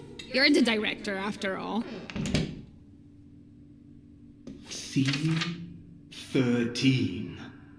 Fade in. Interior basement. Night. A mysterious room with a pentagram drawn on the floor. Some kind of ritual is happening. There are a few cultists around the pentagram. Leader is kneeling. Sacrifice approaches the middle of the circle. Leader draws his own blood. Sacrifice disappears, and Leader raises his hands in triumph. This is too soft. We need shock. We need a hook. We need to convey the danger of the situation. It goes as written. Pentagram, cultists, ritual, Leader on his knees. But after Sacrifice disappears, Leader is stabbed by a mysterious shadow figure and dies.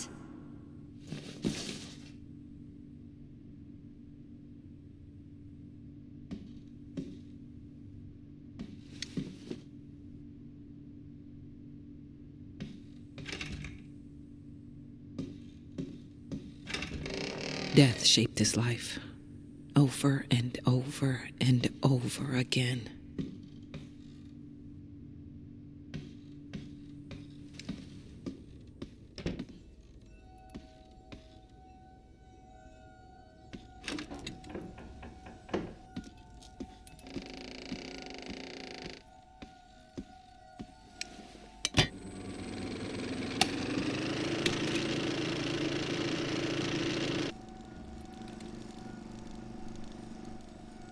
At the end of the day, it doesn't matter what they think. Just making movies. It's magic. It's new, it's world-changing.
I heard they closed the case.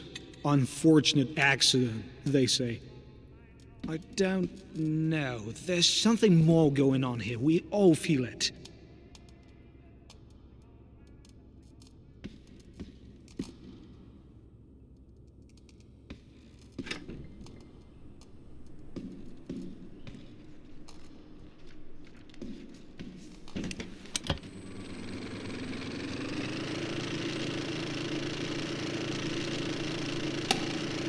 My goodness, what happened here? They argued again, and then again when I asked what we were supposed to do.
We'll need new costumes for retakes tomorrow. Again? I don't know what to tell you. Do you want this film to be good? I want it to be done.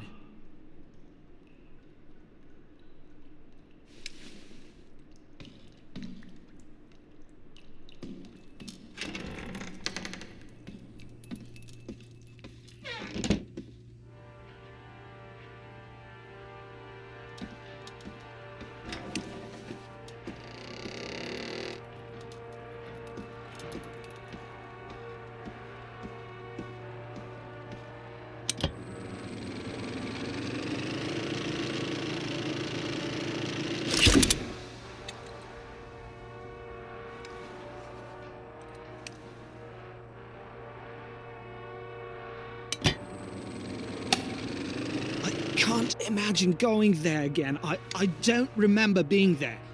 Ever. Nobody does. I mean, we must have gone there, but my mind just goes blank when I think about it.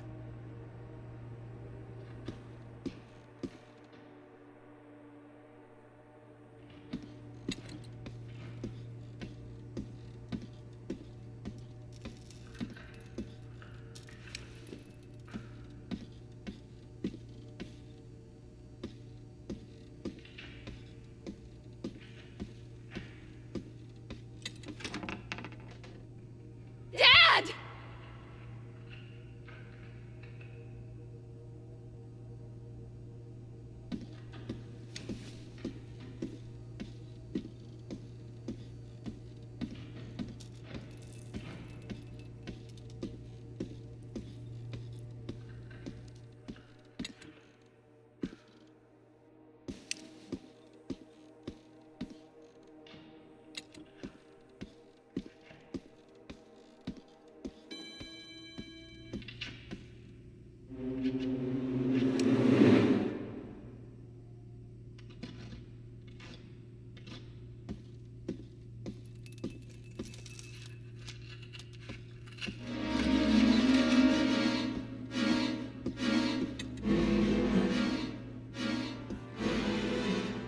A person should be steady, unflinching. Otherwise, they end up as a prop for others to use.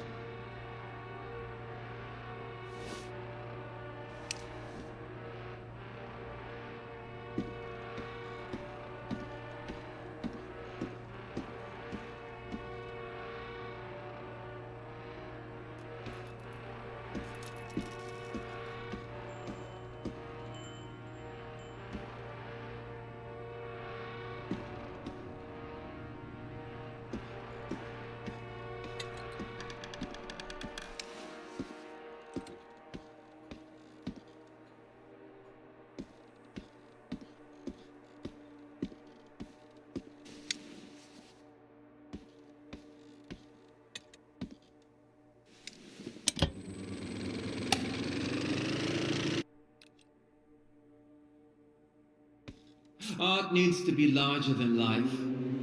Don't worry about it.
Okay, time to get to work.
Rolling. Sound. Action.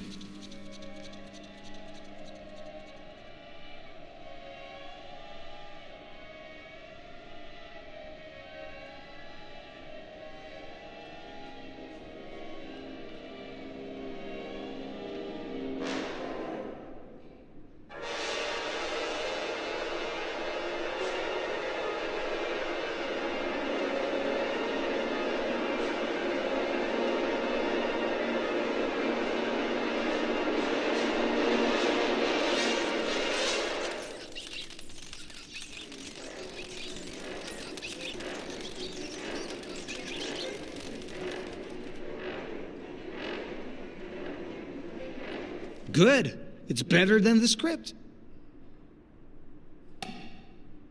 I prepared the reel. And again.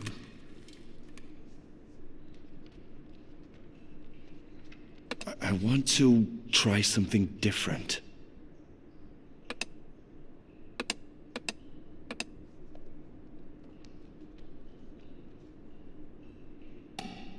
Rolling. Sound. Action.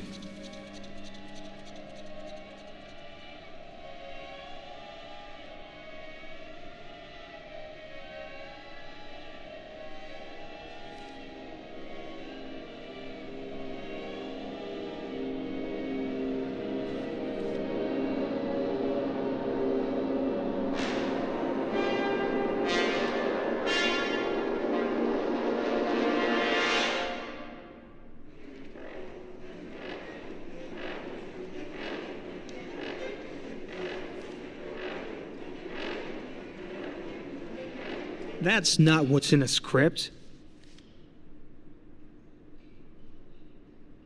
Get ready for reshooting!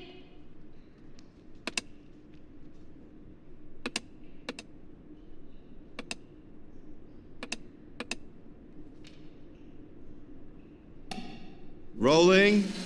Sound. Action.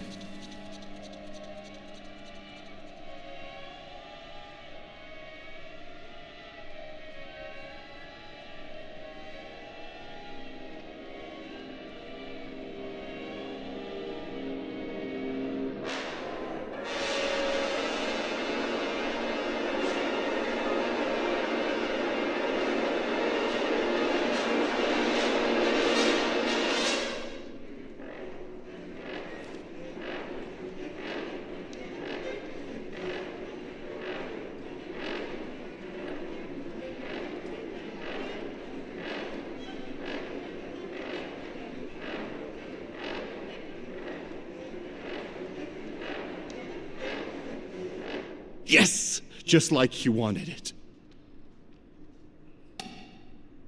We're ready. Get the reel.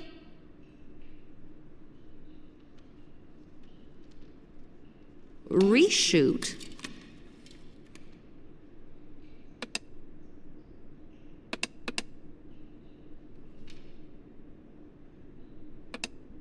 I have another idea.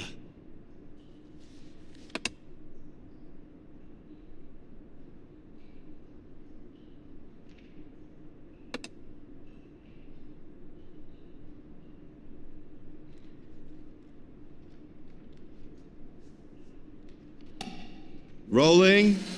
Sound. Action.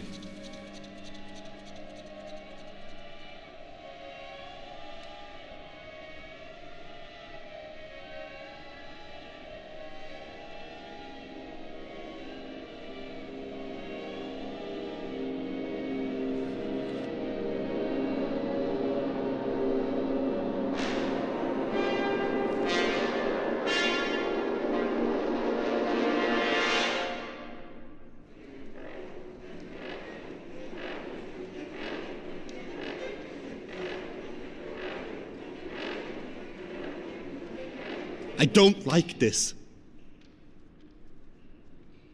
We're doing it again, people.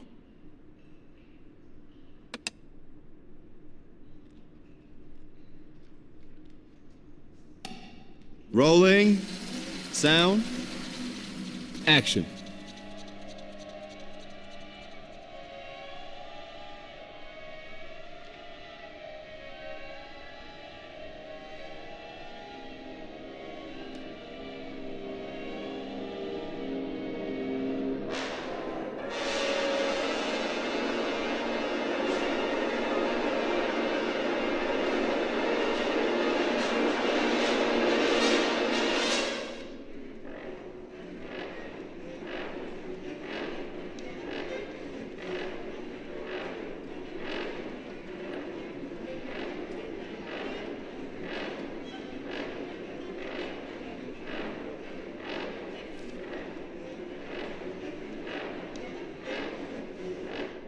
think we're good.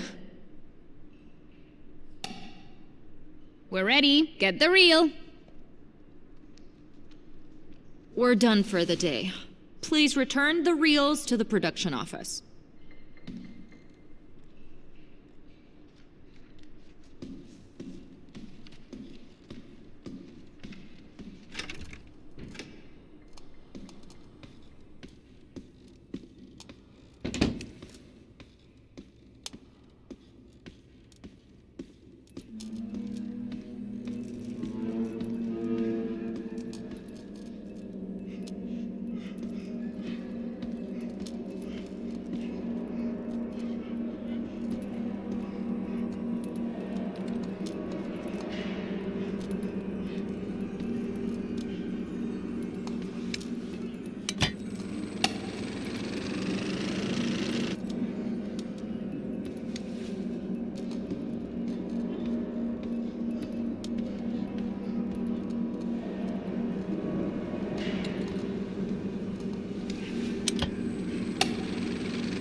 He tried to talk about ghosts that haunted him.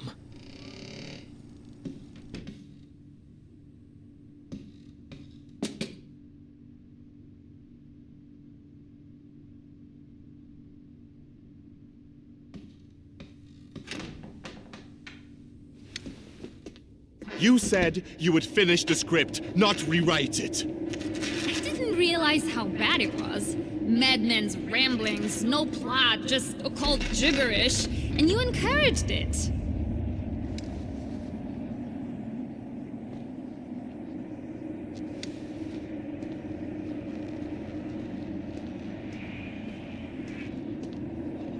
You know, we need this movie to be great. I don't intend to end my career now. We need shock, blood, gore. Something people will remember for years.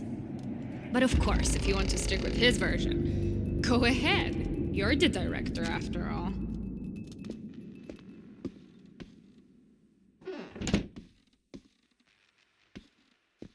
My daughter believes that I lost my mind when I abandoned acting. I'm sure she's not alone in that. But it's not true, my friend. My mind got clearer than ever.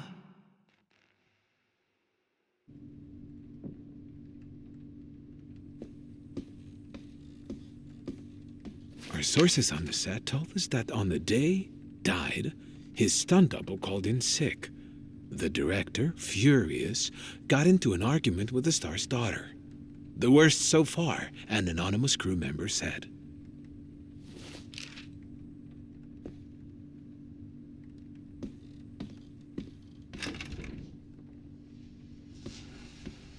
She's destructive. I won't have the movie falling apart because of one You're woman. too afraid of destruction. What? Don't try to preserve everything. Destruction is part of life. Accept it. Revel in it.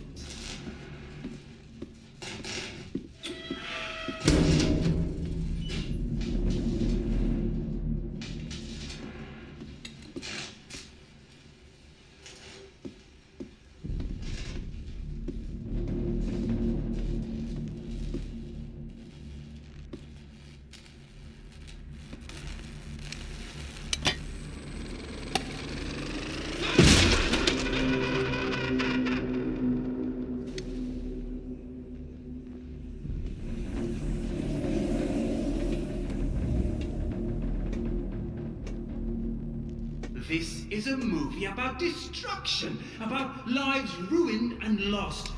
A warning must be shocking. But we have it.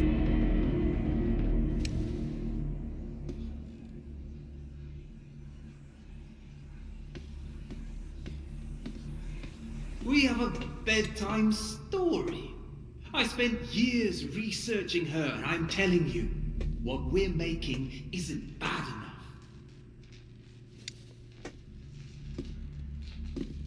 Her? Hush!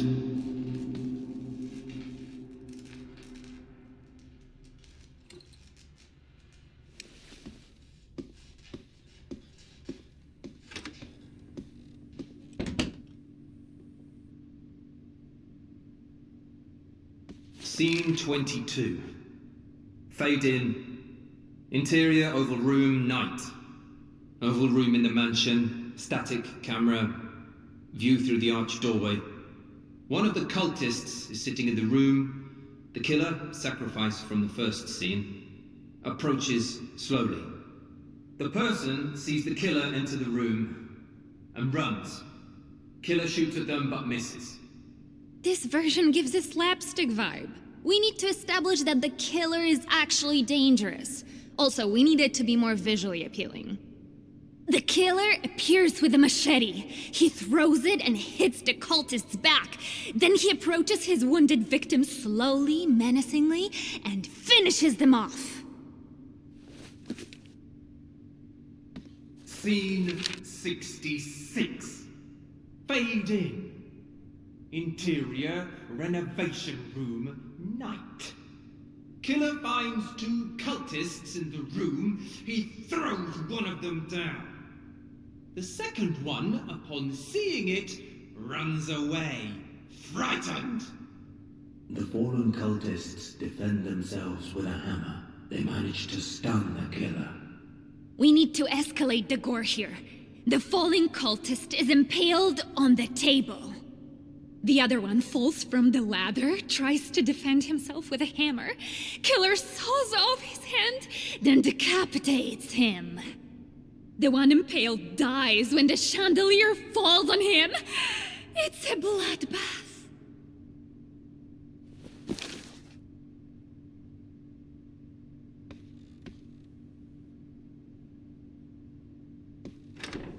The shock, terror, and pain.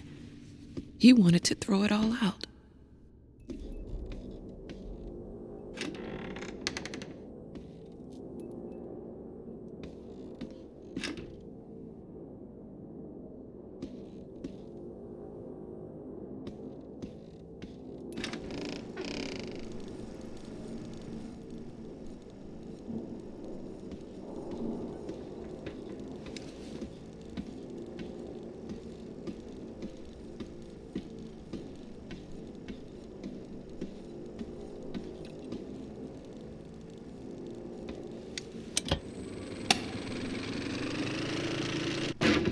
Ah, shit, she's at it again.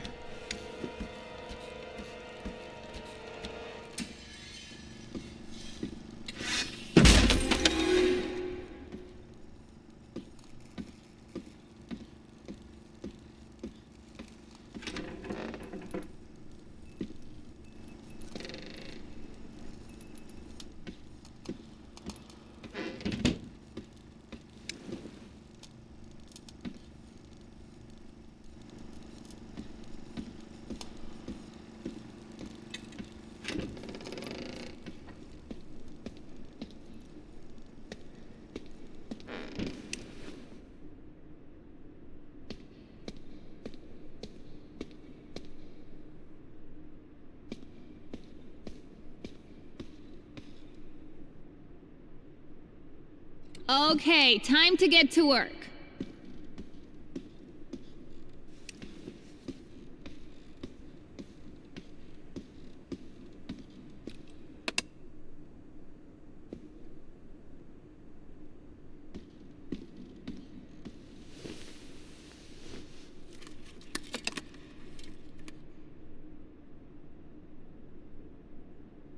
Scene 22.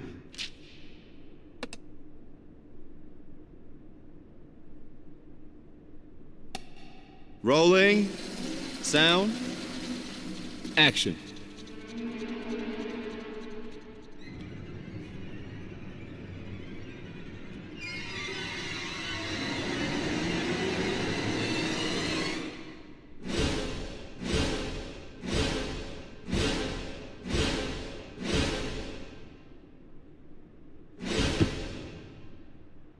I don't feel it.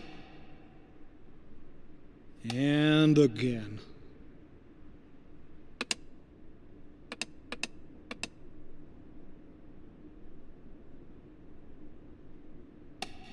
Rolling. Sound. Action.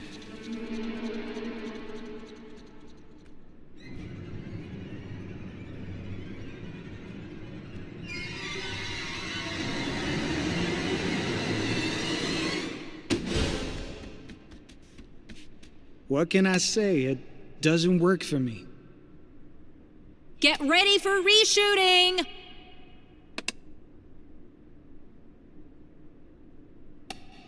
Rolling. Sound. Action.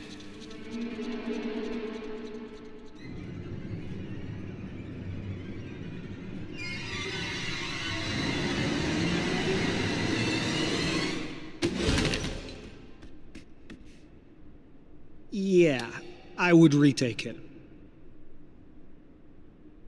We're doing it again, people.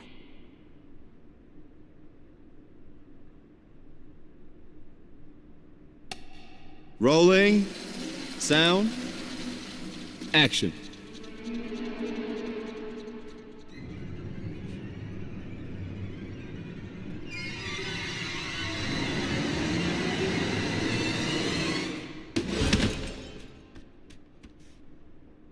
I don't feel it. Reshoot?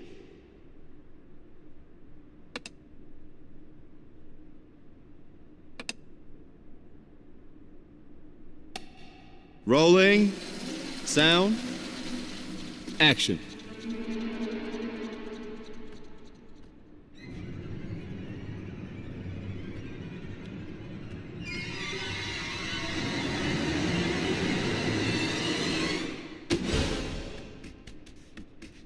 Maybe we should change things a bit?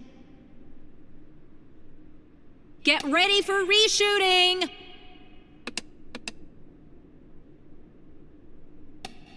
Rolling. Sound. Action.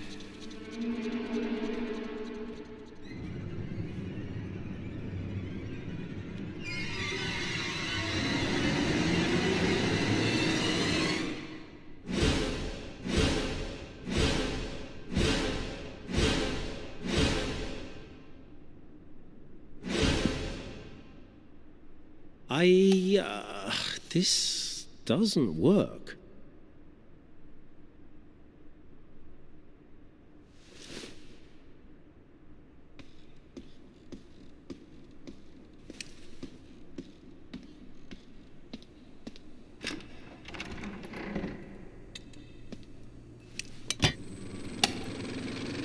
Where is the pistol? I don't know. It was right there.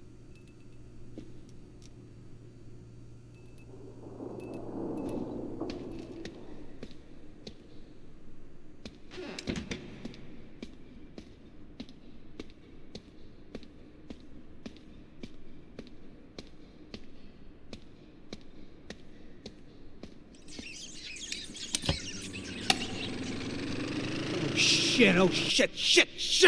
It's okay, it's okay. Here, let me bandage it.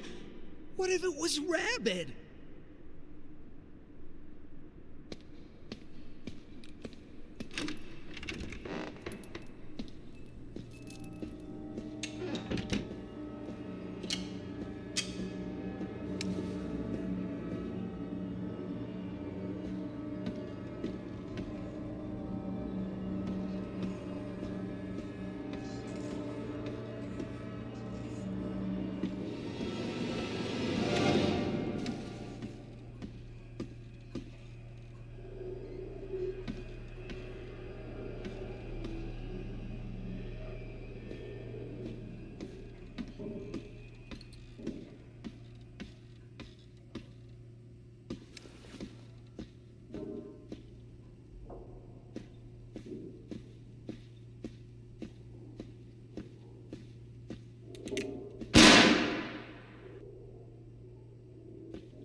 Careful, we don't want any more accidents.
We're ready. We're doing another take?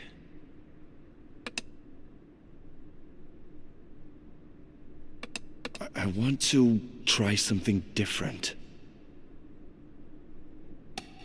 Rolling. Sound. Action.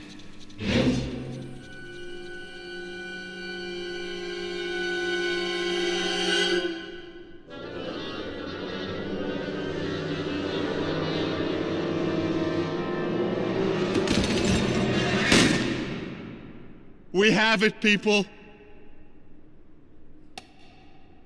We're ready. Get the reel. Okay, people, on to the next scene.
Hey, I know how to fix it.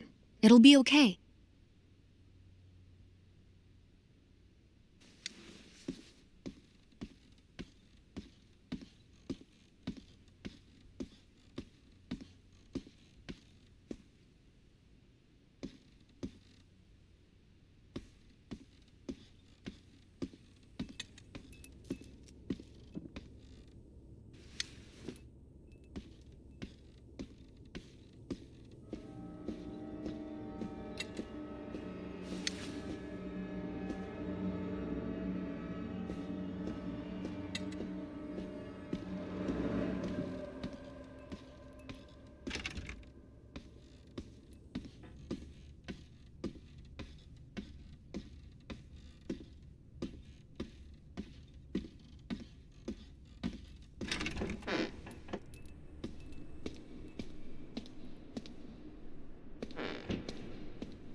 I want to take my time before I make a masterpiece. But yeah, I do.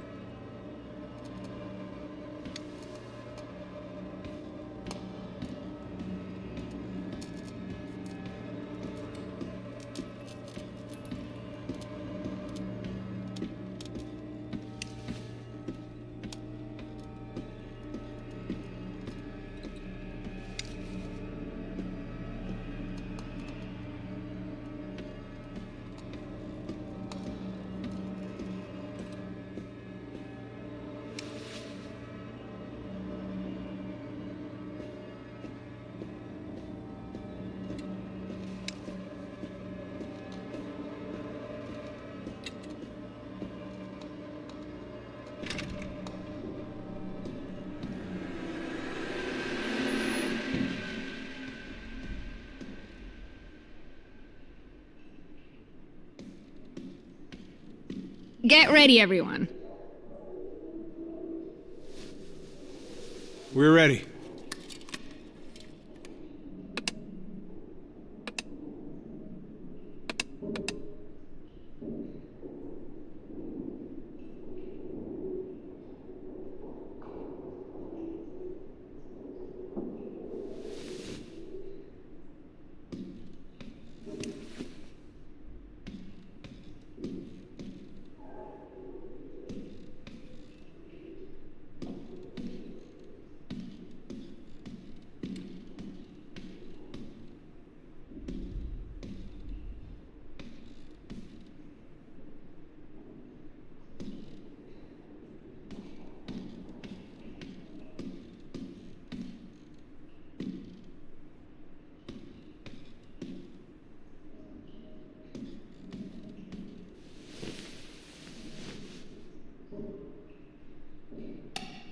Rolling.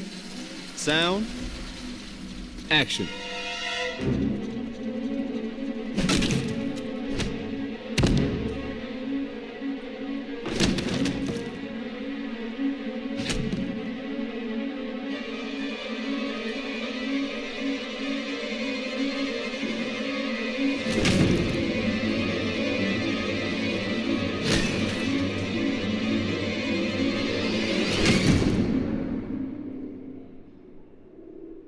Maybe we should change things a bit? Get ready for reshooting!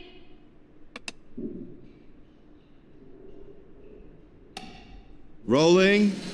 Sound. Action.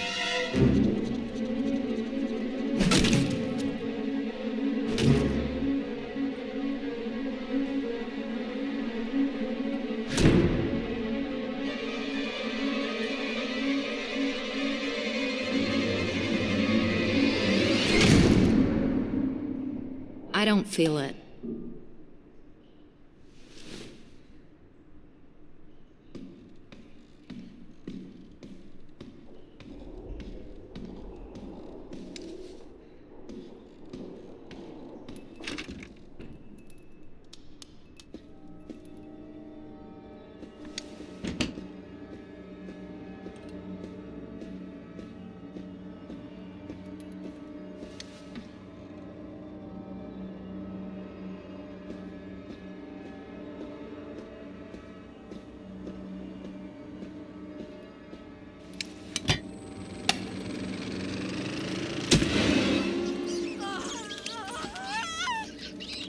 The most important thing in art?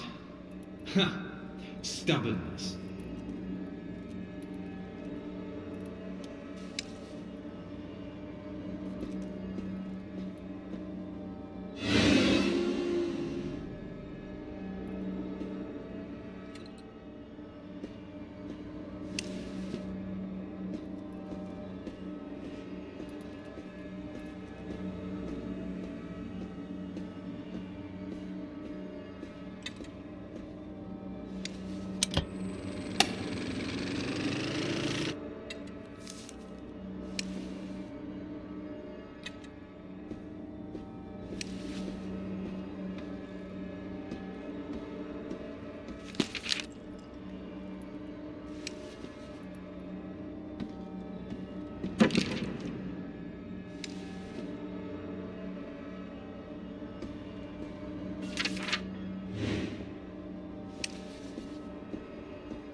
Screeching arsonists, echoing screams.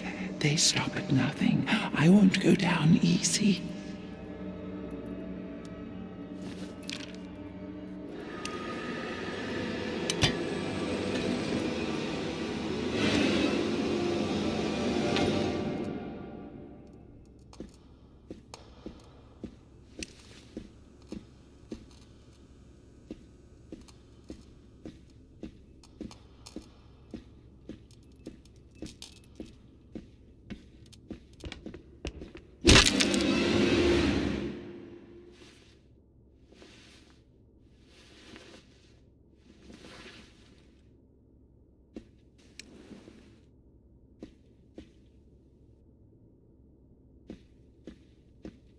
They want their money back.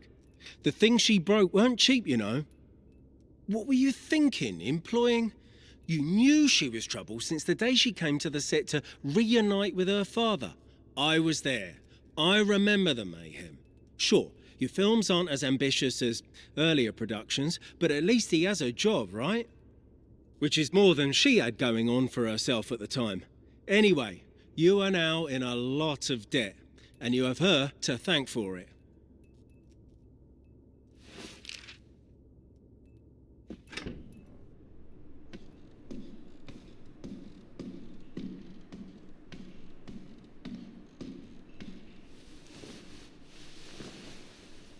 Reshoot?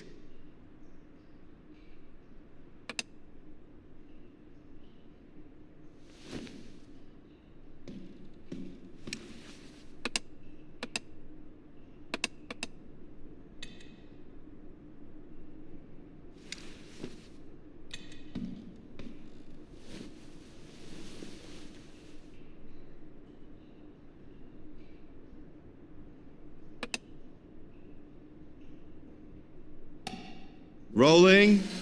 Sound. Action.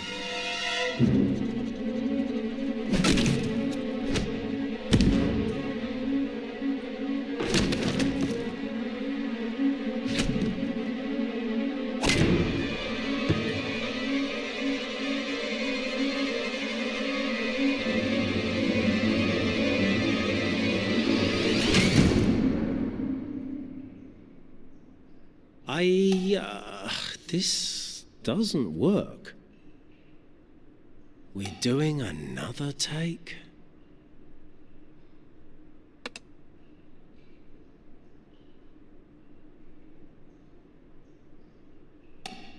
Rolling. Sound. Action.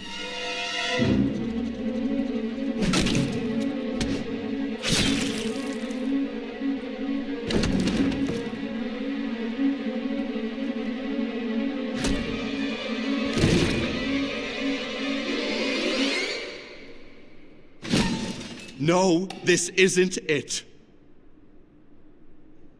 Get ready for reshooting!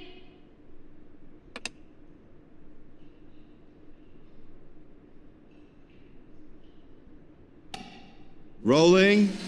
Sound. Action.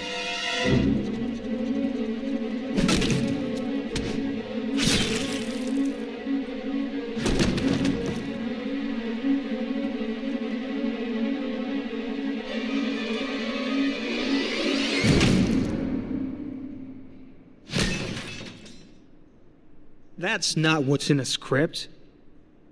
And again.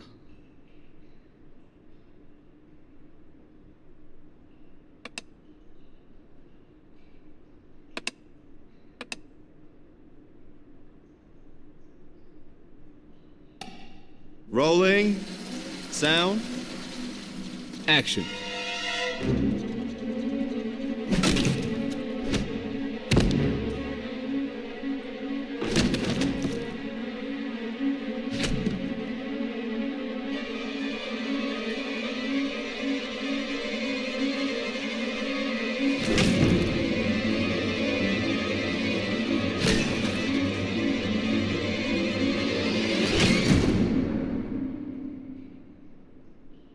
I don't like this. We're doing it again, people.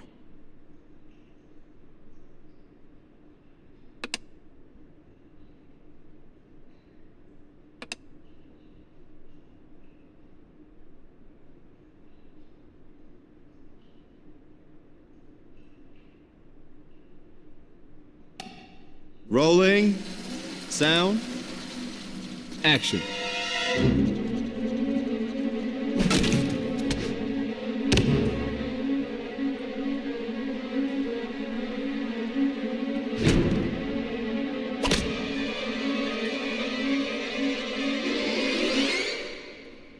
Yes! Just like you wanted it.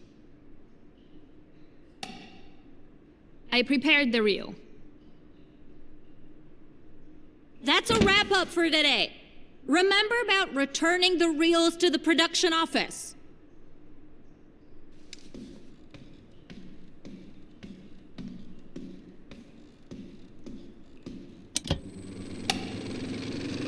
You're just saying things. Get some rest. I'm sure it was nothing. Rest? I haven't rested since we started shooting. I don't sleep. I don't eat. There are rats in my kitchen.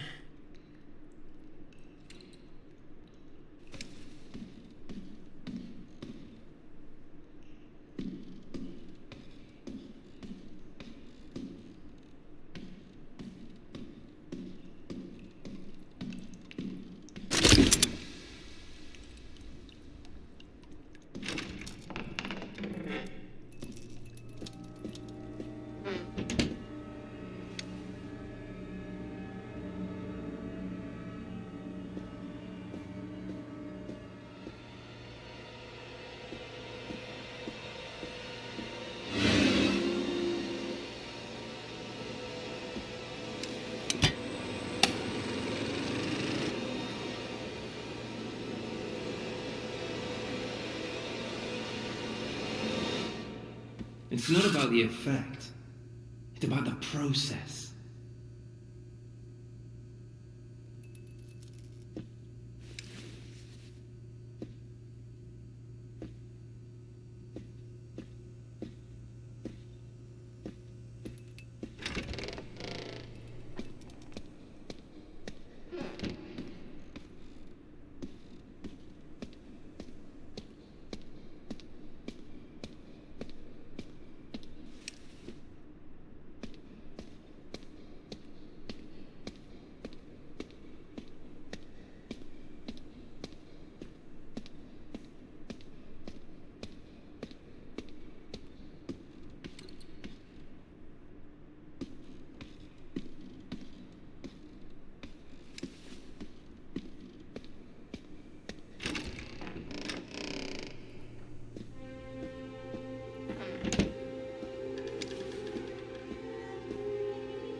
on, we will finish it together.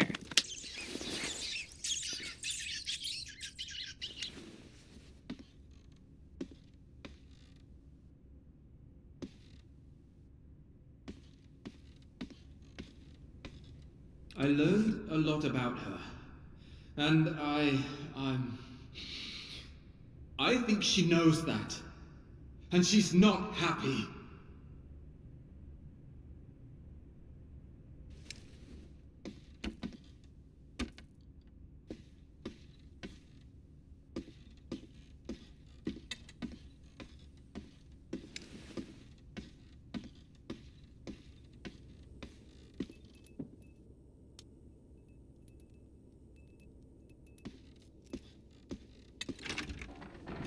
In the end, there was only terror.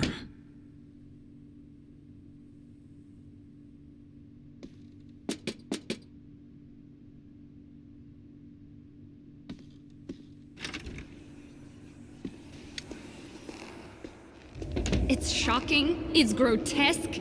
The form swallows up the essence. Do you really think this is what he wanted to say? All this blood and gore just to shock? He didn't aim for shock, he aimed for a warning.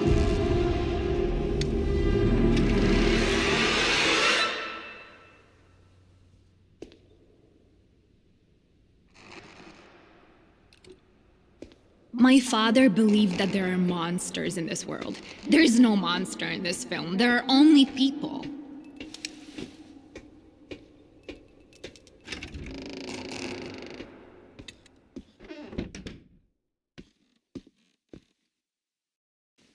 She knows. She sees you. She sees my daughter. God help us.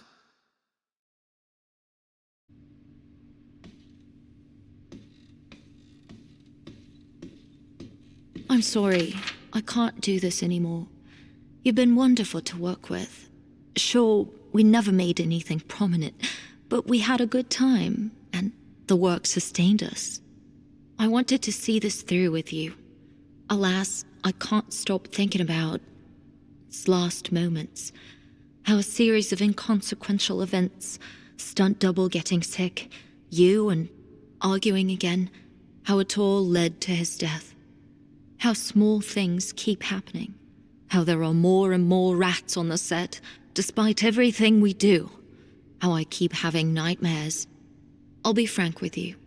I'm afraid. I hope we meet again. I hope we'll make another movie together. But for now, I need to leave.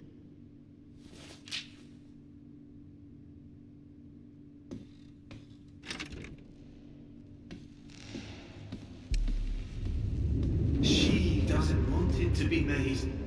She turned her eyes on us. All of her eyes.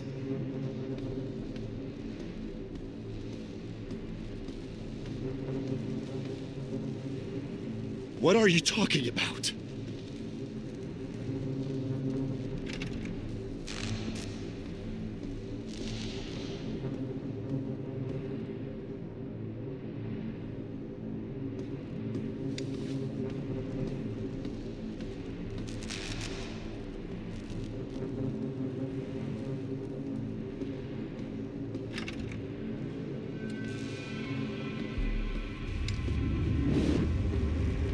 Don't ask. You cannot comprehend her, the queen, the being, the muse. She will use all her power to stop us, but we cannot.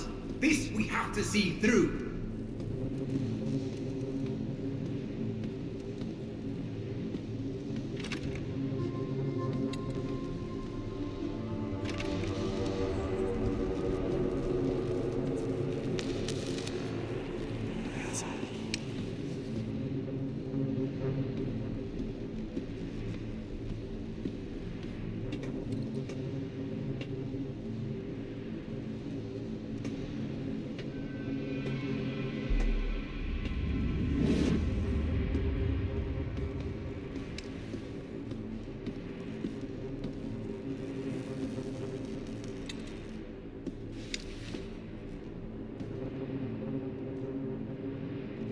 Don't turn your mind towards her, lest you lose it. Feel her. It's in your in your gut. The primal horror, fear of the animal that is being hunted by a god. Feel the things we have to say.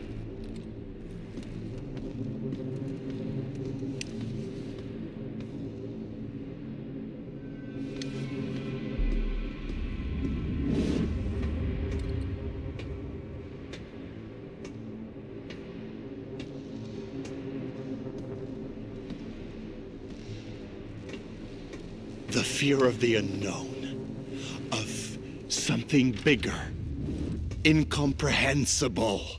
I think I know what you were warning us about, but we can do better.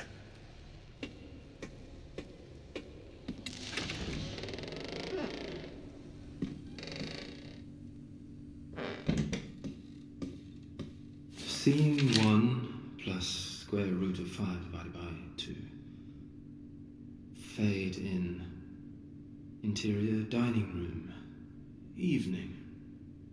Cultists sit at the table.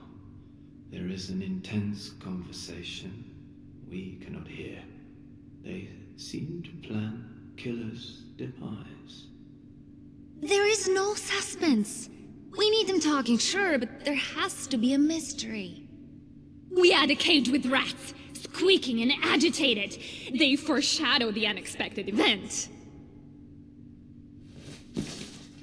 Scene 5. Fade in. Interior ritual site. Night.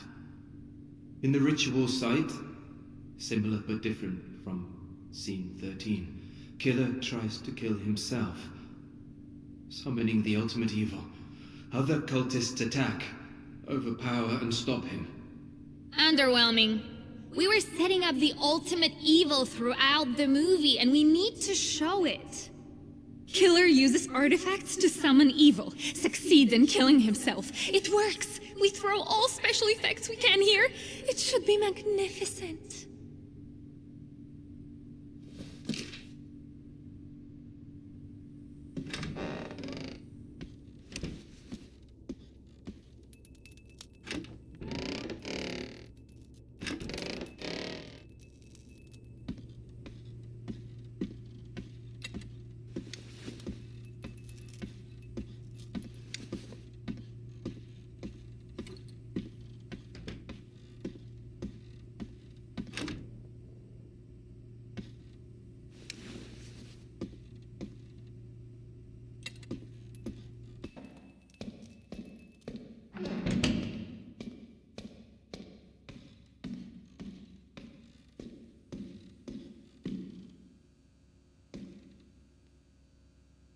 Get ready, everyone.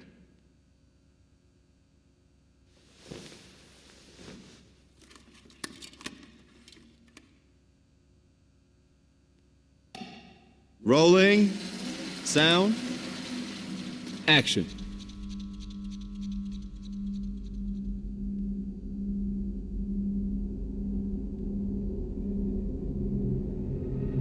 Don't listen to a dead man.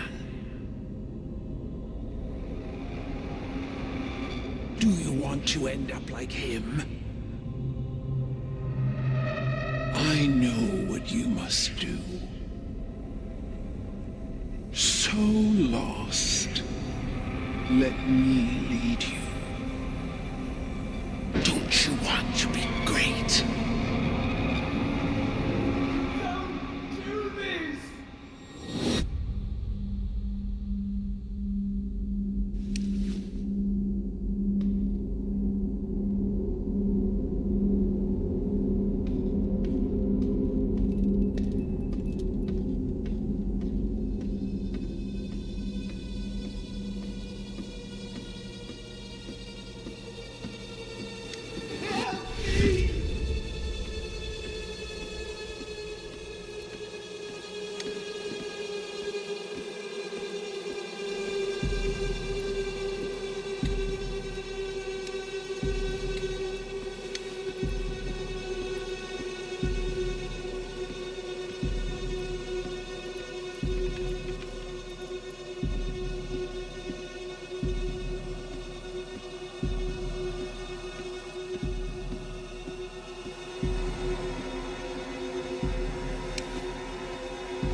Rolling. Sound. Action.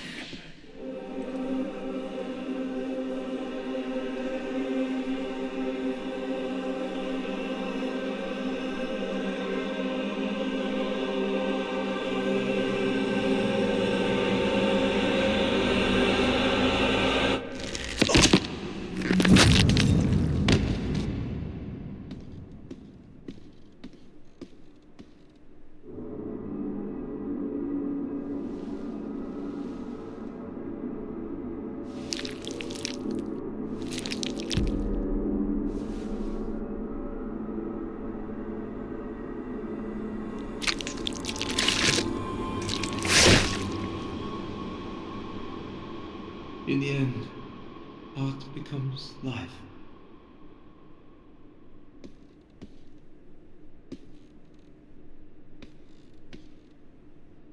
Okay, time to get to work.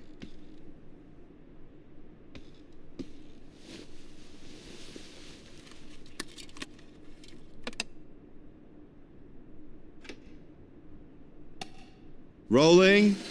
Sound. Action.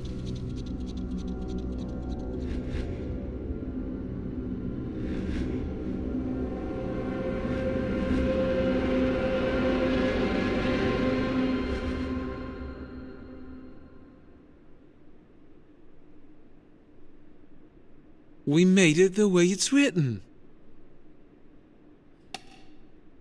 I prepared the reel. We got it.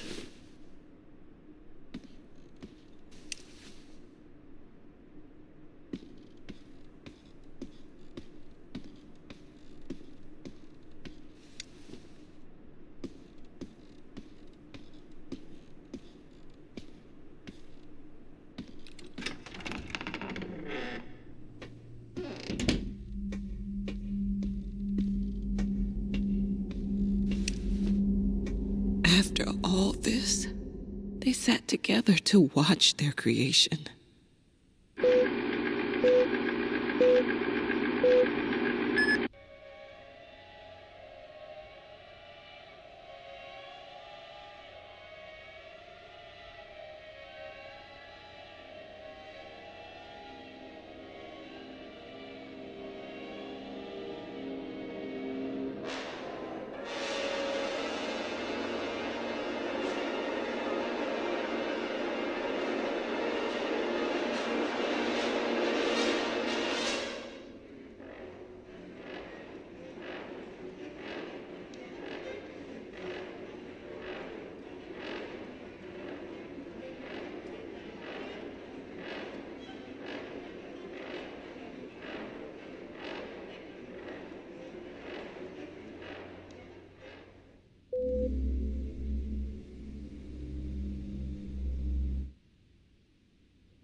I know what you must do.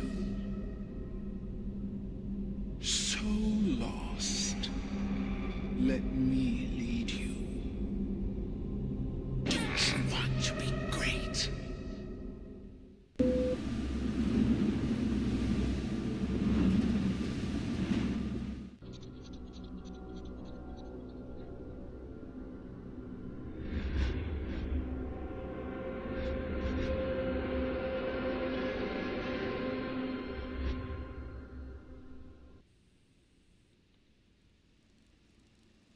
It is what he wanted.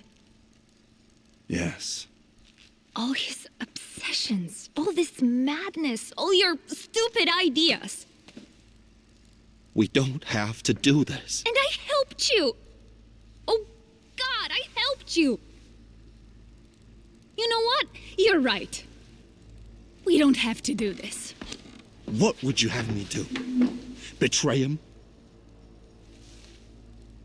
I know you gave it everything you had. I know why you do this. It's just... I can't. It's not for me.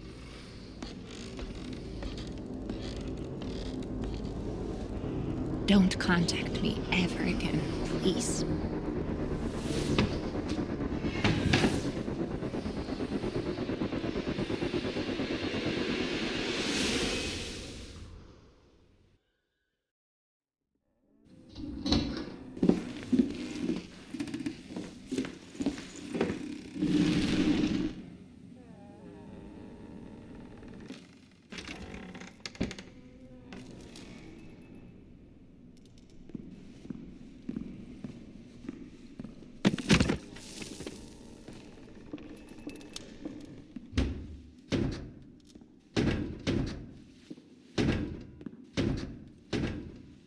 Maybe deep in his heart, he longed for them.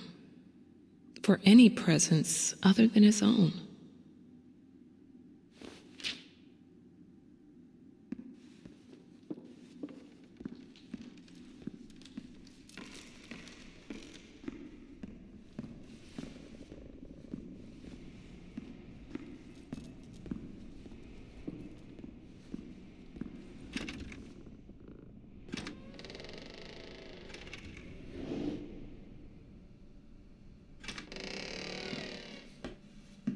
My palate was sated, nostrils stimulated, standing, venerated. It was never true, was it? Even before the depths of desperation, when the book became a hit, I already knew what I lost. I knew who she took from me. 10 years is a lot of time for a person to fail, to hit the bottom, to explore it, and to find the darkest secrets of their craft. I'm coming back there. I'm getting him back.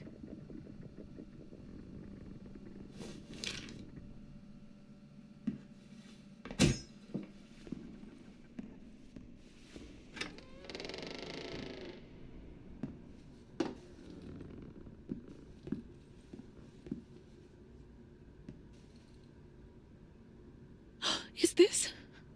Oh my God. How? I guess they ended up here after the ship sank. But...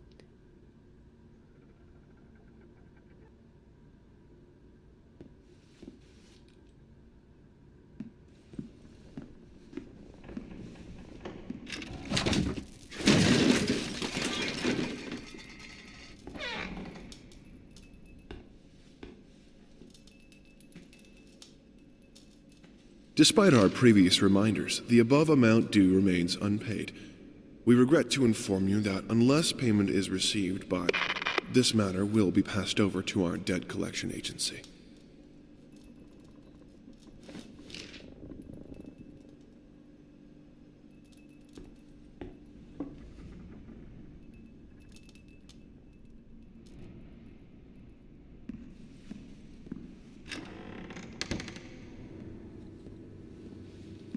Look, I bought his favorite wine. I thought it fitted the occasion.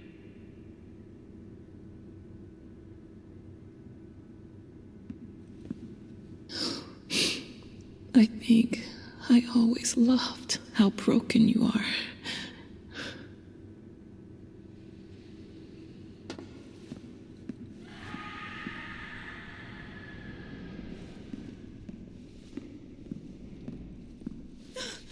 Bastards!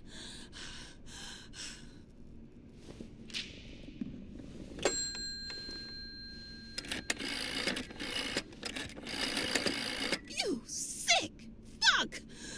How dare you! Hello. It is always good to hear from one of our writers. Bring him back! I'm afraid it's not possible at the moment. You know where I'm at, sad man? I'm at your precious lighthouse! Yes, I am aware of that. Don't interrupt me! I'm at the lighthouse, and I know how to hurt your precious queen. I know how to break that pact. So either you bring him back, or I'll show you what I can do with words! I will warn you that it is a fruitless endeavor. I don't give a fuck about your warnings! I will destroy her. I will get him back! I will write my own story!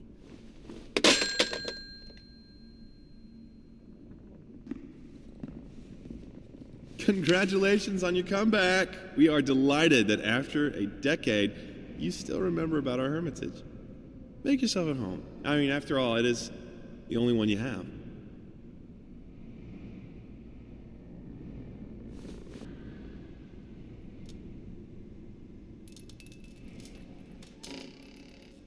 Despite our previous reminders, the above amount due remains unpaid. We regret to inform you that unless payment is received by, this matter will be passed over to our debt collection agency.